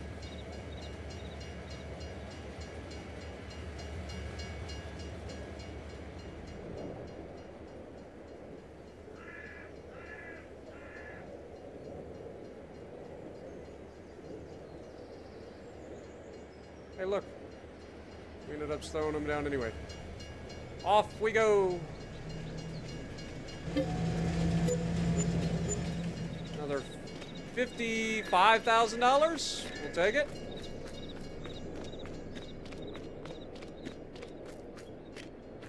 Not bad. All right, let's get this back up there.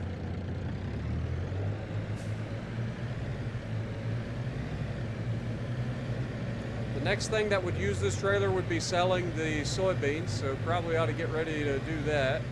That'll be in June though, so it'll be a ways off. We will be selling our silage.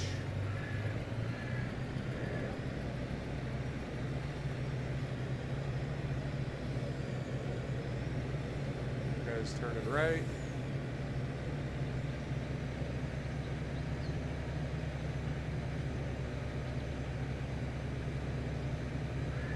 Silage sells next month for all the money.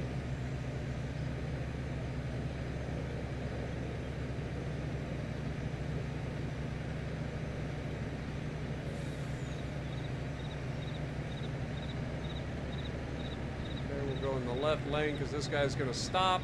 Question mark. Perfect. Straight through here.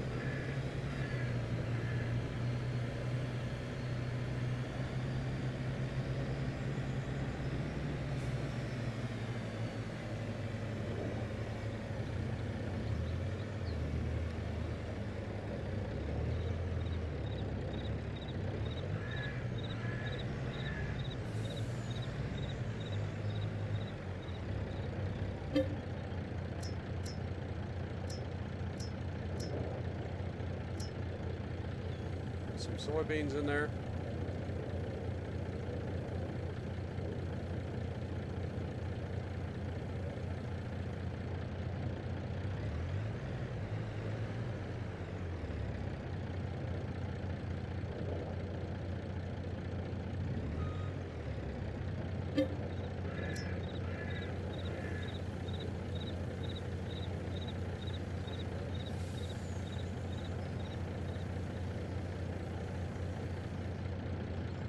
Cover it over,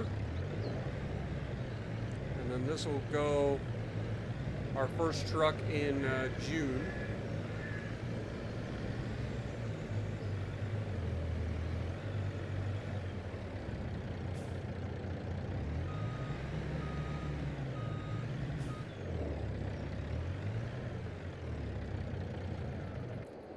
All right, let's go ahead and get this.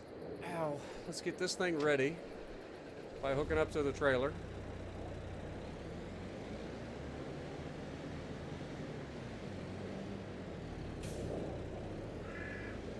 For what will likely be its last ever useful thing it does for us.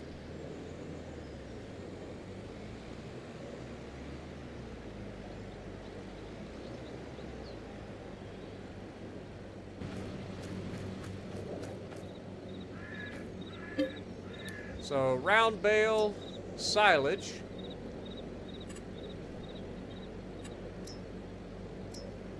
Let's get those out.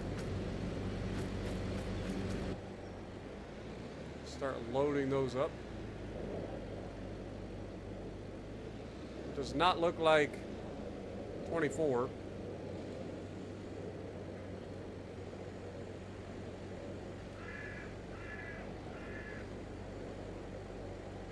Guess we'll find out in a moment.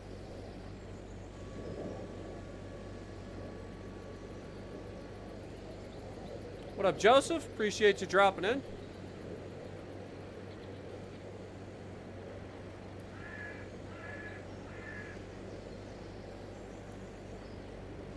Welcome back, Yedem.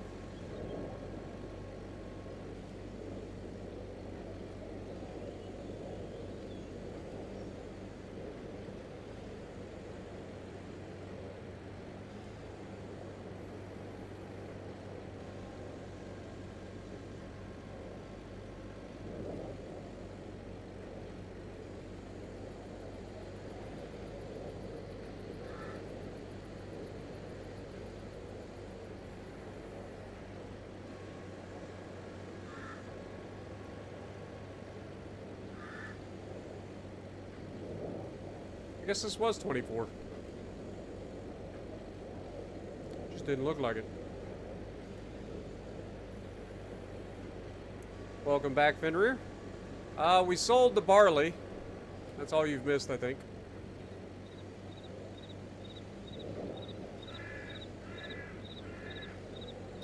We're loading up our first trailer to sell of silage next month.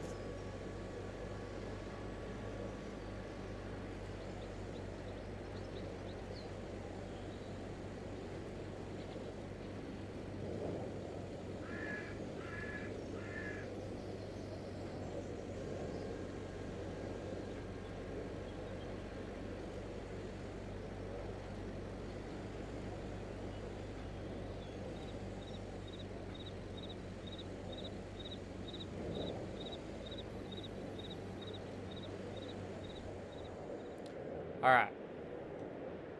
Let's check the used market. There's actually nothing in the used market. That's a first. I don't think I've ever had that happen before. Well, time to go forward a month.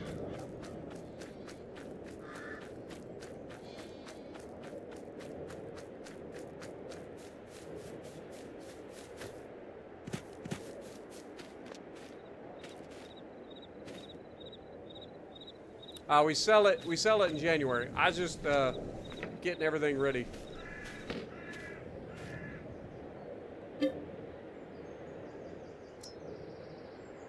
I was just getting the first trailer ready so that as soon as January hit, we could make our run to wherever we're selling, either the biogas plant or the animal dealer.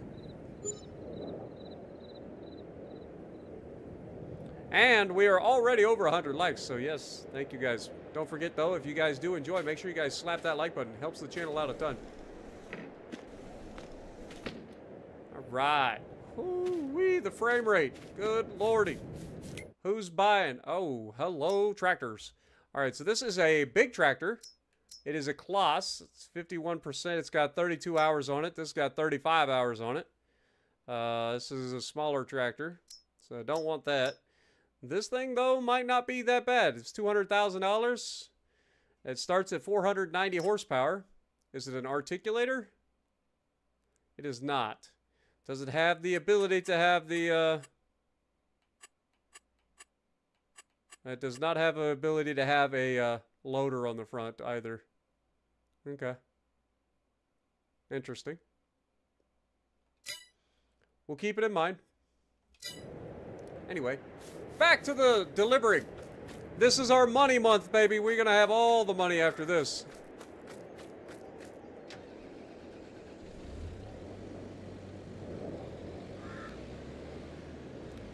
Who is buying? I forgot to look at that.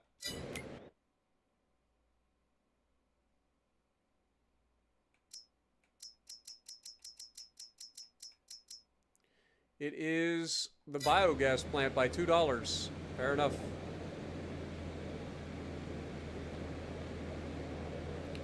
Fair enough.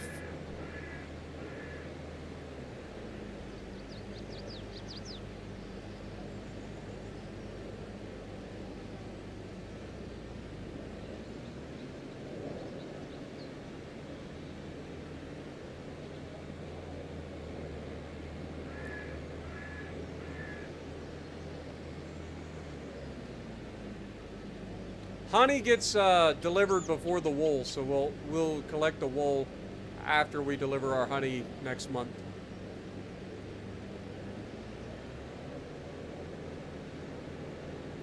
It's not in danger of being too full. We've been, oh, I just missed my exit. Dang it! I blame you guys. It's your fault.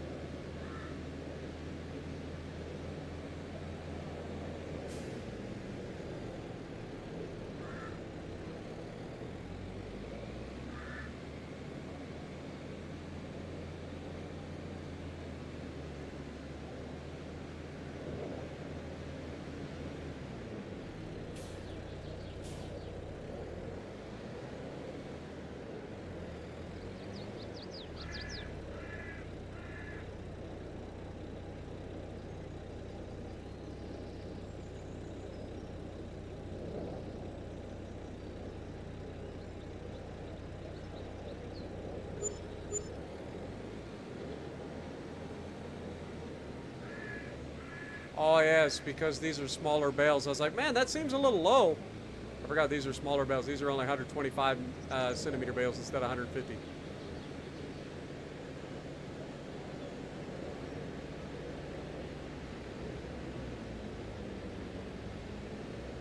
Why would you stop, you idiot?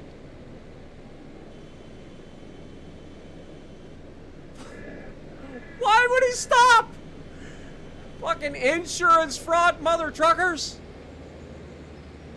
We just asserted our dominance. Screw that guy.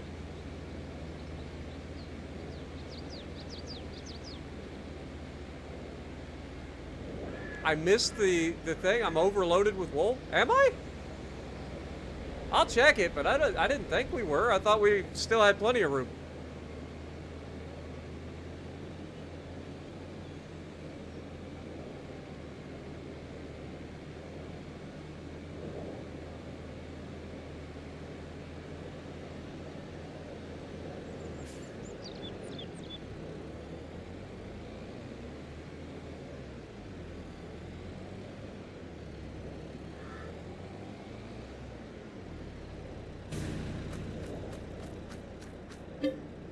Alright, these are the 4,500 liter ones again. That's hay. I don't want hay. Round bale silage.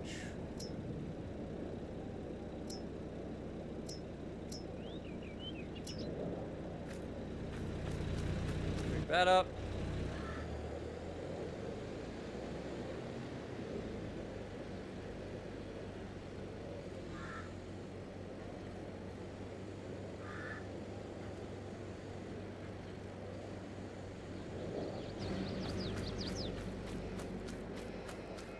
Are we actually at our max?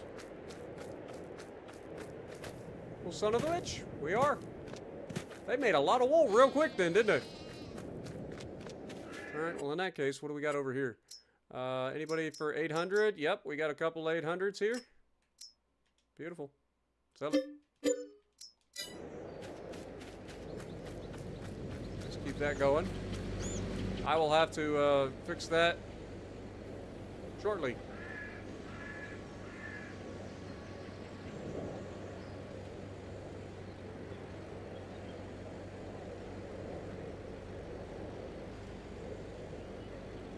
I think they can actually hold on to, like, wool and stuff, too. Like, I don't think once it reaches its max, I don't think it just sits there and does nothing. I think it still produces the wool. It's just when you move pallets, they'll spawn in.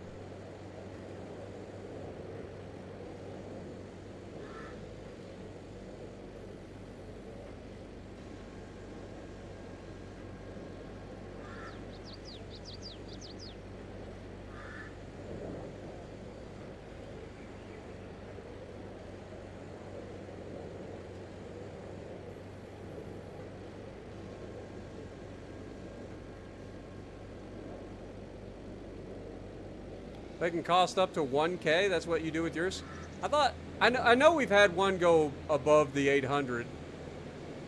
We ended up selling it for like 900 or something like that. But I don't know what the actual maximum price is. But if you're saying it can get up to 1,000, I can save them until we get them up to that.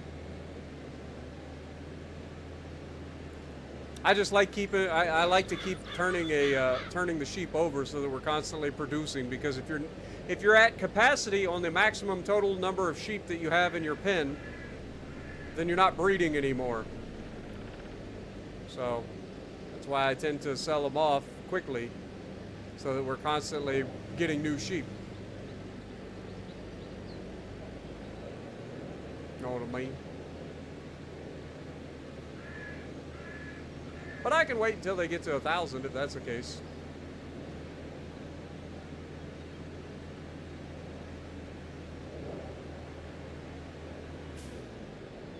Can you dump these in the first one here? I bet you can.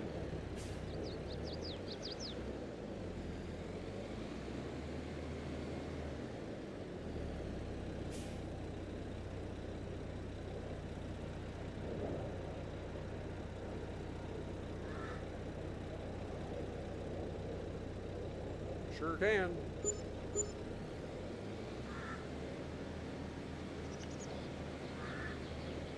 Alright.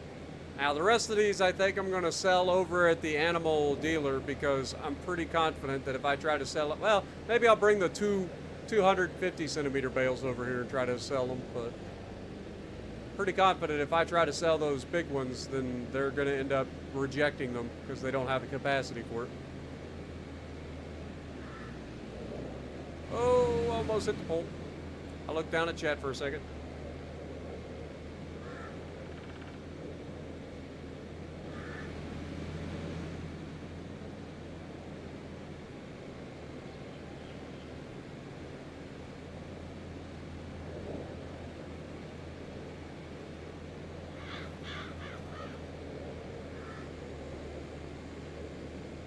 I know we got two 150 centimeter bales to take, and then everything else should be the 180 centimeter bales.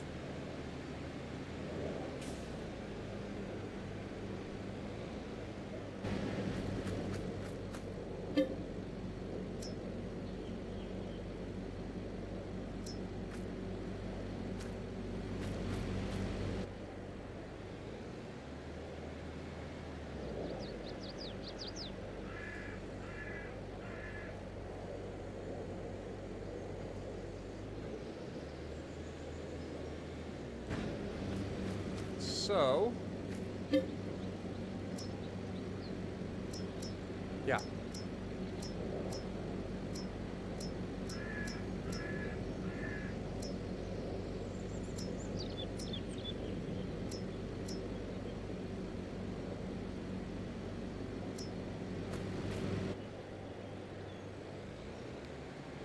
We'll get them in a minute.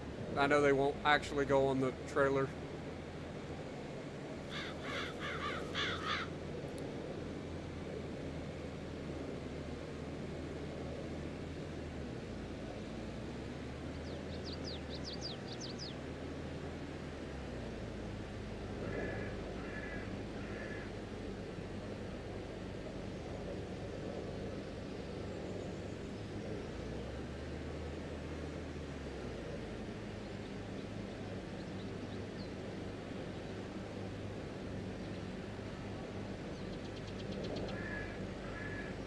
Not receiving enough.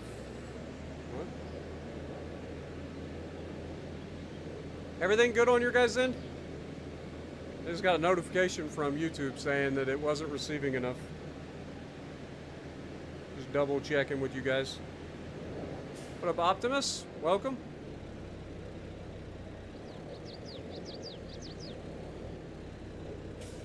All good? Okay. Probably on YouTube's end then. YouTube gets weird sometimes.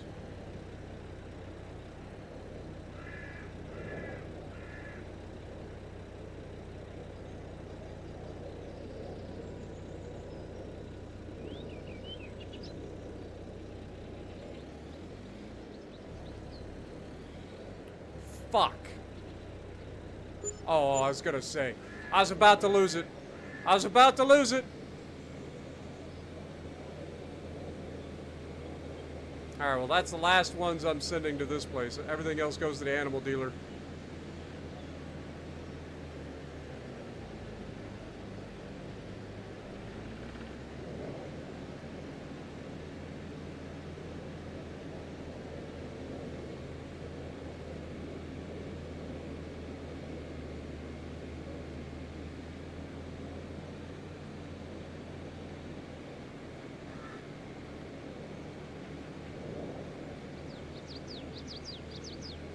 Okay. Thank you guys. Appreciate you. Like I said, I got a notification by YouTube when I looked over. It said that it wasn't receiving enough information for the video. I'm like, wait, what? Why would that be? But no, it looks like everything's okay.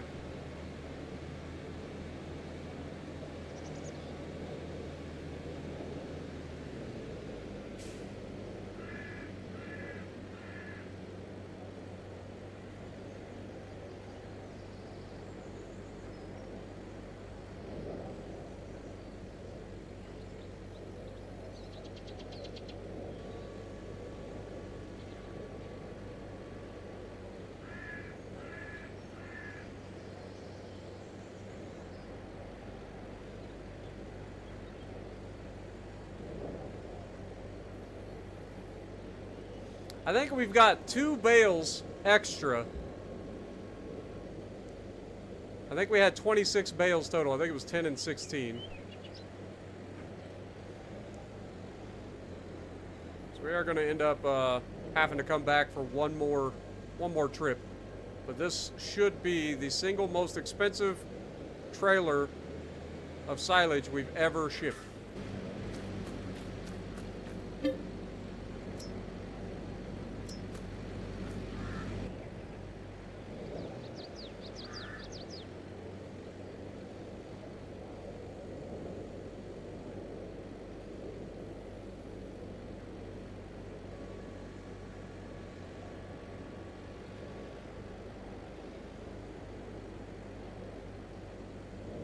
What up, Ozzy?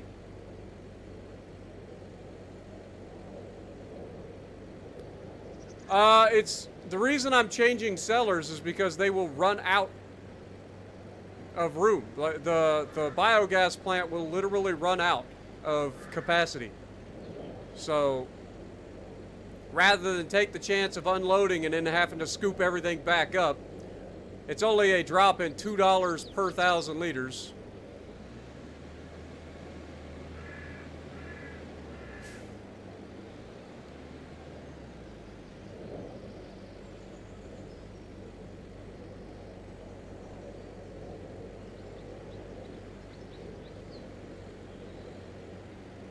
So 24 times 50,000, that would be 12, so 120,000? No. 50,000 times...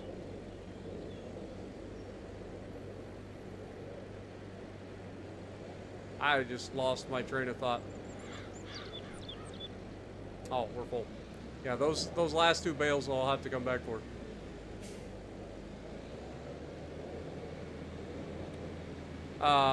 But yeah, anyway, so each one of these bales 50,000, so that would be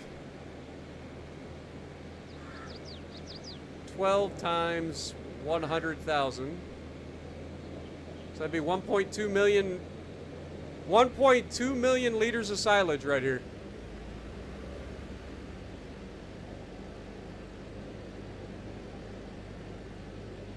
That's a lot of silage.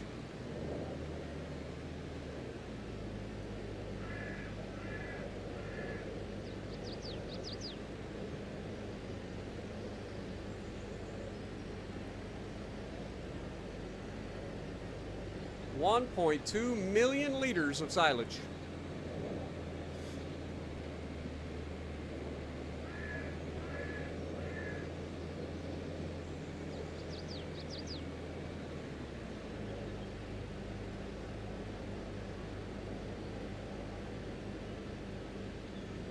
All right, place your bets. How much money am I going to make off of this one trailer?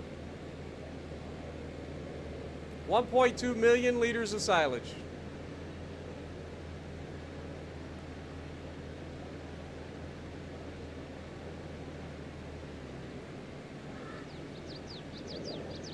Be the most expensive trailer we've ever shipped. 250K off of one trailer? Okay. Any other guesses?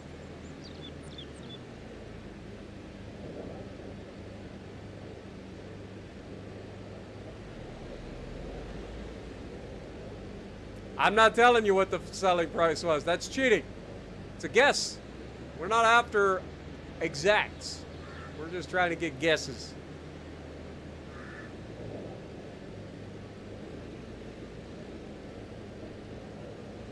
$500K. All right.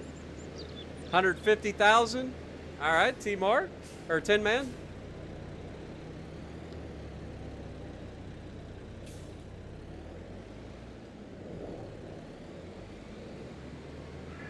Good to see you as well. Welcome to the stream. You guys ready?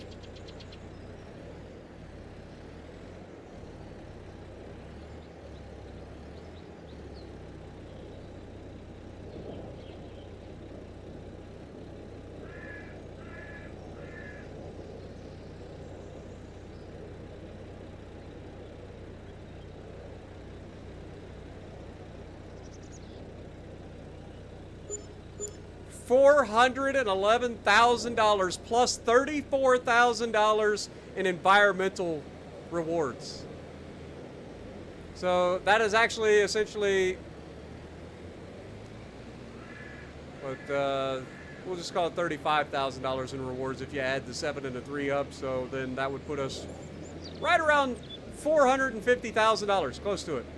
Not quite, but close. That's a doozy of a sell. Basically what I'm saying is y'all were way off.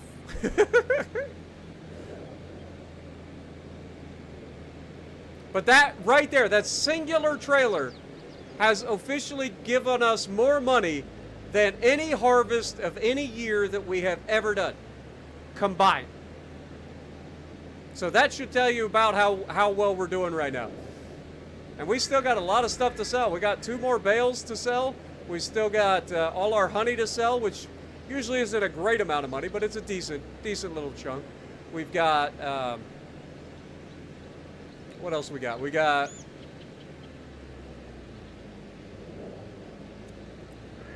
our soybeans to sell in June.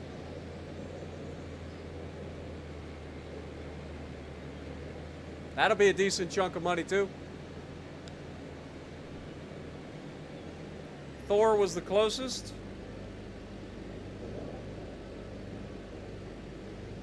At 500K. Ah! I looked away. Dang it. Yeah, at 500K, you were the closest. I'll give you that. But yeah, that was a pretty crazy delivery.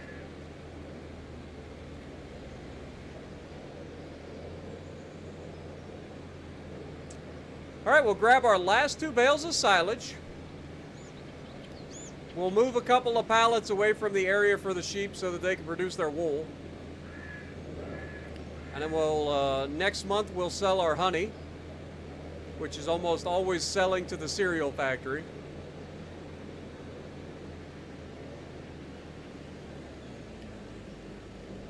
Which is all the way on the other side of the goddamn universe.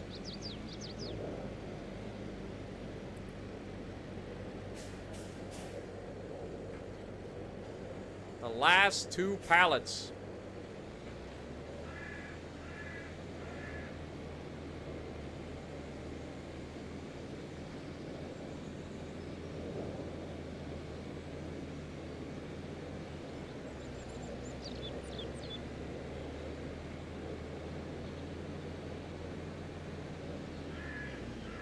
Yep, if it was Price is Right, you would lose. Closest without going over. Price is Right rules. What up, Chris? Welcome to the stream. Hope you guys are all having a great weekend. Appreciate everybody dropping in. We out here making the money now. Y'all laughed at me. You all laughed at me when I started buying equipment and everything and then expanding and taking out loans. You guys laughed at me. Who laughing now? We making money.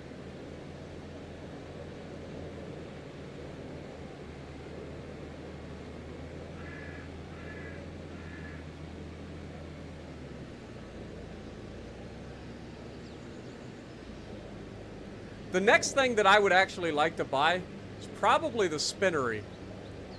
Because we already have sheep producing wool. We could give that to the spinnery. The spinnery would produce cloth. And then we would need to like get the tailor or whatever to end up making clothes out of it. Like that would be the next production to potentially get. Worst case scenario, we end up getting some cotton production going. But we're not there yet. We're only starting to make money. I don't want to go blow it all on a new enterprise that we're not going to be able to keep running all year round just yet.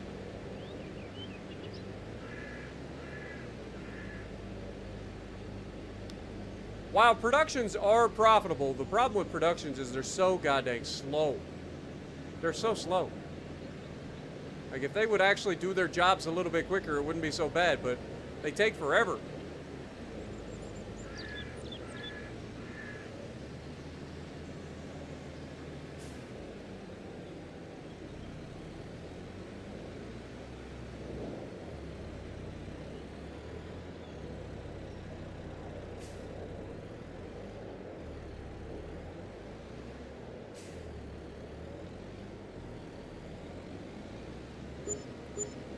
And another $37,000. We'll take it. Up over $700,000 total.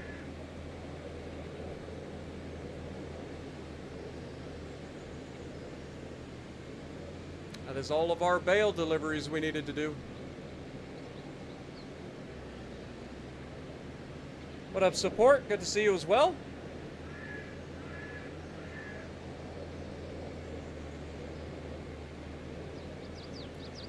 Chris Tran, come on down. You are the next contestant on The Price is Right.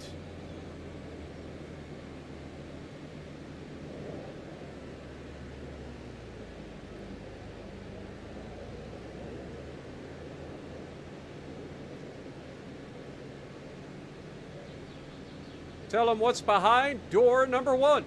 It's a new car!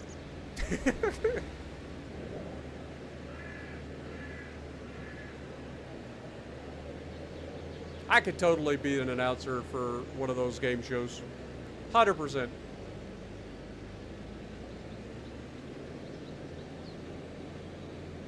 What up, Chris? Buy a John Deere tractor?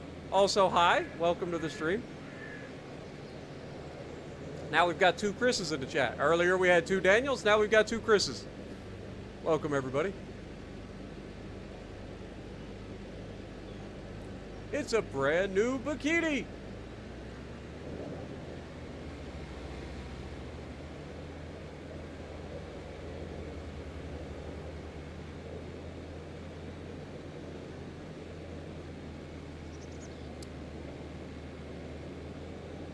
What was your favorite Price is Right game? I always liked Plinko. What was your guys' favorite Price is Right game?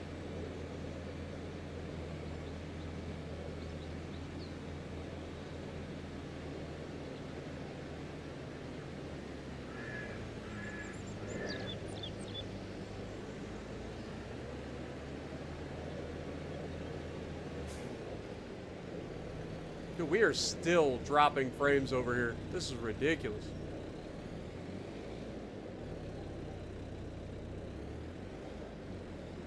Do you guys think it's the windmills that are causing it?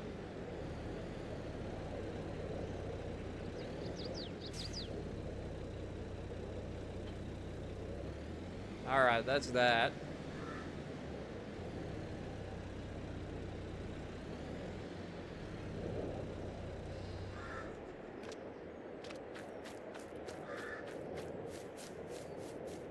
I don't think it's the windmills, because, like, if I look at the windmills, it isn't lagging. I think it's that. You can see what I mean? Like, look over here, nothing. Over here, oh my god. Maybe pull this up away from that, like, spot that's kind of, like, low. Will that help?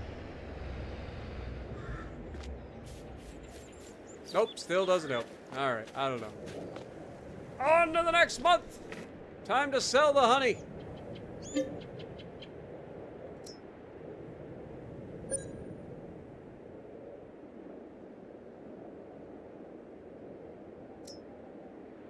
Happy Gilmore references in there. The price is wrong, Bob!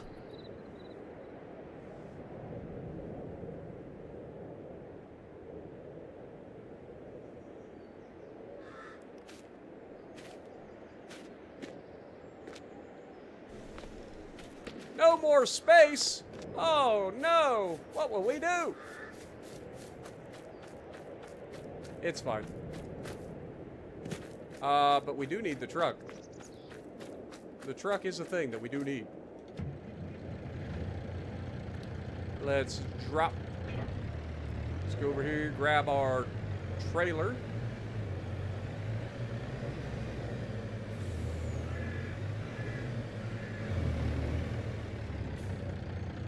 Like I said, I know that it cannot place the wool, but it should be fine because it'll just hold on to the wool.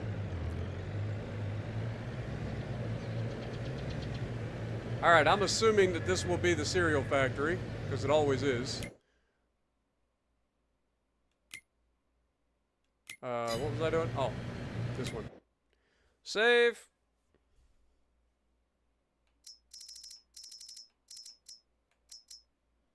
Cereal factory. Yep. Always is.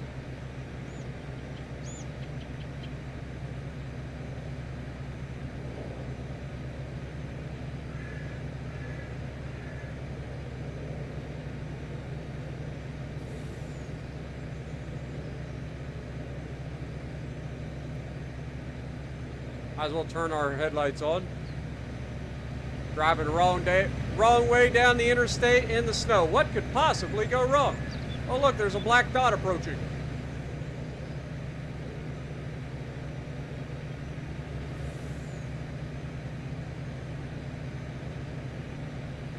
Don't mind me, fellas. Just driving about 1,000,000 pounds down the highway. The wrong way. What are they gonna do? Tell on me?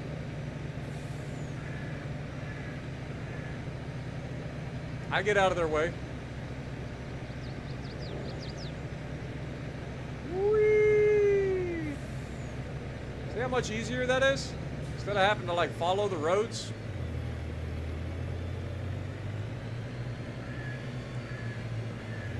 Who follows the law in this game? Like, good lord. Where's the fun in that? Don't you dare walk through my trailer. I know you're about to. Okay, you're gonna stop? Thank you. We'll be done on unloading soon enough.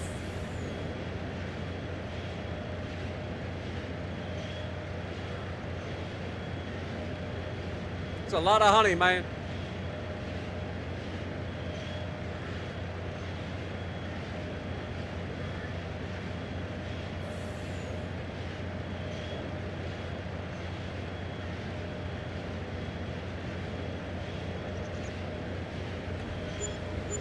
Another $35,000. Well, not quite.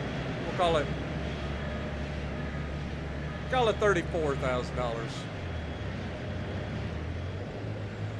Take out the fire hydrant. Nope. Nope, that is a stiff fire hydrant. That one did not move. Can confirm. Strongest fire hydrant on the planet.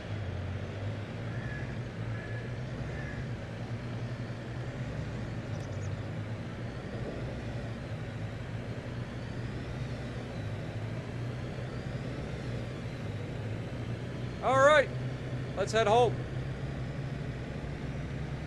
and pick up some wool.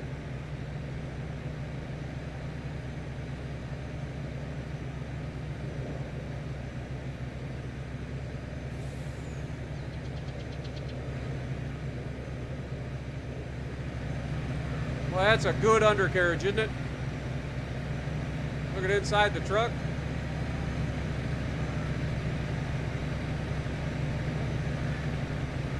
I'm sure it's fine. I can drive like this, right?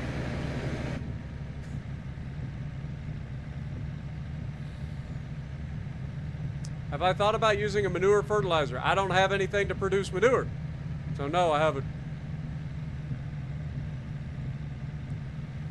That would require animals that produce manure.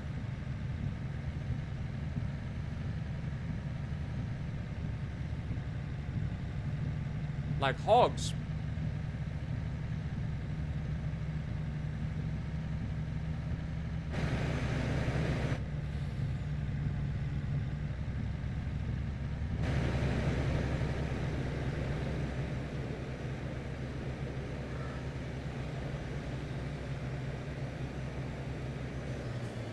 All right. Now for the fun part.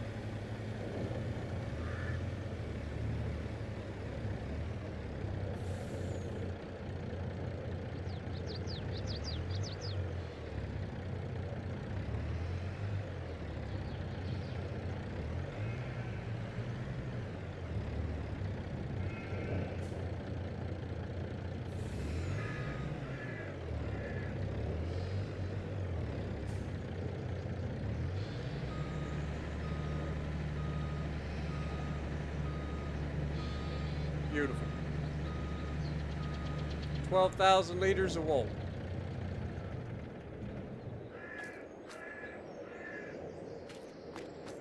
$7,700 liters of food, so they should be fine.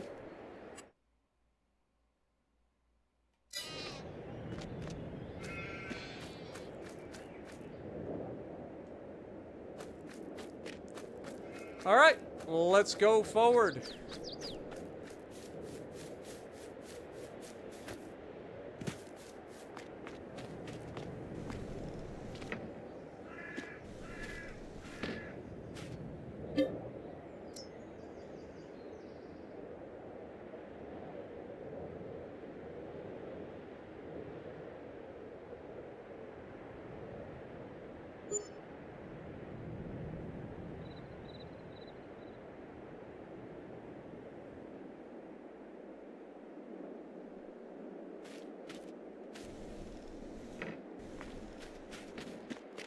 Where is the rest of the wool?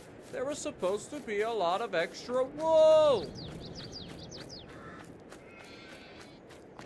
There it is. Whole nother pallet. Sadness.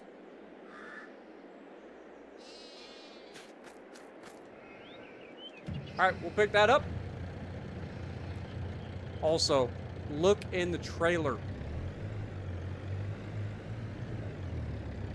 You notice anything different about the trailer's liters? Are they in a perfect multiple of 1,000 by chance? Sure doesn't look like it. So what do you think that means, folks? Huh?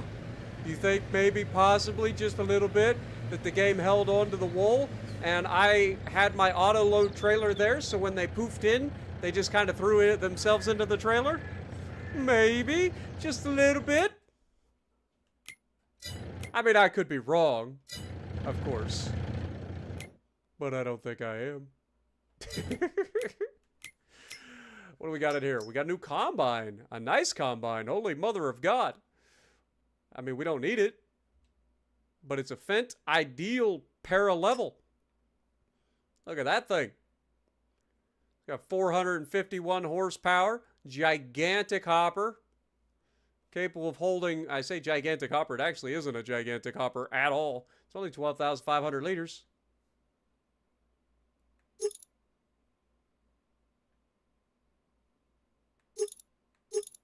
So you could get this thing up to 647 horsepower, but why? Does it have like a gigantic header that can fit with it? Fendt Ideal Paralevel. Let's look at it real quick. Fendt Ideal Paralevel. There it is. Never mind the Massey Ferguson Ideal Paralevel. Weird. Anyway. Combinations. This is the only headers that fit with it. Why would I want this? 9.2. Yeah, this is terrible. Why would I want this? Screw you. Who's the one buying the wool right now? Anybody? Anybody want some wool? There you are. Looks like the Johnson's Farmers Market beats out the Spinnery once again. But only just. Why is it so low? Oh, it's because it's not April yet. I forgot about that. I was like, it's awful low. Here, let me just park this over here again.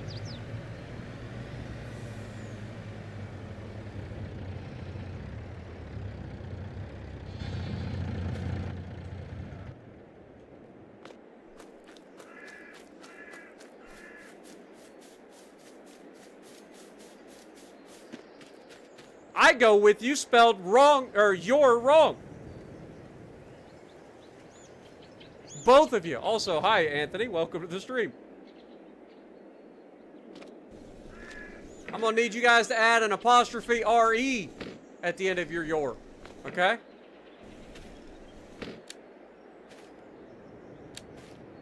Anyway. Next month.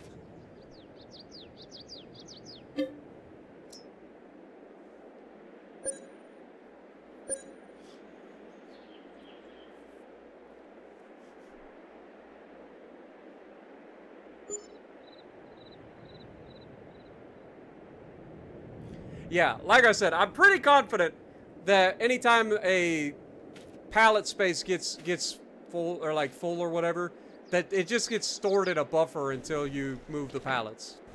Like, it'll warn you about it. Great demand at Johnson's Farmers Market. Hell yeah, we're gonna get a boatload out of this wool then. Fantastic.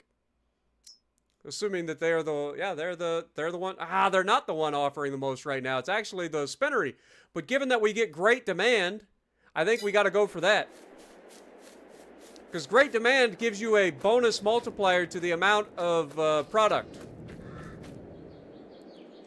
So I think it's actually, despite it being a little bit lower price, as we have now 18,000 liters, it'll be a little bit lower price, but you actually end up selling more? Question mark? I'm not exactly sure how the great demand works, but I think it is like a bonus, like, multiplier.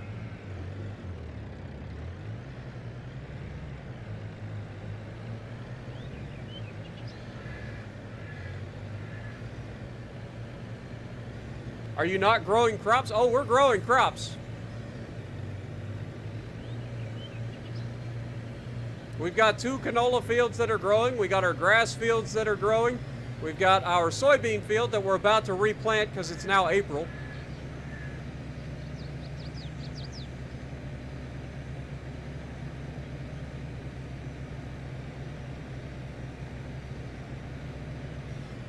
Welcome to the stream, Johnny. Appreciate you dropping in. It's just during the winter, there ain't a whole lot to do other than sell things.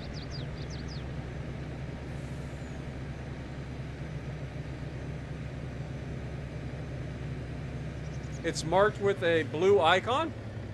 Wait, what?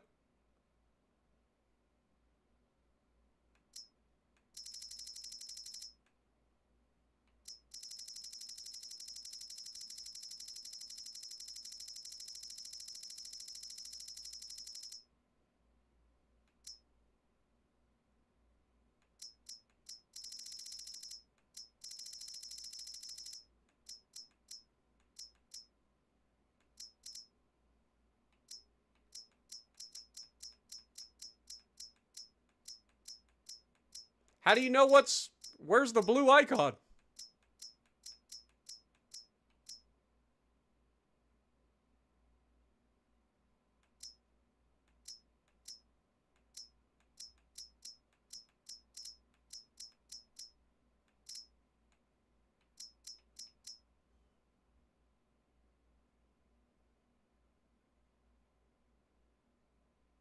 Have a good night, Daniel. Appreciate you dropping in. Also, later support. Appreciate you as well.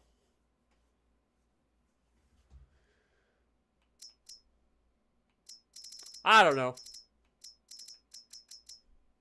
I thought great demand was just in general.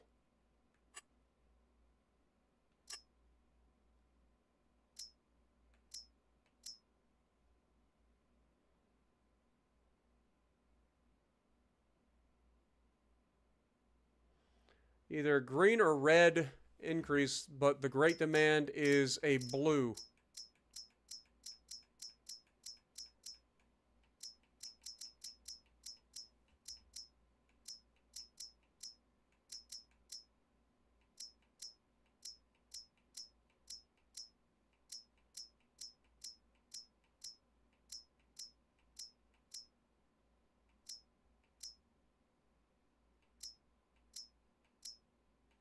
So far, I'm not seeing anything.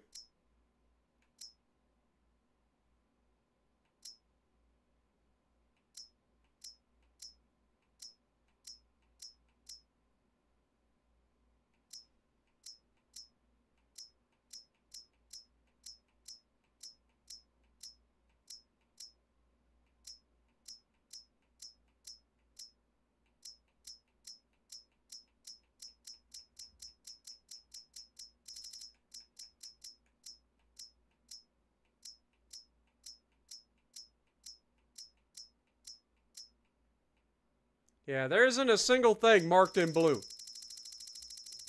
So either it's lying that there's great demand,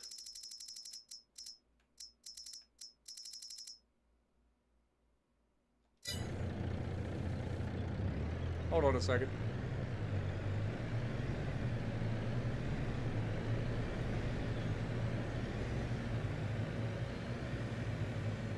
Just pulling here at the spinnery for the moment.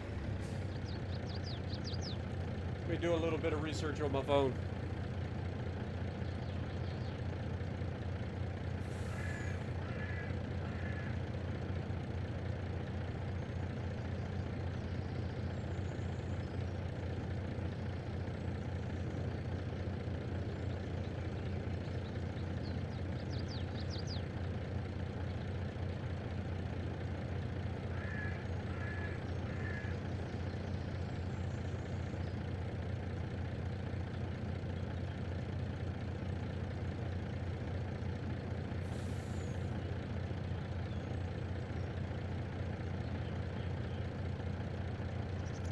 I don't know. I didn't see anything in blue, so I'm just gonna fucking sell it here.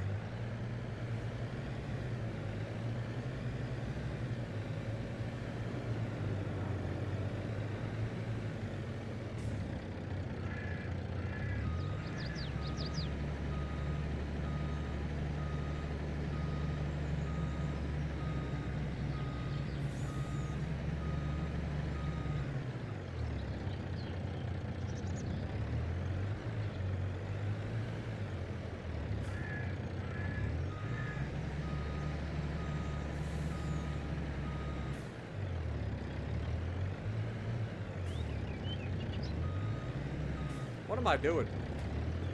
Turn the wheel the other way.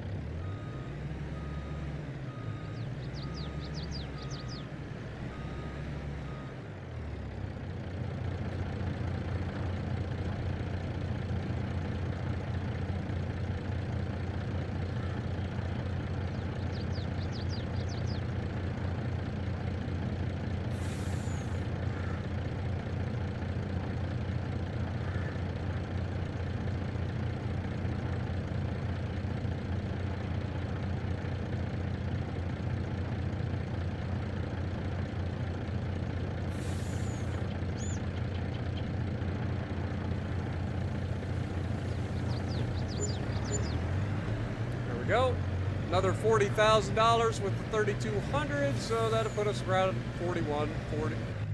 Yeah, somewhere around that. $42,000 for the wool.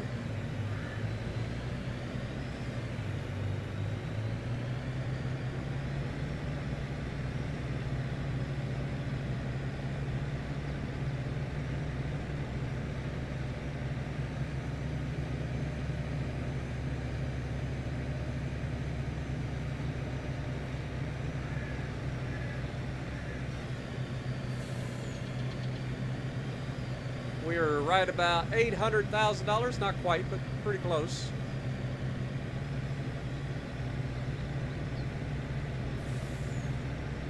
Now we have some decisions to make. This trailer can go back down to the canola oil plant.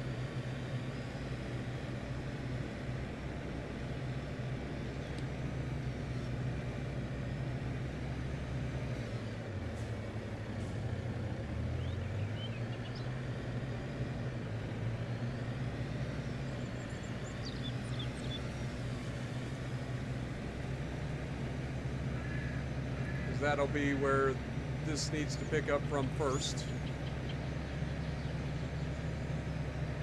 We also should have a little bit of sunflower oil down here as well. I don't know how that works, if it's going to end up in the same trailer or if it'll just sit there while the canola oil gets loaded onto the trailer. I don't know.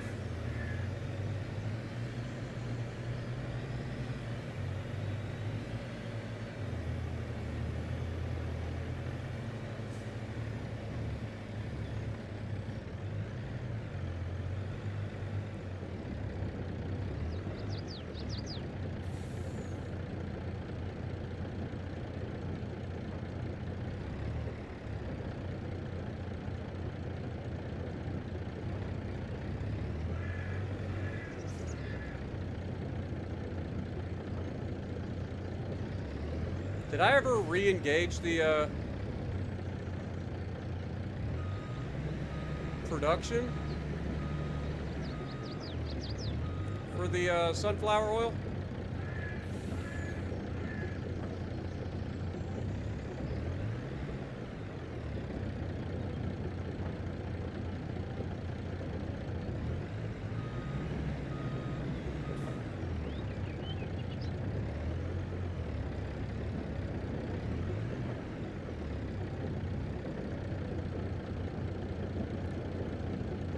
Have a good night, Fenrir. Appreciate you dropping in.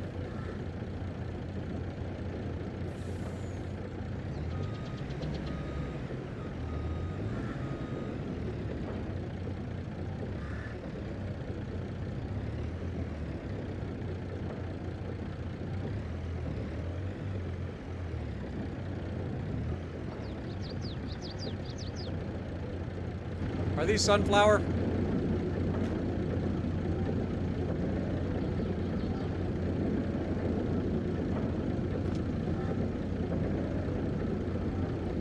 What am I looking at? This is canola oil. Canola oil. Canola oil. No, this should be auto loading.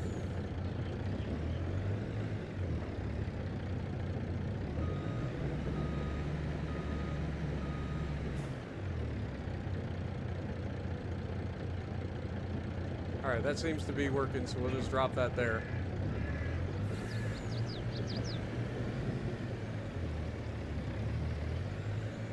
Ouch. All right, take this back up to the top. Run over the mailbox again, as always.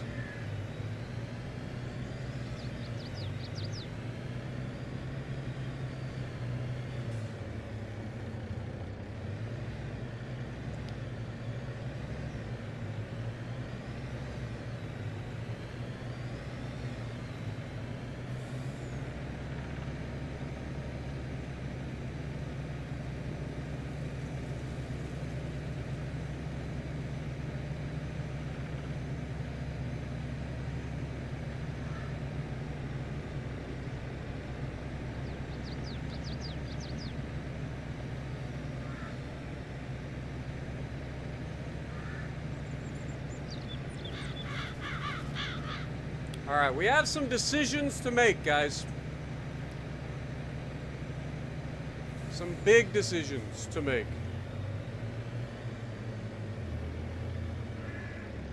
Do we buy more land or replace our equipment?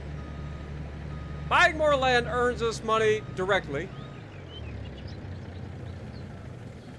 Replacing our equipment gets us more money indirectly.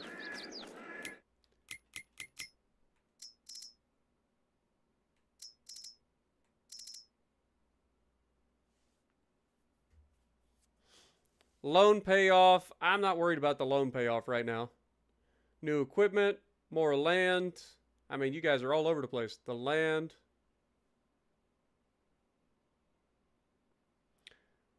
Get the Claas Lexion 8900.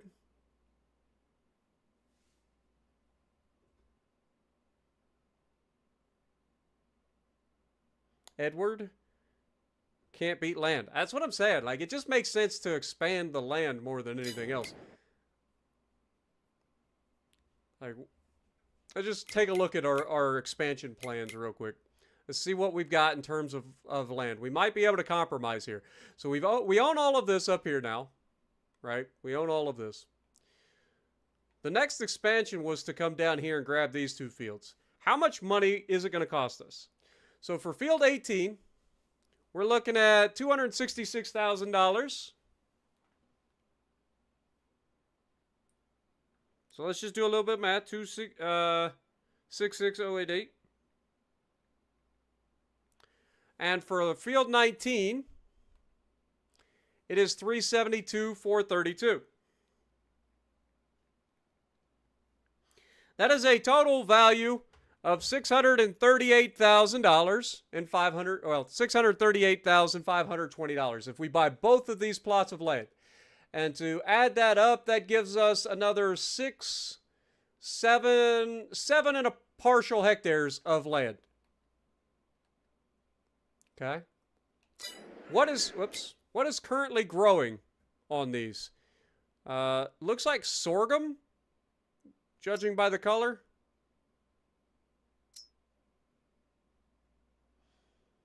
Okay, this one's plowed. It's not actually been harvested, or it's not actually been done. So, but it has been plowed. This one has been cultivated. So, are you telling me neither of these have been planted?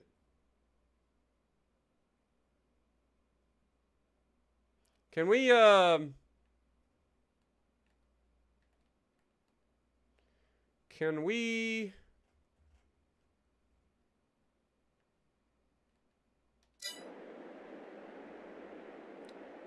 thought there was a way to like fast travel to like a plot of land or whatever.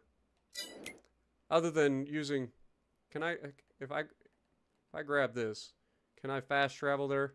Visit. That'll work. All right. So the land in question is these ones right over here. They haven't been planted yet, so this is like the perfect time. Yeah. This is the perfect time to grab this land to do with what we want.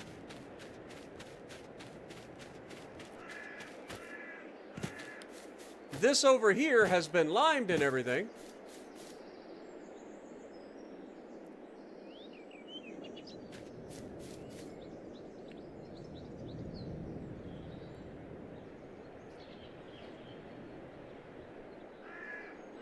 We've got the money to get it, and that would leave us about $100,000, $160,000 left in the bank to make sure that we have enough money to clean, to get everything done this year.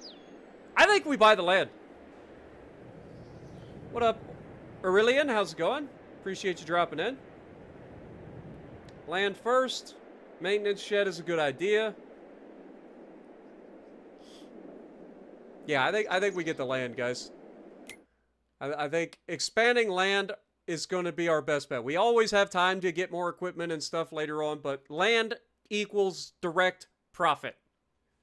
Right? Like, there's no way to discount that. Like, you're always going to earn more money by buying land than by upgrading your equipment. So let's go ahead and do it. We're going to buy it. 266,000. Another 372. That leaves us $155,000 to do everything that we need to do. Okay, one of the things that we're going to have to do is rent a cultivator to knock this out. Right?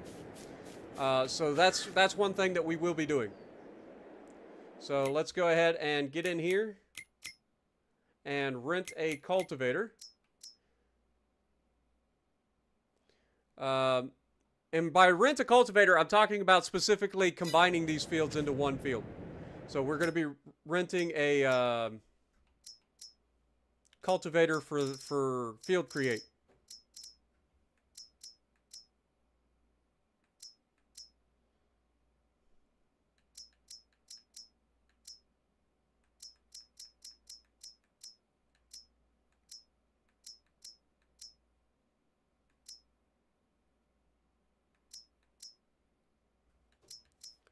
I don't need anything crazy. So let's just go with like a 5-meter cultivator.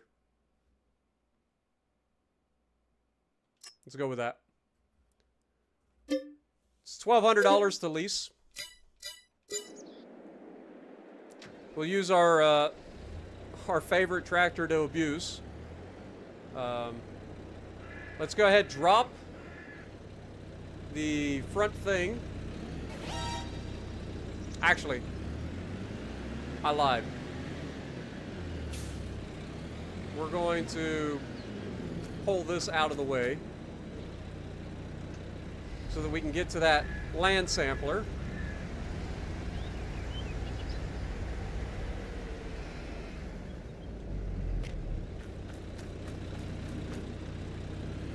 Because we're going to need to bring that with us as well.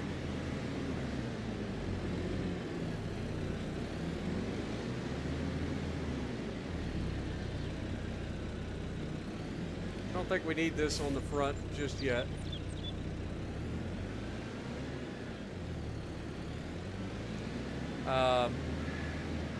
Meanwhile, let me jump in this, have this tractor start doing its job, which is planting that field. We've already done the fertilizing, or we've already done the liming, we've already done the cultivating. It just needs planted, so this should have no trouble with that.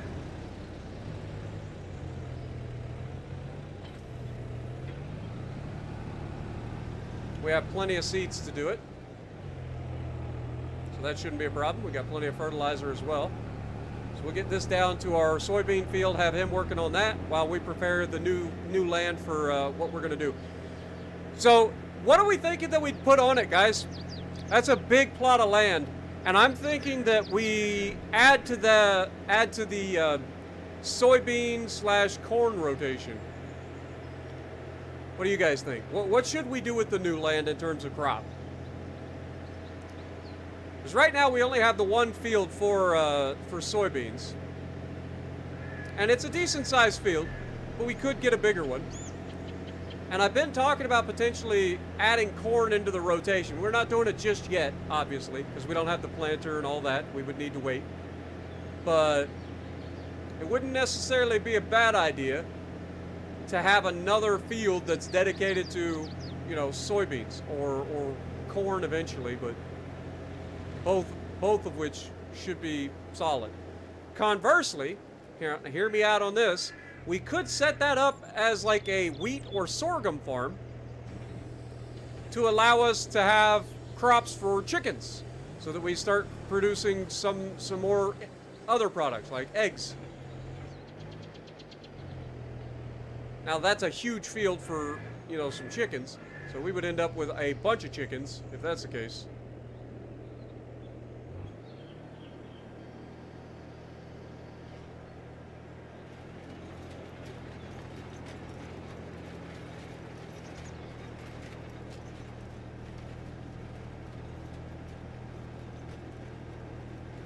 All right. Now, where was I? Let's get this down to that field.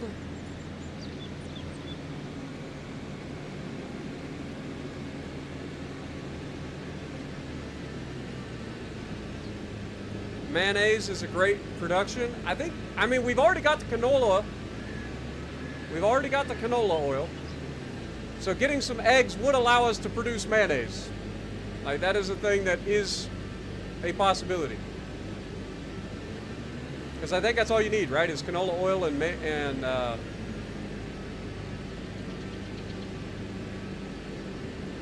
eggs.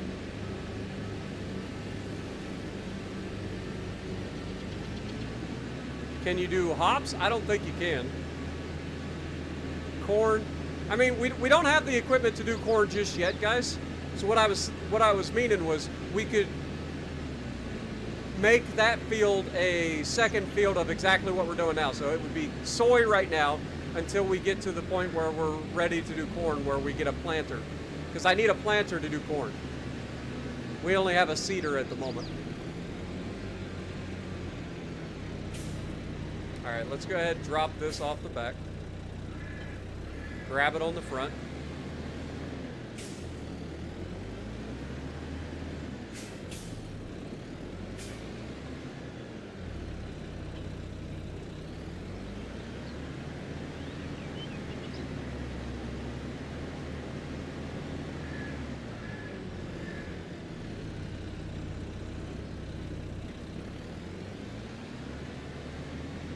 All right, let's figure out how we want to improve this field. So right off the bat, this side needs to be extended at least one width, if not two.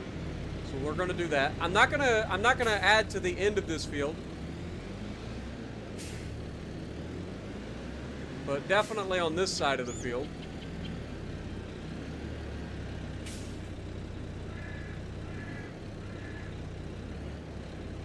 So we want to allow create mods, or create fields.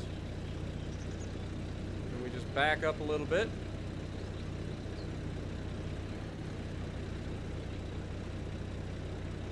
This should be fine. Go forward.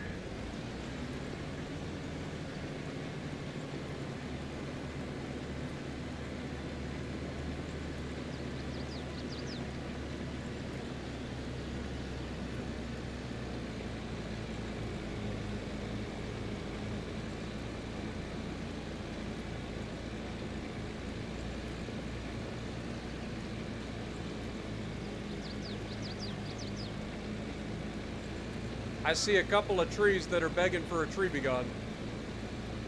Not gonna lie. Actually, I see several trees that are begging for a tree be gone. So we might have to rent the tree be gone again, too.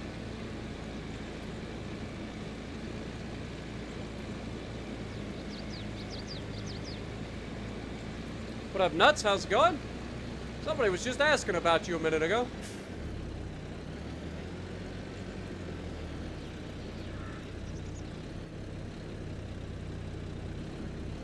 There we go. Lift that up. Alright, so this side is done. Let's go ahead and shut... drop that for now. Let's rent the tree be gone. It should be under forestry equipment.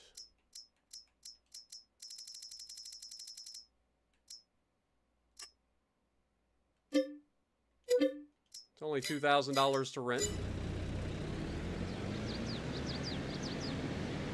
And we totally just yoinked that thing over. It's only a really expensive piece of equipment we just knocked over.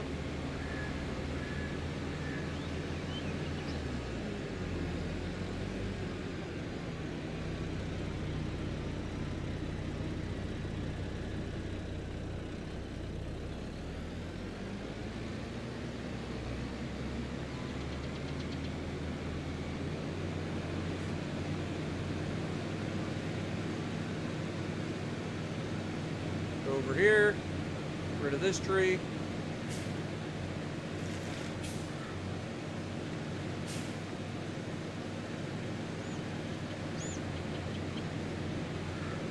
Get rid of this tree.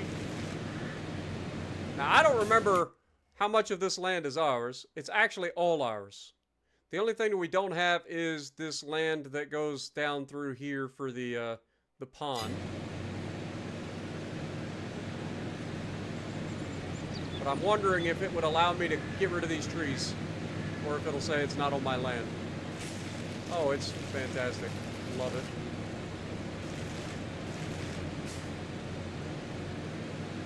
Okay.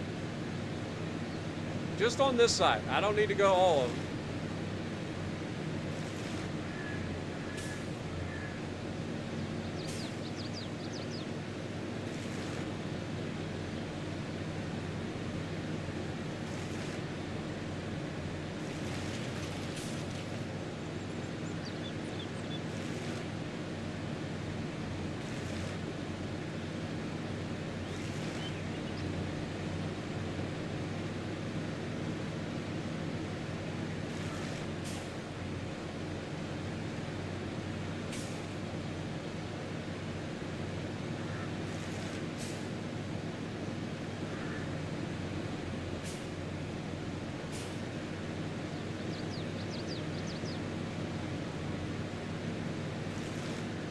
I like this pond, and it's a shame that you can't see it because of all the freaking trees and brush growed up around it, so we're going to clean that up.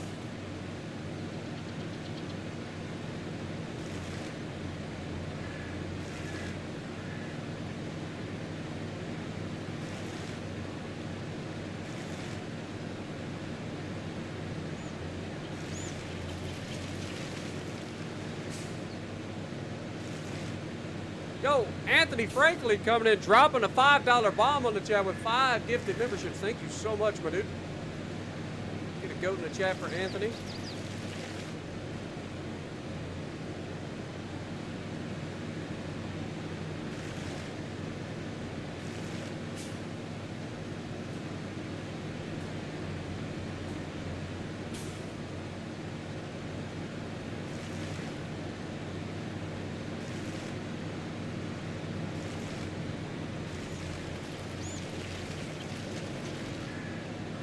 Those.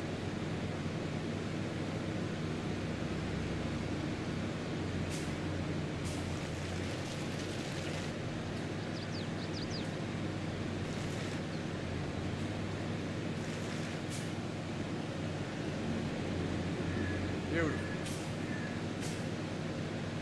Now, if I remember correctly, there's some trees down the other side as well that I'm going to get rid of. Let's turn that off and start heading that way.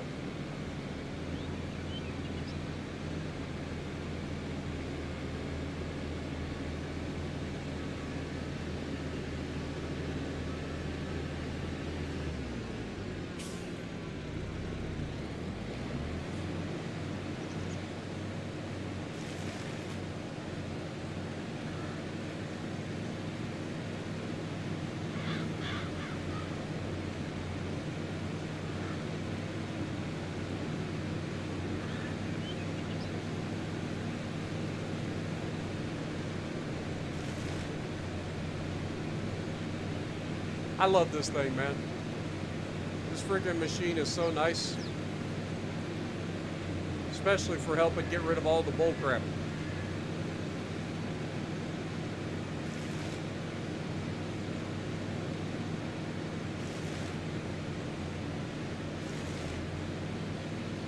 Alright, that's all the stuff here.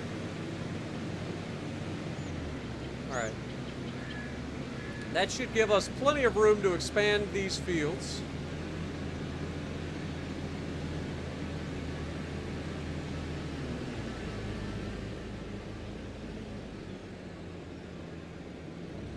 So, let's kind of figure out how we're going to expand it here. Basically,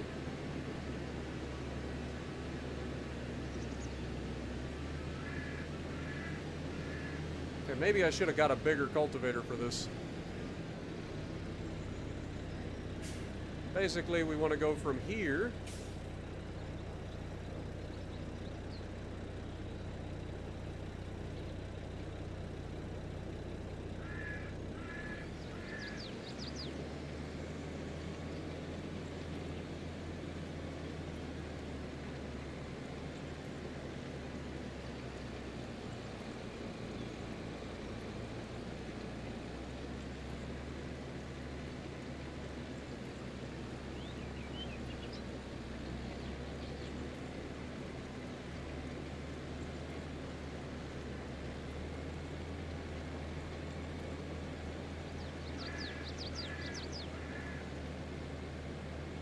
Okay, that's not our land. Good to know. So we got to go around that little chunk.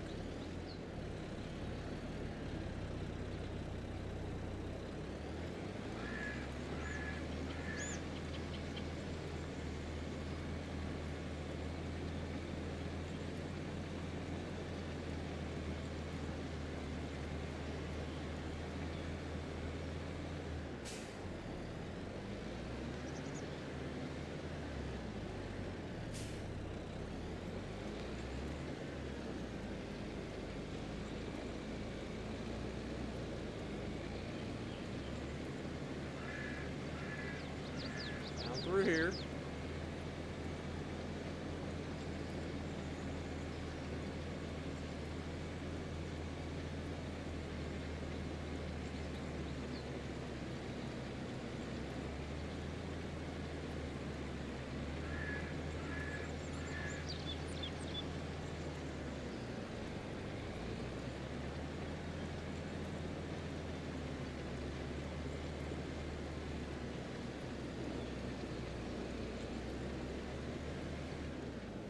Alright, so that's our outline on that side. Now let's try to do the same thing on this side, and then we just got to go through and actually fill in the gaps. Yo, Anthony, thank you so much for the $2 again. Much love, my dude.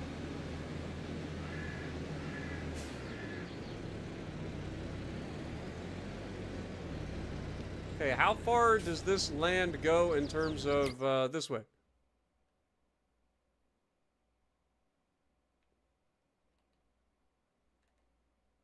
Okay, it's basically right at the field, so we'll take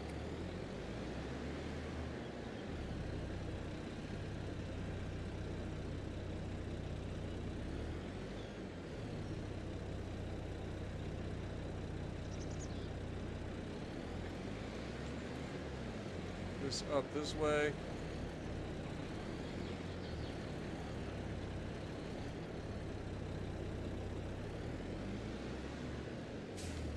Take it.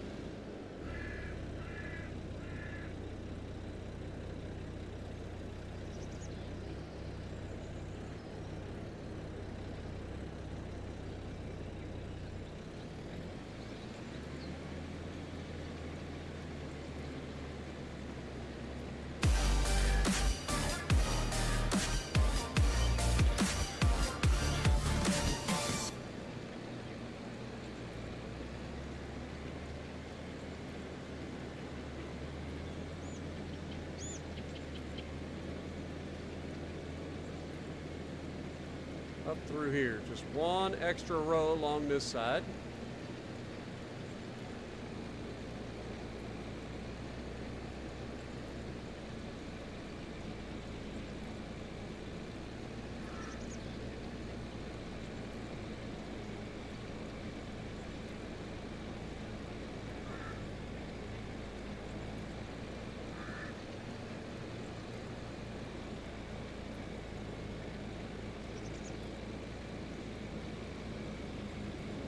Oh, we're about to have some money. That's what I'm saying. Like, land is always a good thing. Like, you're never not going to make money off of your land if you have the equipment to work it.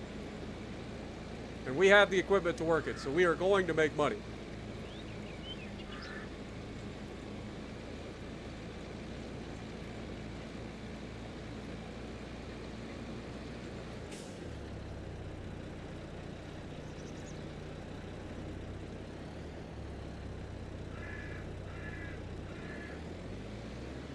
All right. Now we just got to fill in all the gaps.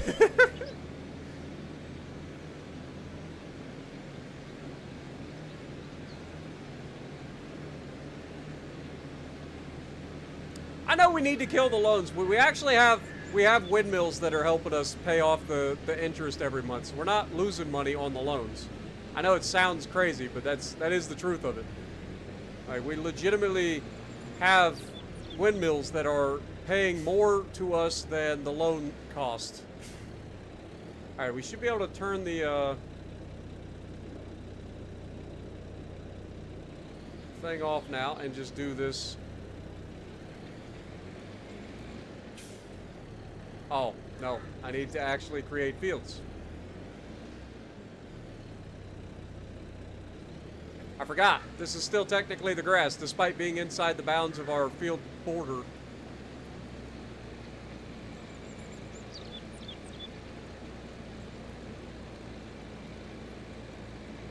We'll try to get this done as quickly as we can. Shouldn't take us too long. I know it's not the greatest working with in the world. Don't forget to add more beehives. That's the other thing. Like, I would love to have more bees. But we need our bees to be somewhere, like, right now, the bees are slightly helping with the yield of our canola fields, but they're kind of, like, in the way.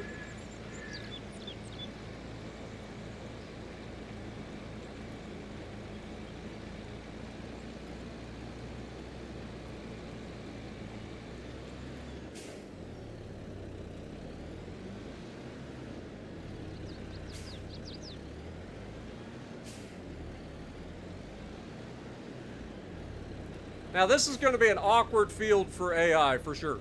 Like, I'm not even going to sugarcoat that. The AI is going to hate this field. But I couldn't care less, because I want to maximize profit off of this chunk of land. And I can always go around and do the headlands passes and stuff on a property to make it a little bit easier for the AI.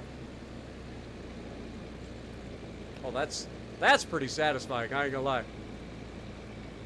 We have the perfect working width to actually knock these out.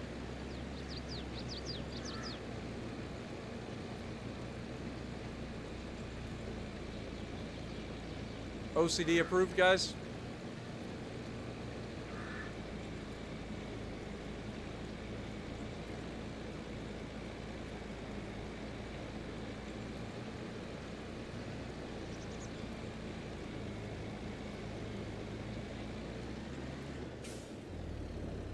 Look at that. That was a thing of beauty right there. Thing of beauty.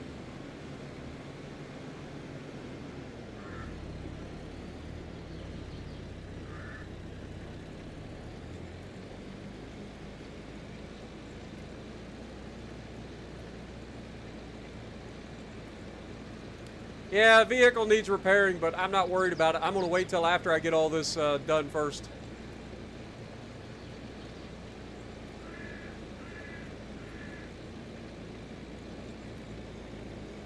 We probably ought to check in on our soybean planting over there at some point.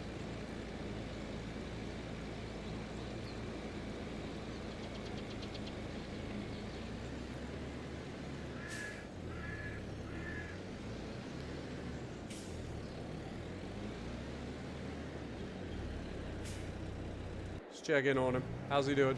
Ah, he's doing okay. Almost done.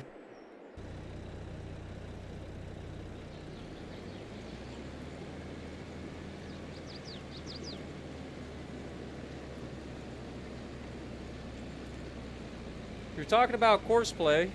Found out that if all the corners have a nice easy curve, course play loves that.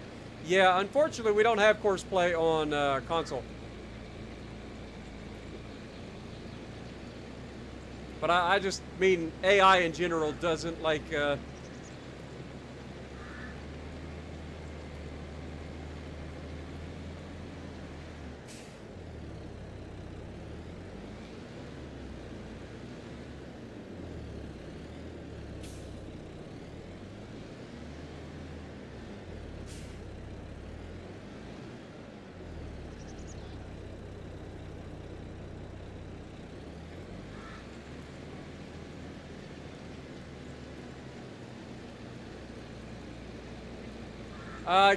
I can't mulch those plants. They're not on my property. That was we literally made the outline of this field right up to the property edge.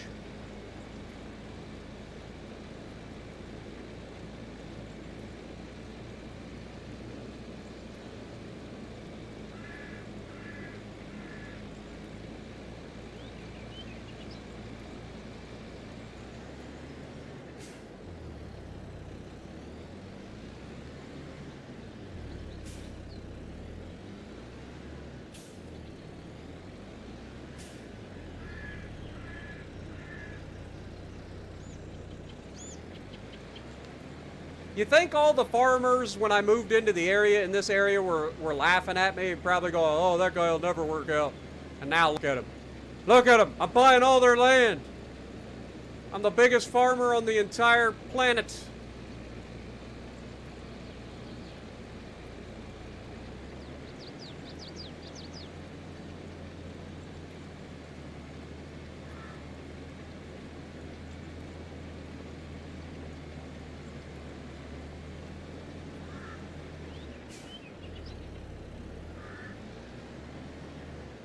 Now, just to make sure that this is actually connected, I am going to go one more row wide here.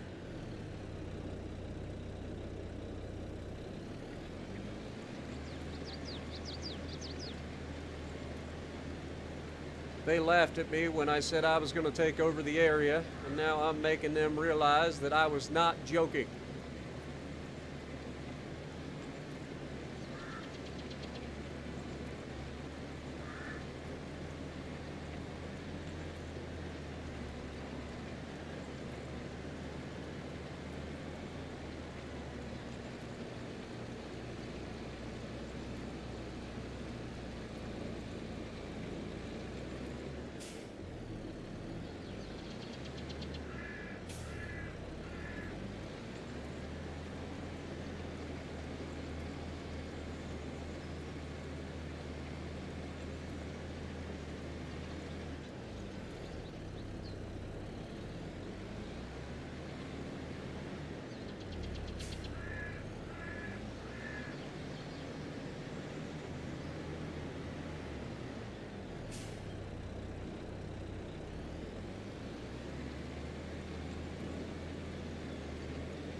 Ah, the spot that got away.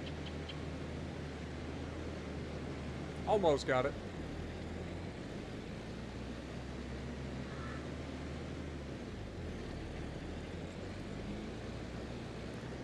I ain't gonna lie, it'd be nice if I could go straight through here instead of having this like McDonald's symbol in my freaking field, but it's fine.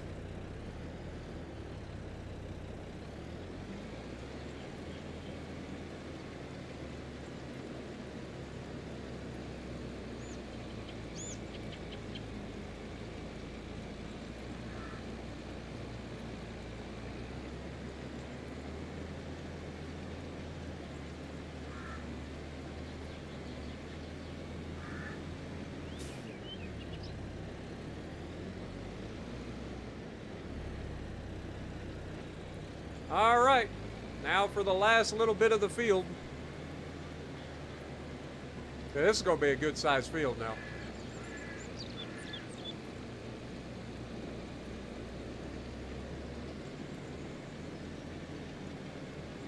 AI has just finished their task. Beautiful. I'll have to go finish up their task because they definitely did not finish it. We'll get to that in a moment after we finish taking and combining these fields.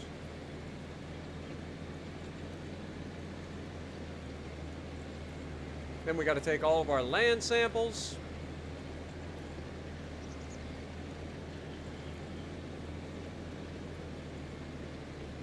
I mean, the good news about this field is it's very flat. I mean, towards the railroad track it goes up in elevation, but for the most part it's pretty flat. I think it kind of leans down a little bit towards the pond.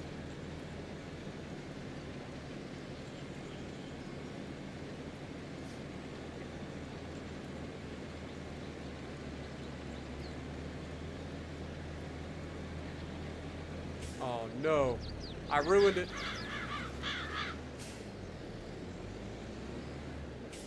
Much sadness has ensued.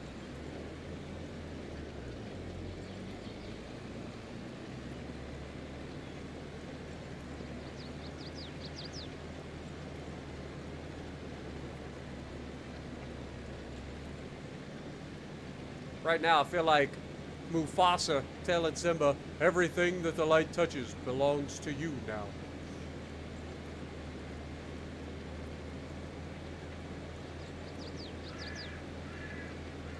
Ba ba ba ba ba. I'm loving it.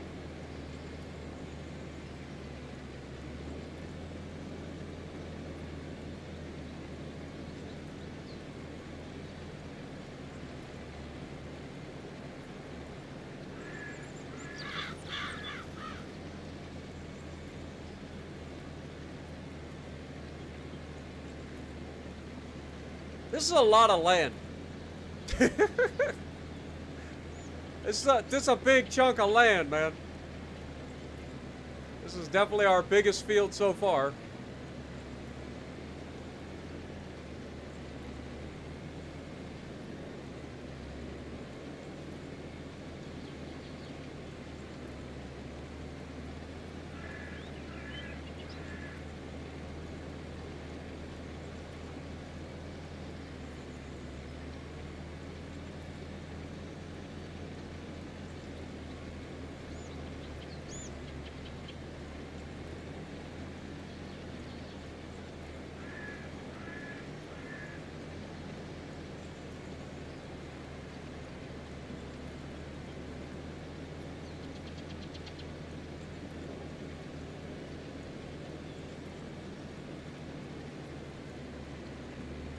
We are 100% making over $1 million next year. 100%. God darn the little... Ah, those little dots. Little dots, man. Like Dippin' Dots ice cream.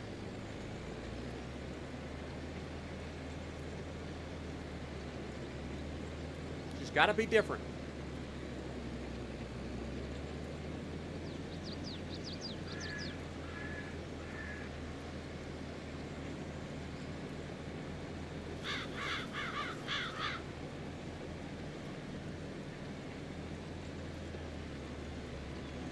I could have cut all this grass. Yeah, but mulching it, or like mulching it under, also helps with the fertilizer. It's not that big a deal.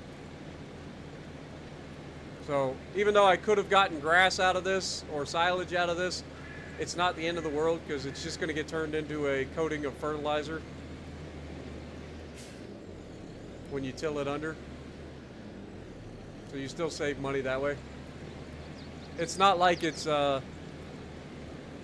treated grass that has, you know, really thick. It's just meadow grass, sporadic. There's not a lot of volume there.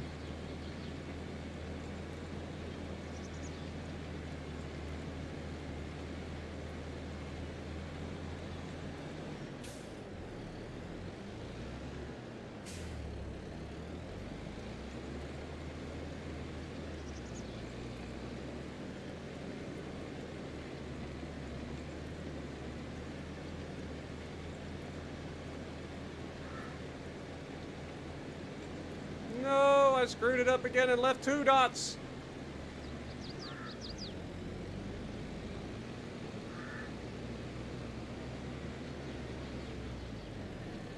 Beautiful. All right, let's go deliver this stuff back to the thing. Is there anything else we need the tree be gone for? I don't think so. I think we've pretty much cleared all the trees that we needed to clear between the one episode and this episode. So we should be able to get rid of both of these.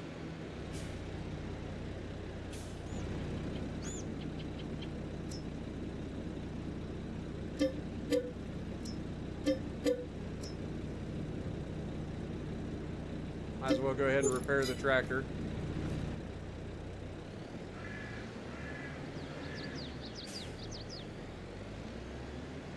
Go grab our soil sample. Actually, before we do that, let's go check this out. Yeah, I was gonna say, there's no way that he finished his job. You motherfuckers. I hate the AI in this game! Literally just destroyed my fucking crops because of that horseshit. I hate the AI in this game. Hate him. Hate him so fucking much. The developer that came up with the fucking AI in this game needs to be taken out into the street and made fun of. Unbelievable.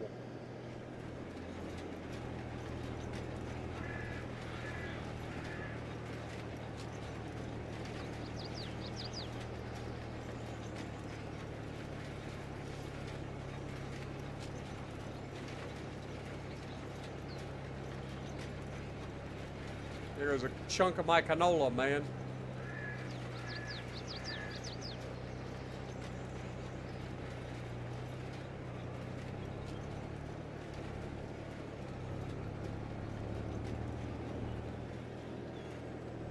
Don't tip my tractor. Come on now.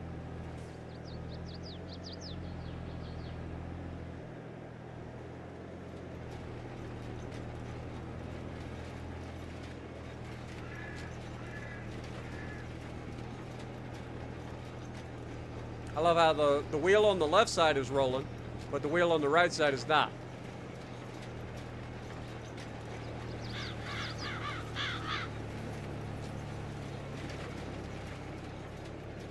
That's annoying. Why the hell would the AI park in my goddamn canola field?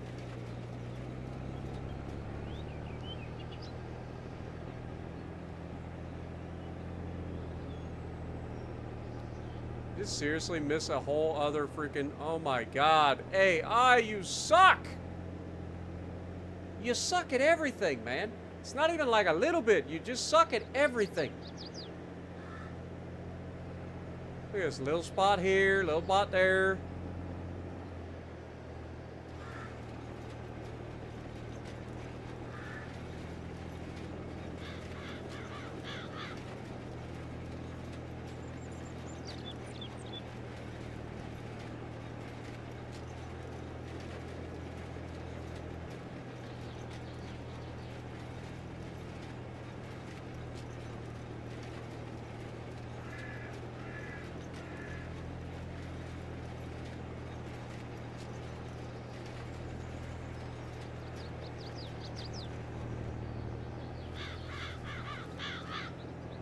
This planter and this tractor do not get along. This tractor turns way too sharp for this planter.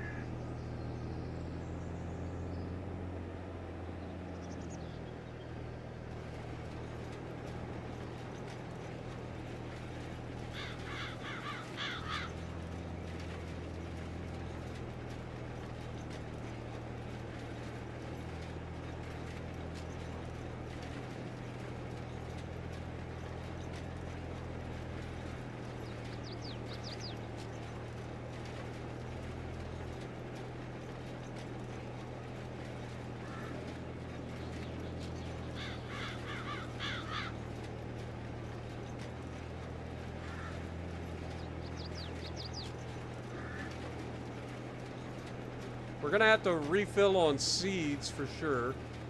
I know I got some up at the top, but I'm not gonna go all the way up there. I think I've got some seeds down here, so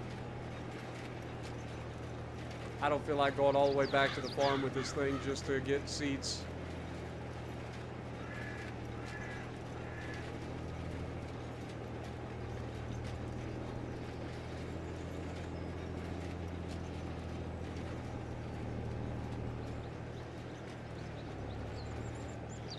Damn, almost made that work.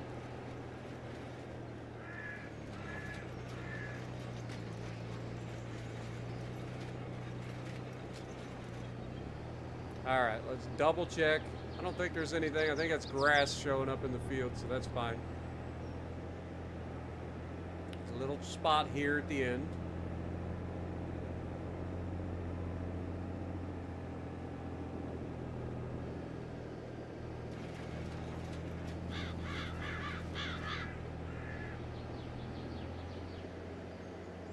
All right.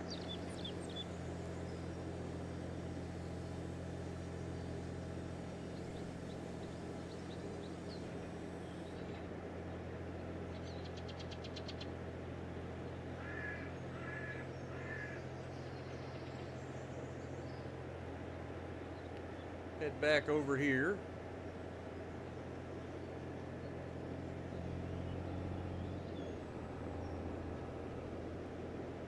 Like I said, I think I have some fertilizer and seeds here. I don't need the fertilizer necessarily, but I definitely need the seeds.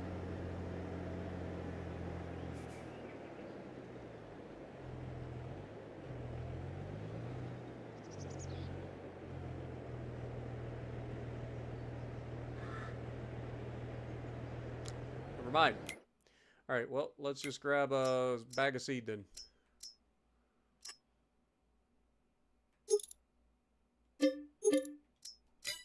I forget how much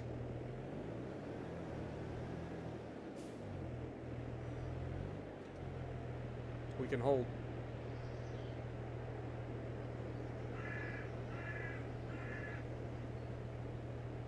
All right, so I think we're going to go ahead and make this field just the same as the soybean over there. So we'll do a giant soybean field. But before we plant this, we have to do all the other things first. So we're going to go through and do all of our soil samples. Just get this out the road.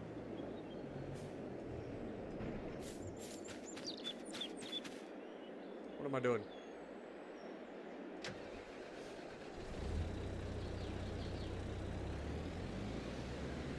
Get our soil samples done on our new property.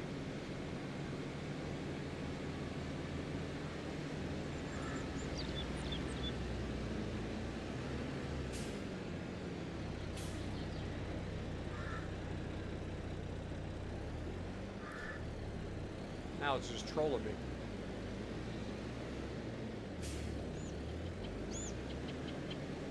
But I outsmart you, you stupid machine. Now stick to the front of my machine.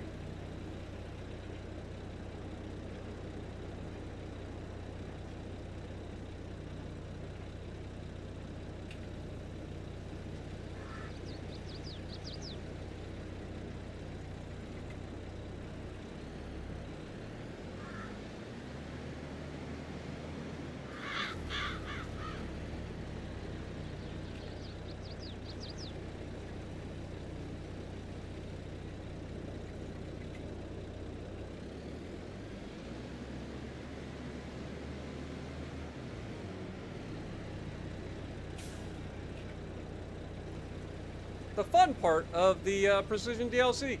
Just running around and poking holes in the ground.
One more should do this corner.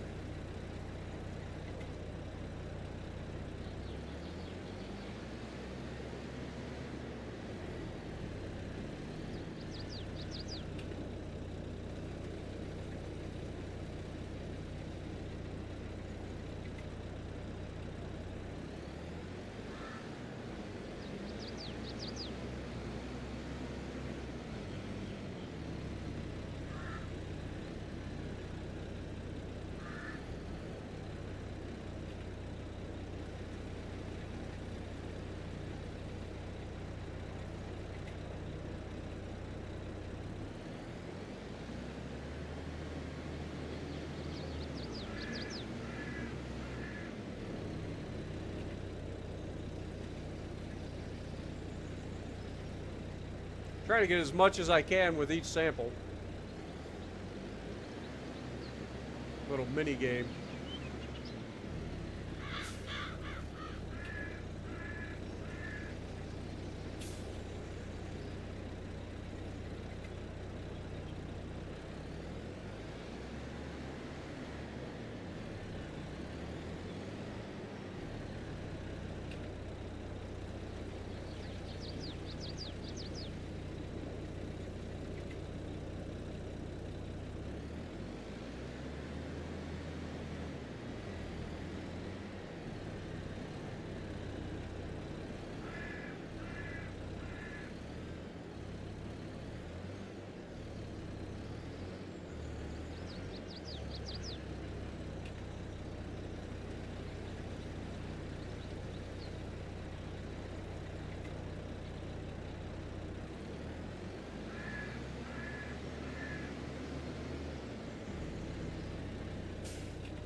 Please give me the whole thing.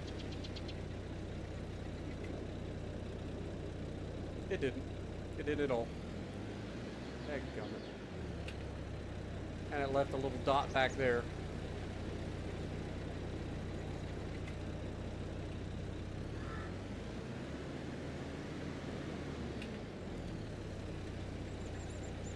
That was a waste of 2. I got greedy. Tried to get just a little bit better.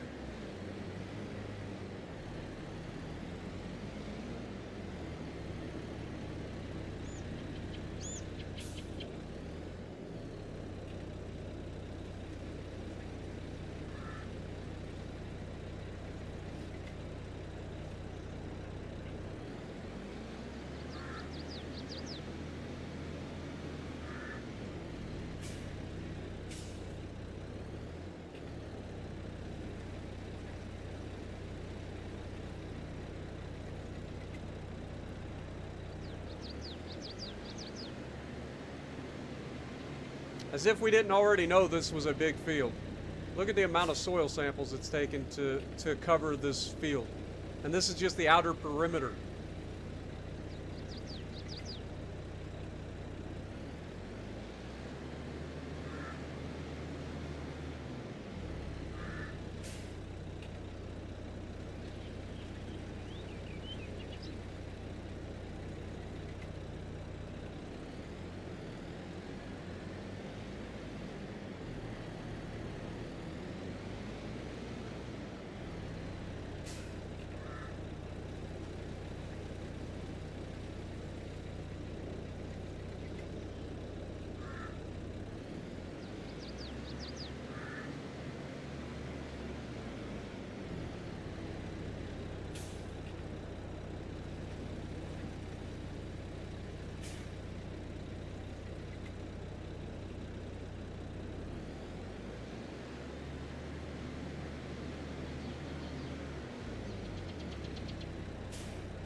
What up, Bradley? Welcome to the stream. Appreciate you joining us.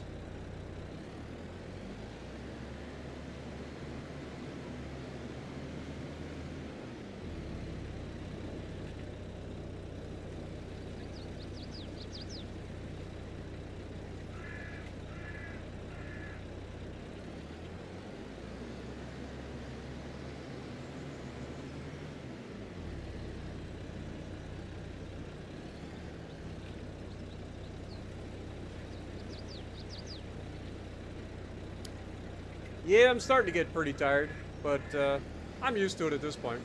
This is what, 3-4 days in a row now?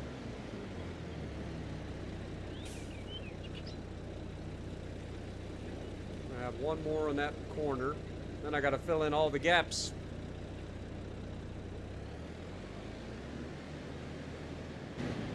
Oopsie.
Should be streaming Legends tomorrow, or I guess it'd be today. Later.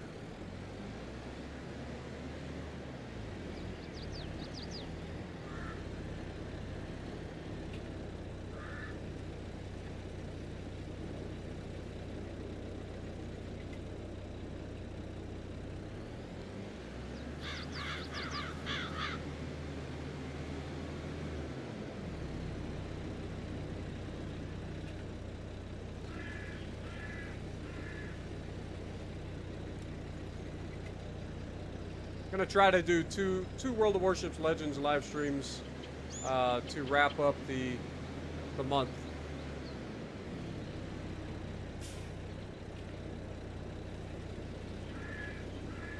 Am I gonna start around 12? I have no idea.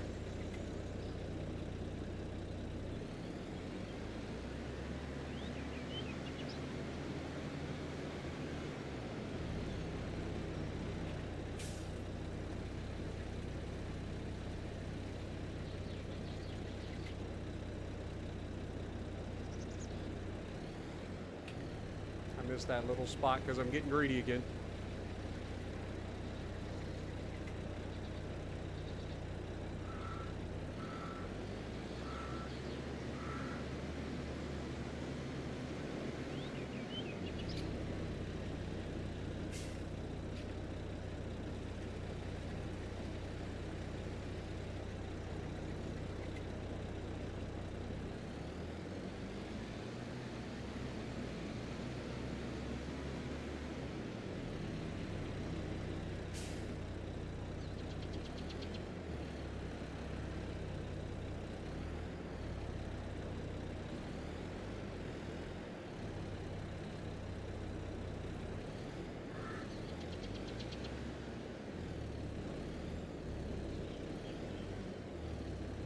Well, that's annoying. It's just wide enough that I can't get both little spikes in it.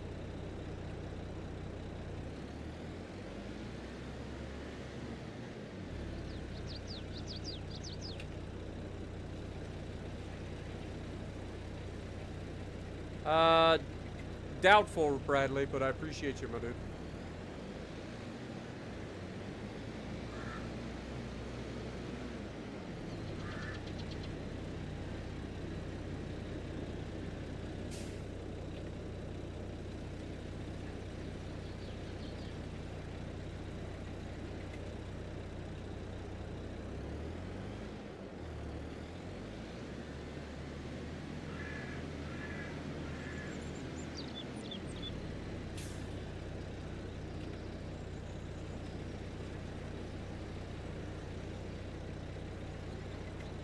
I don't div up with people very often because of the fact that I just can't div with everybody. It's just not fair to folks. There's too many of you guys and not enough of me to go around. But I do appreciate you guys.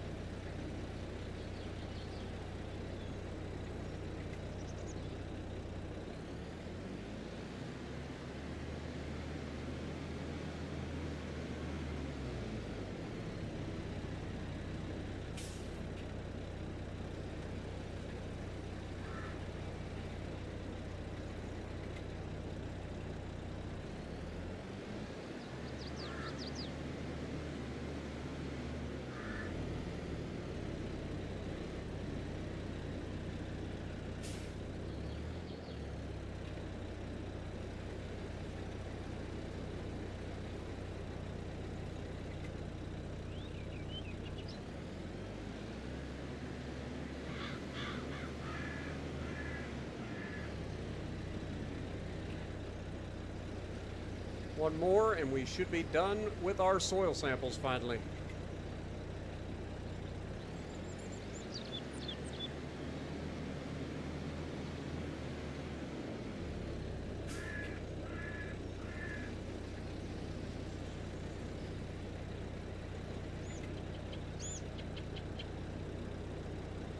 All right, fold it up, send them off.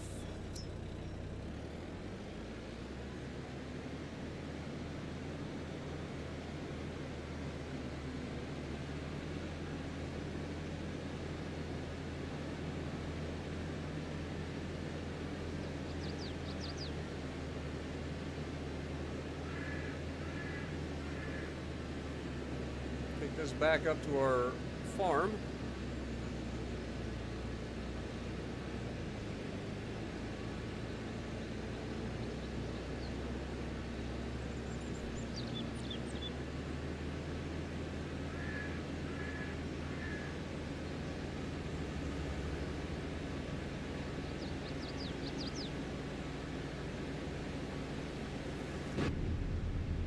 Boy, this tractor is dirty.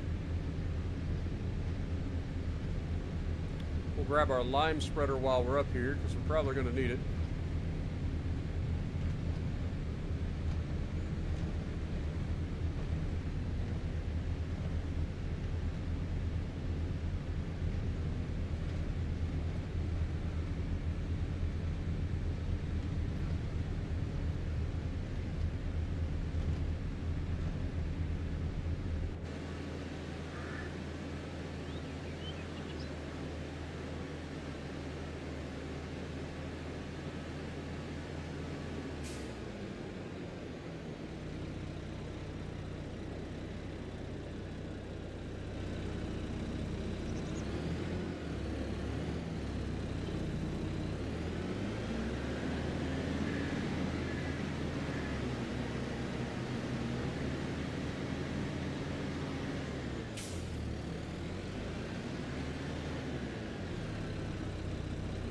So hard to tell which way's which when you're trying to grab that thing.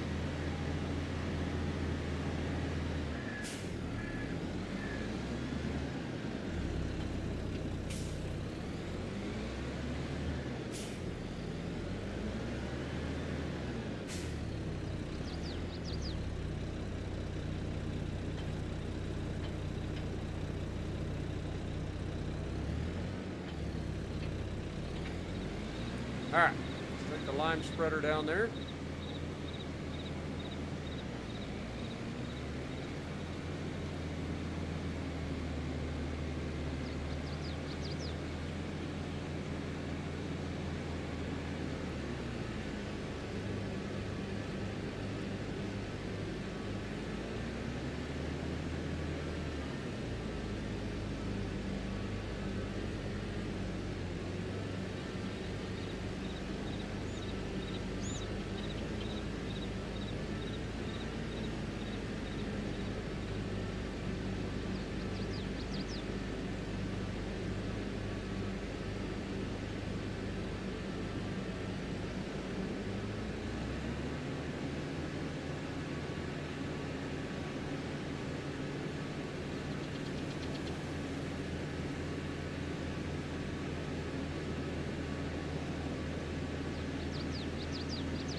Go ahead and unfold.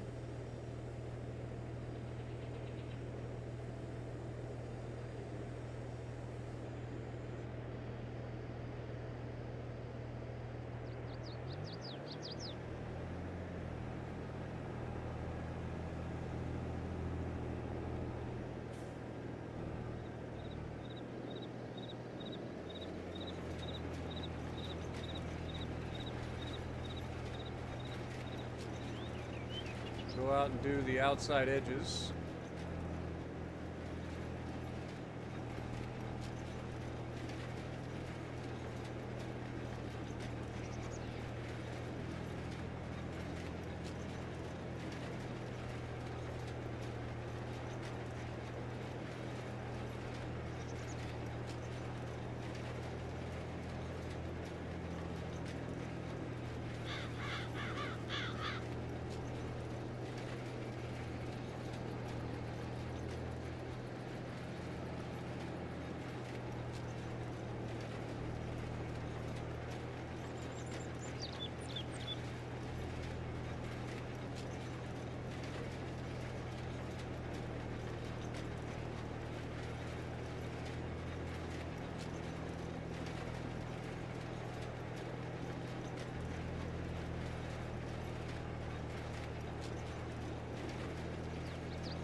Oh.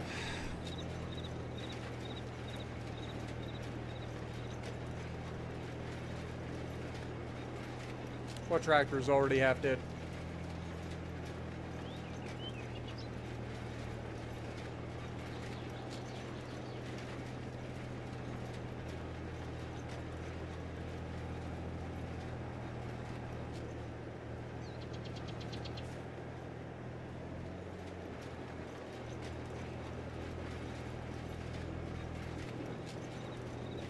God darn, this tractor doesn't like to, like, turn quickly.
I always forget this freaking tractor turns on a dime.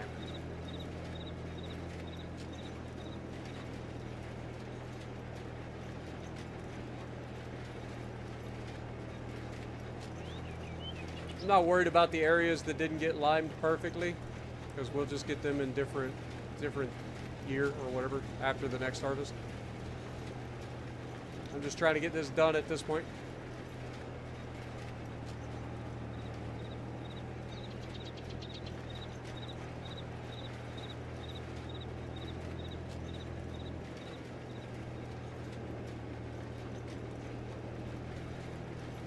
Such a delayed reaction between any adjustments that I make to the tractor versus what it ends up doing to the rear.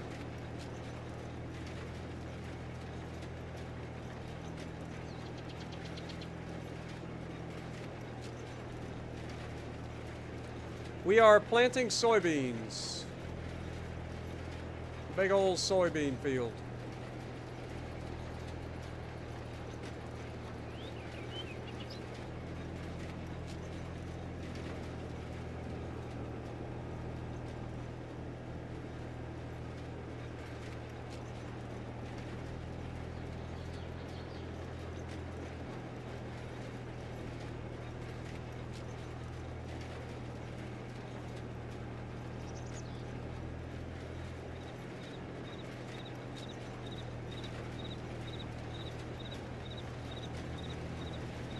Don't do it, you dum-dum.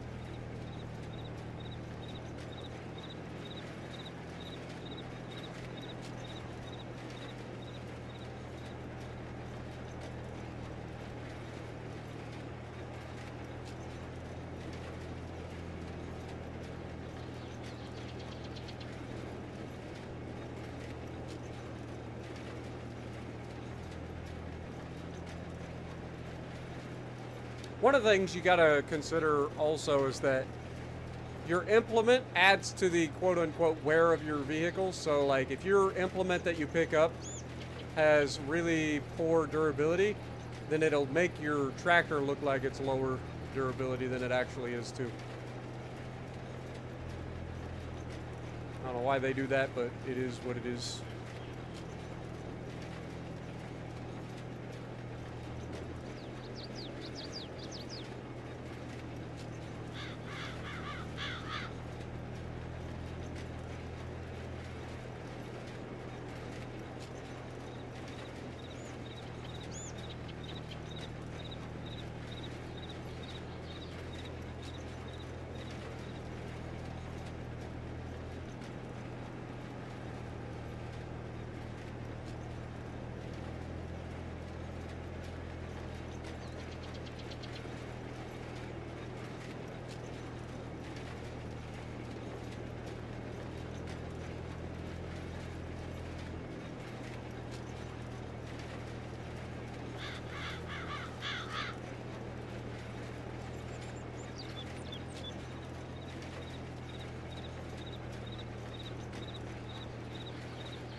What up, T-Bear?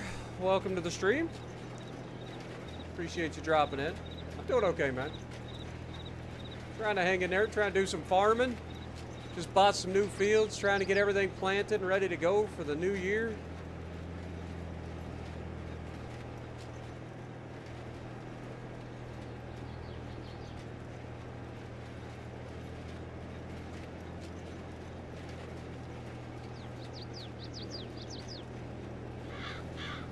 I ain't gonna lie. This is probably gonna end with spots being missed because I can't tell the texture.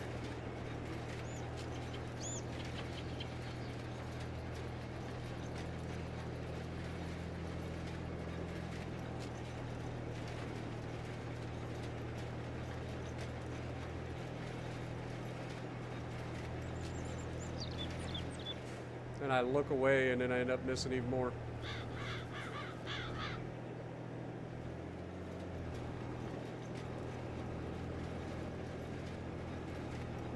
And I missed it. God dang it, man. Starting to get tired. Can you tell?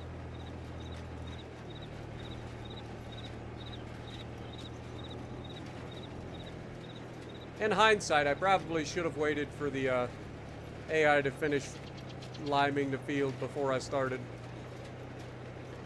At least on that end, anyway.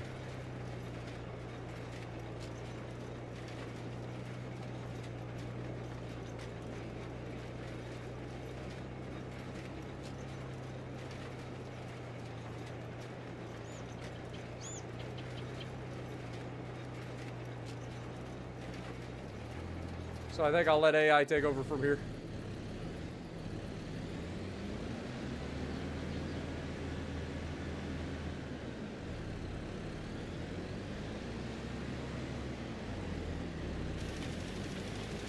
This should be the last little bit of liming that we got to do.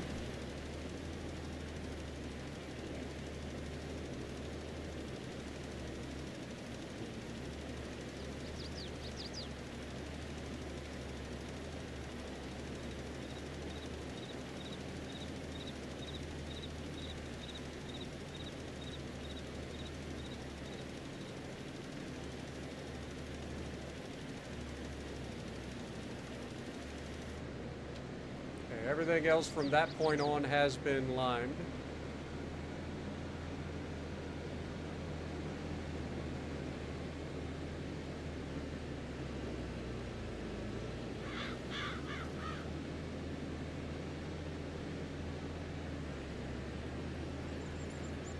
Take this back up to our farm.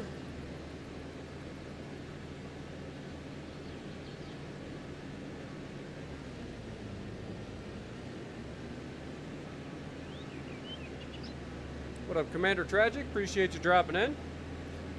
Yep, still going, my dude.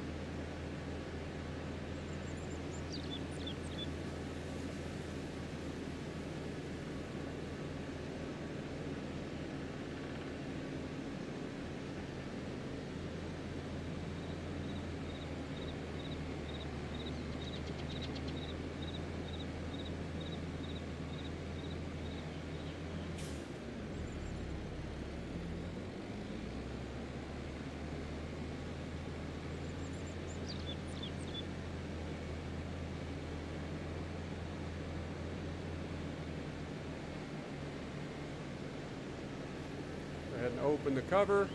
Get ready to fill this thing back up with lime so the next time we need it, we just take it and go.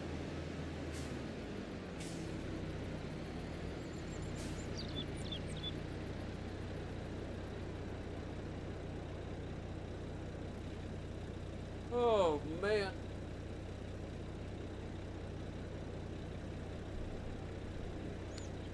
But hopefully you guys have enjoyed the stream, and I hope you guys are having a great, or had a great weekend, I should say, considering it is now officially Monday.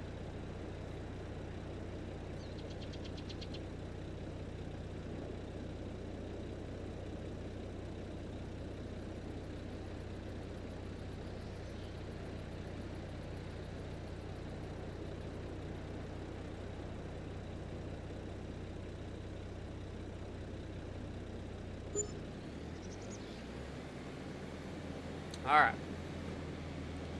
That is officially done.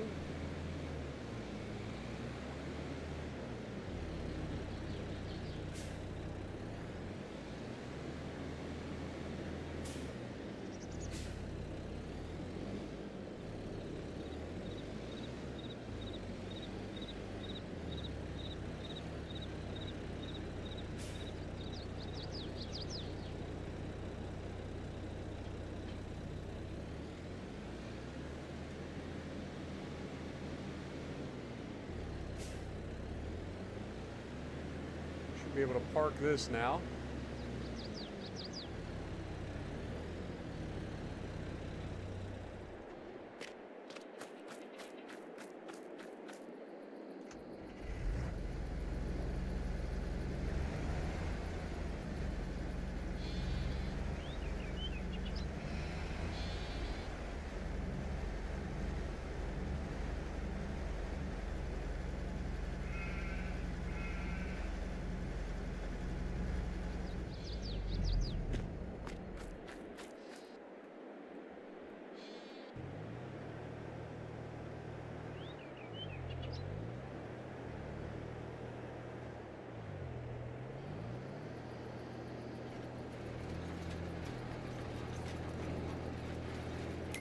Let's go ahead and save.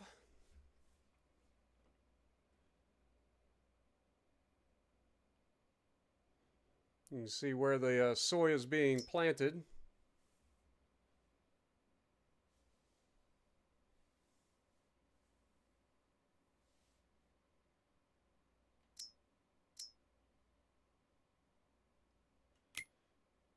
There's our soil type for this particular area. We got a lot of sandy loam and loam, and then a little bit of silty clay as you get closer to the bottom end.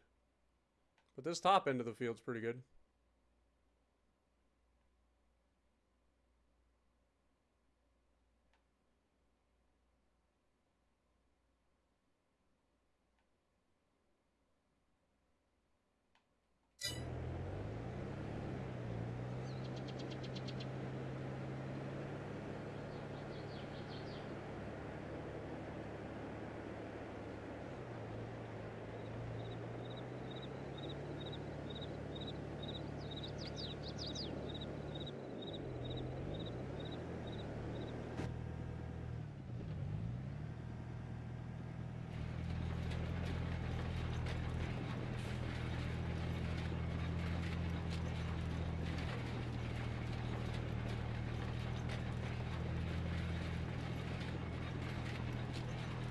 Basically, I want to get to finish this up and then figure out how much we are going to make from the soybeans, roughly, and then add all of our profits together from soybeans, the barley, and all that stuff being sold to figure out exactly how much money we made last year total.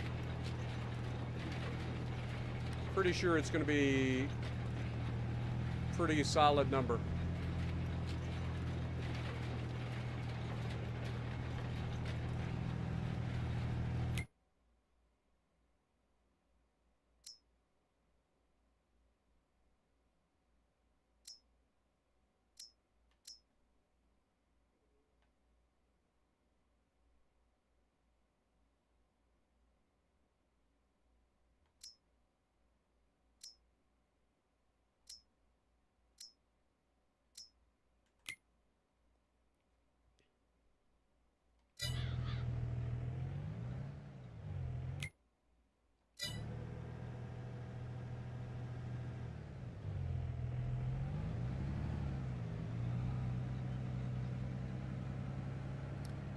All right, while we're waiting for him to do all that, let's just check. So it started in November of last year. It looks like we missed out on that in the calendar, unfortunately. November of last year, we sold our canola oil. I want to say it was like $40,000, somewhere in that neighborhood. But we'll just leave it off for now. Let's just do some math. So in December, 51, 147 plus January, we sold bales, $508,353. February, we sold honey, $31,898.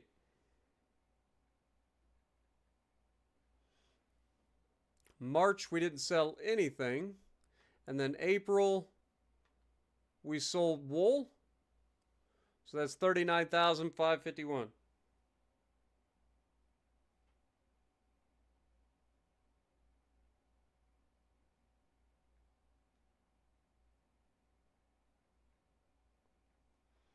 So that's $622,000 without what we sold in canola oil last year in November. So you can assume that we made somewhere in the neighborhood of $650,000 last year between all of our crops and stuff. I think that's a pretty safe assumption.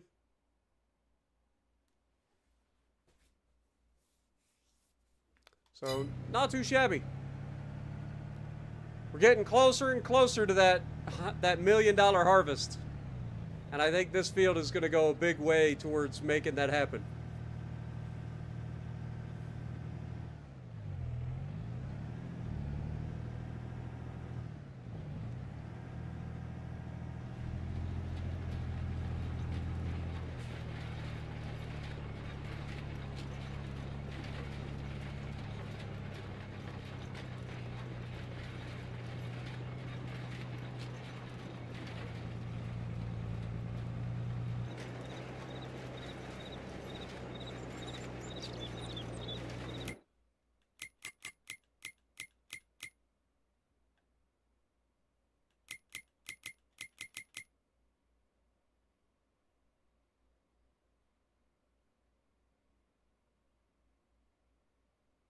Getting low on grass for these guys. I'll have to do that too.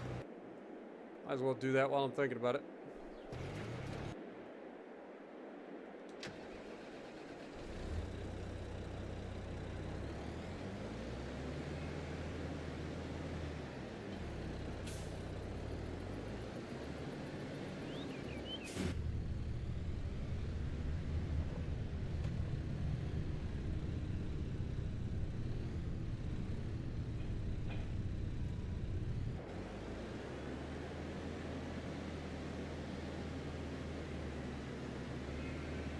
Get us some hay bales out.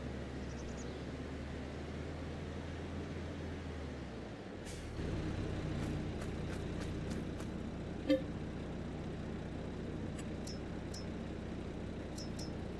do 4 bales.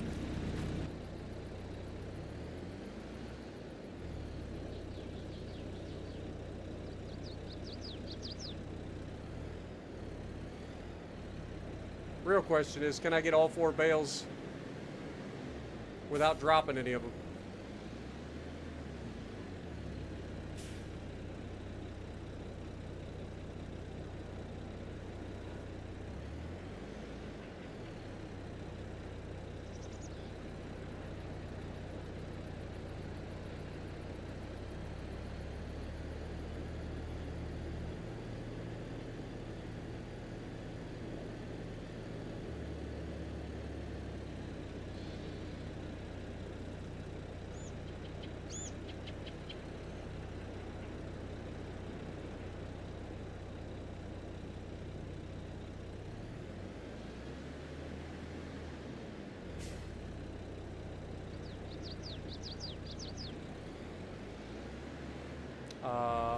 Well, that's new.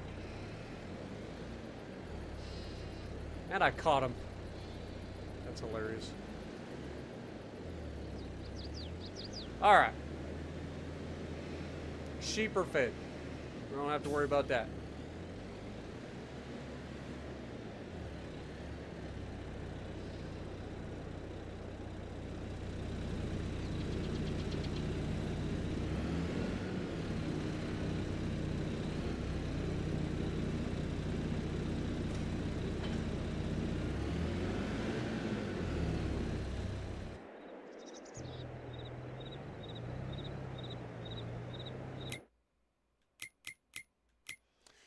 Productions. We were not making sunflower oil.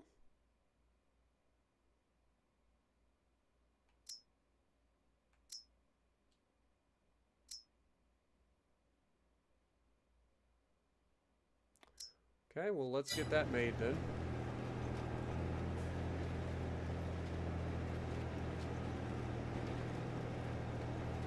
When does sunflower oil sell at its highest?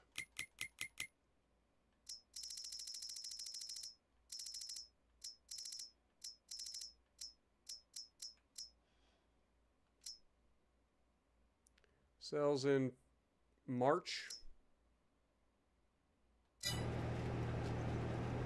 So those will have to wait till next year then.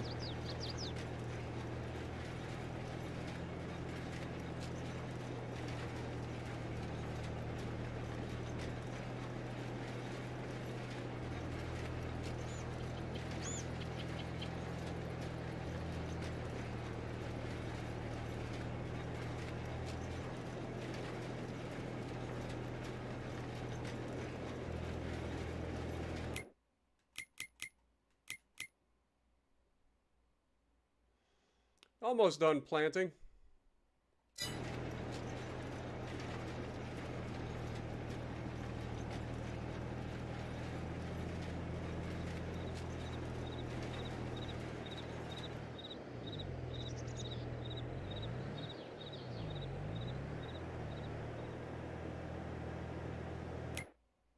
Then we got this area right over here that we got to finish.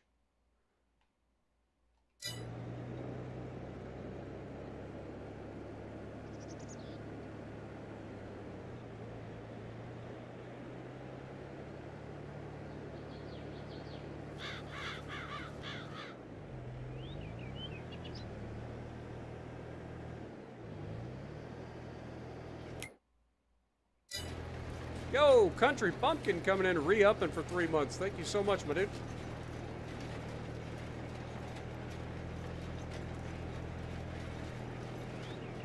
Yeah, this will be our single largest field, without question. So, if we go here, this one was 2.7. This one is 4.8. You combine the two, you end up with, what, 7.5? 7.5, 7.6 hectares. To put that into perspective, this was our biggest at 6.5. So we just doubled and then a little bit extra the amount of soybeans that we're going to harvest.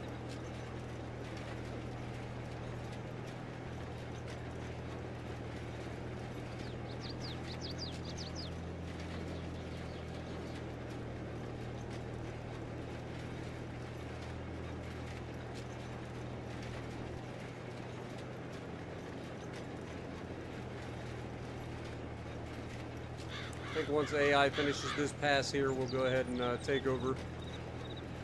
Should be able to wrap this up relatively quickly.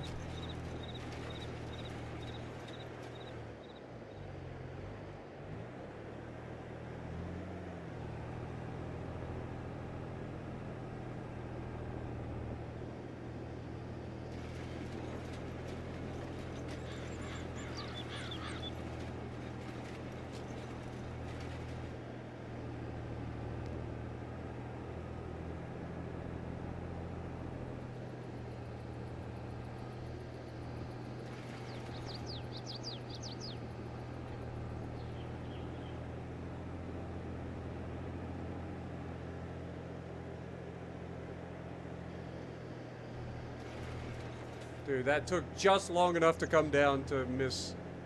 That's annoying.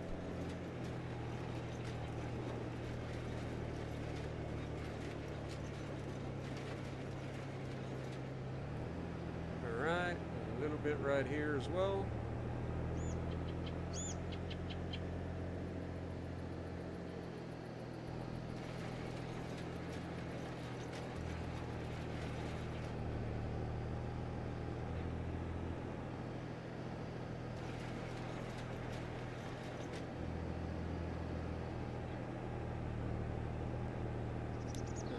Get this little triangular looking piece dealt with.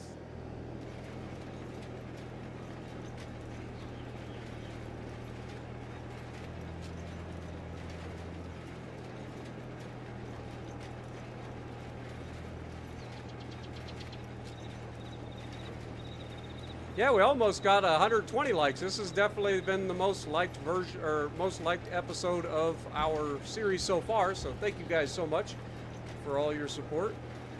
Appreciate you guys as always. Glad you guys seem to be enjoying this one.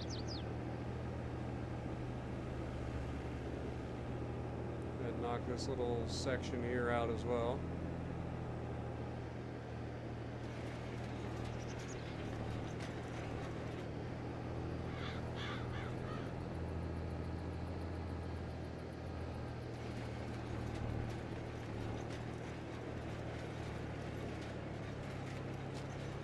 Well, I kind of screwed that one up.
All right.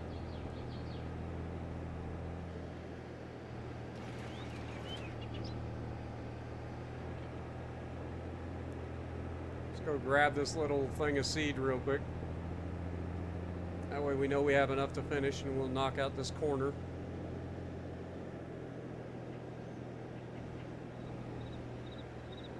Wait, do we not have a thing of seed here? I thought we bought too many seeds last time.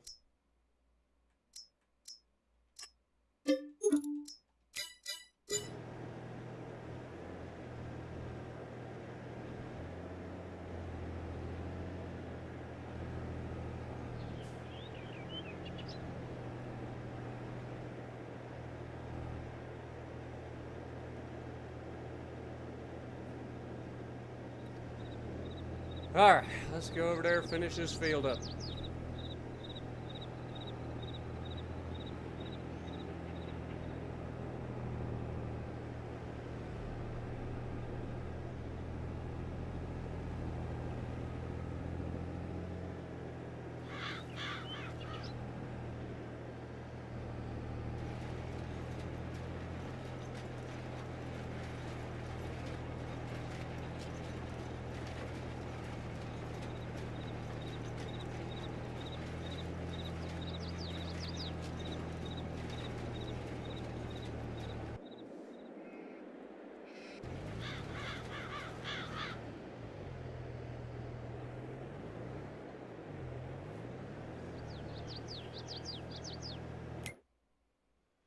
Go ahead and save.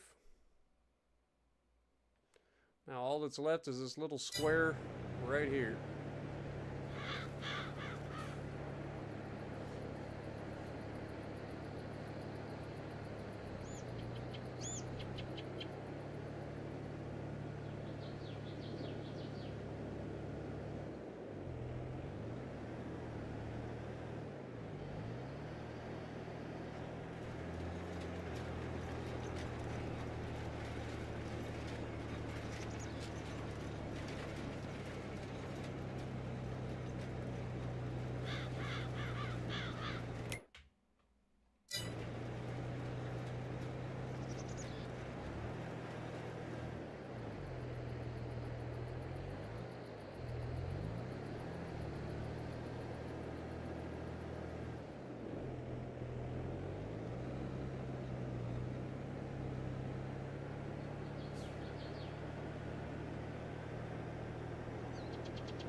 Sorry I'm not as talkative, there just isn't a whole lot going on. Just wait for this guy to finish. And he leaves that little dot. You little bastard.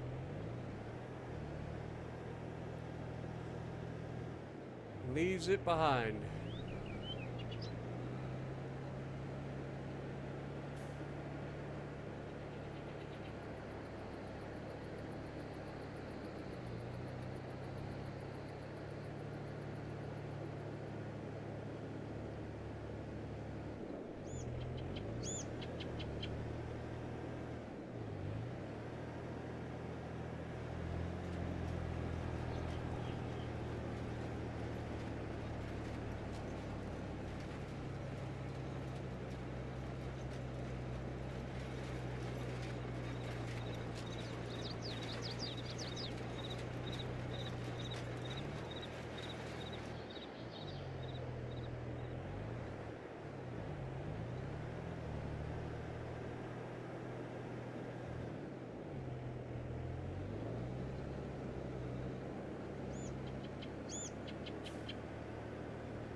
Looks like 3 or 4 more passes, maybe.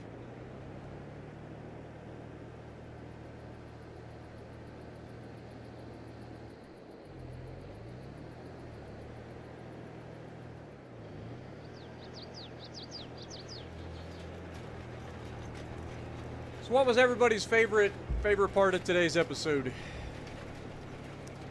Was it the making money? Was it the bale that decided the bale number 16, infamous bale number 16 that decided to get caught on our tractor and we had to go back and pick it up later? All right, Ivan, appreciate you dropping in, my dude. Glad you enjoy. You have a great rest of your night. Get some rest.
The soil sampling was interesting for you? Nice.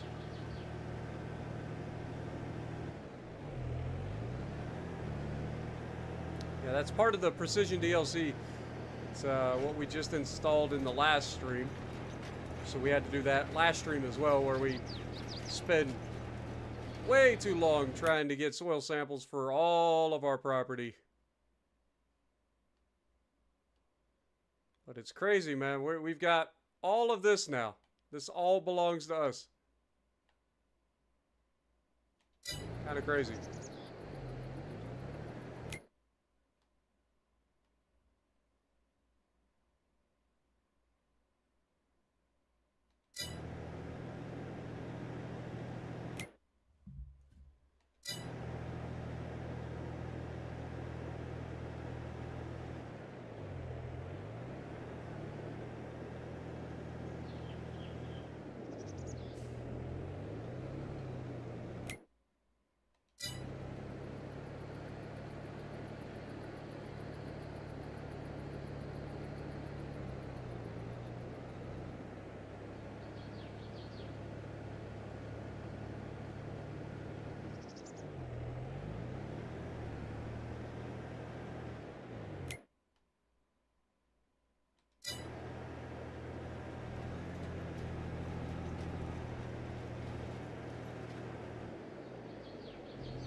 Beautiful.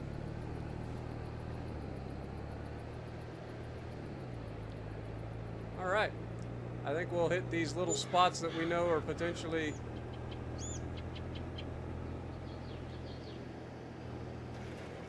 I always forget this. It takes a little bit of time to come down.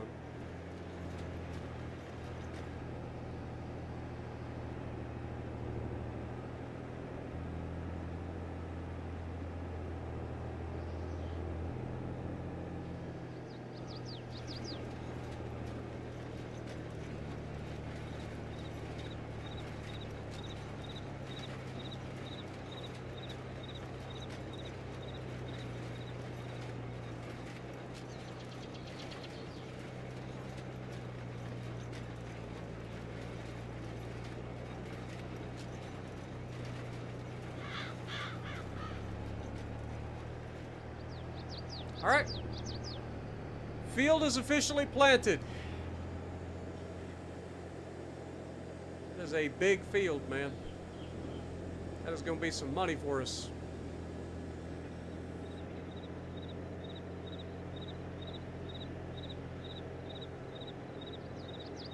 Go ahead and get this back up to the farm. We planted our other soy field as well. So we've got 2 big old soy fields ready to go for this year. Should produce a decent profit for us.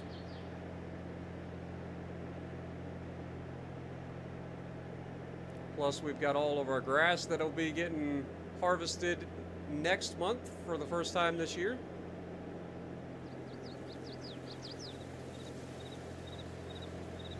So that'll be a pretty solid amount of grass.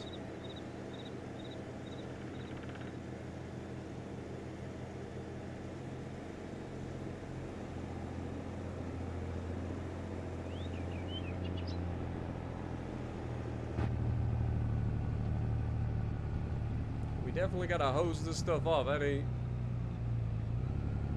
I don't think that's in question. It's dirty.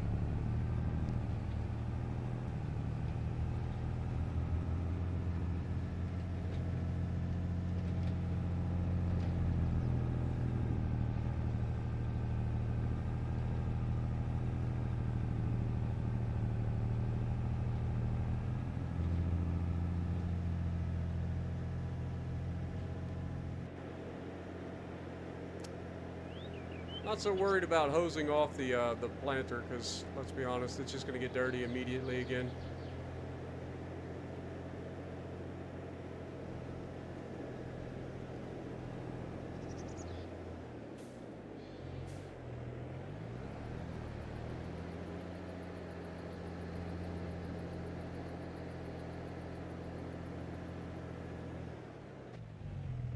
Can't see. Can't see. Tree, get out the way.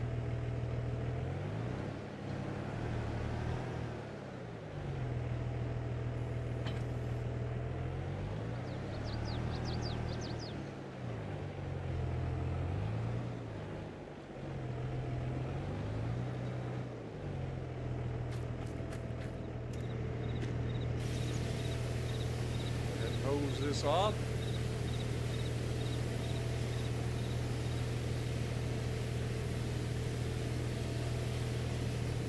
Hose this off.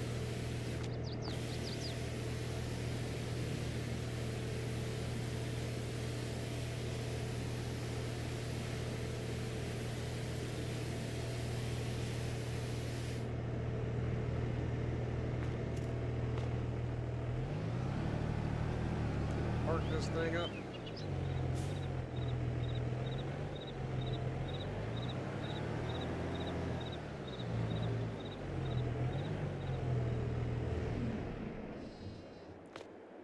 Alrighty, folks. That's a lot of work, man. But it'll be worth it. Our sheep are fed. They're good to go.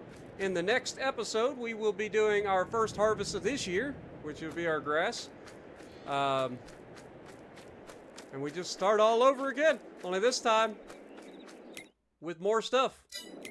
So, yeah, look at the size of this field, man. This is insane. Like I said, it is literally bigger than this field, which was our biggest field.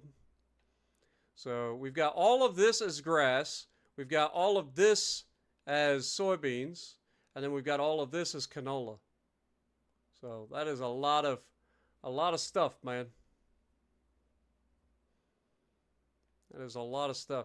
But as we continue to grow, we will continue to expand.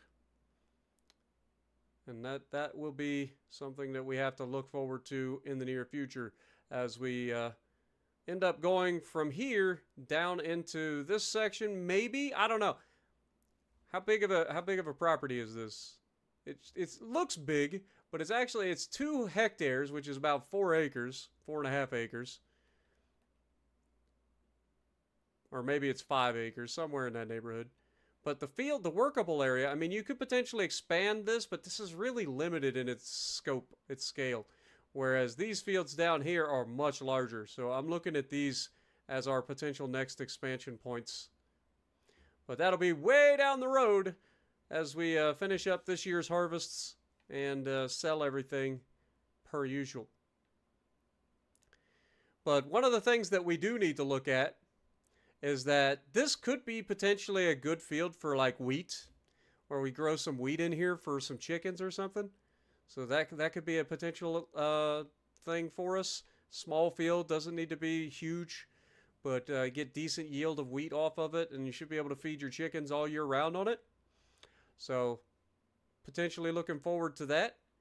But for now, I think we are done here, as we've pretty much got everything done that we were going to do. Added some new stuff to the farm. We harvested everything. Our biggest harvest, or our biggest payday ever. So looking forward to seeing what the next year brings, because it should be even better. But was the part you started getting paid to watch the stream? Nice. But thank you guys so much for joining me. I hope you guys enjoyed, and if you like what I'm doing, punch the like button, leave a comment below, subscribe to the channel if you haven't already, and as always, I will see you in the next video.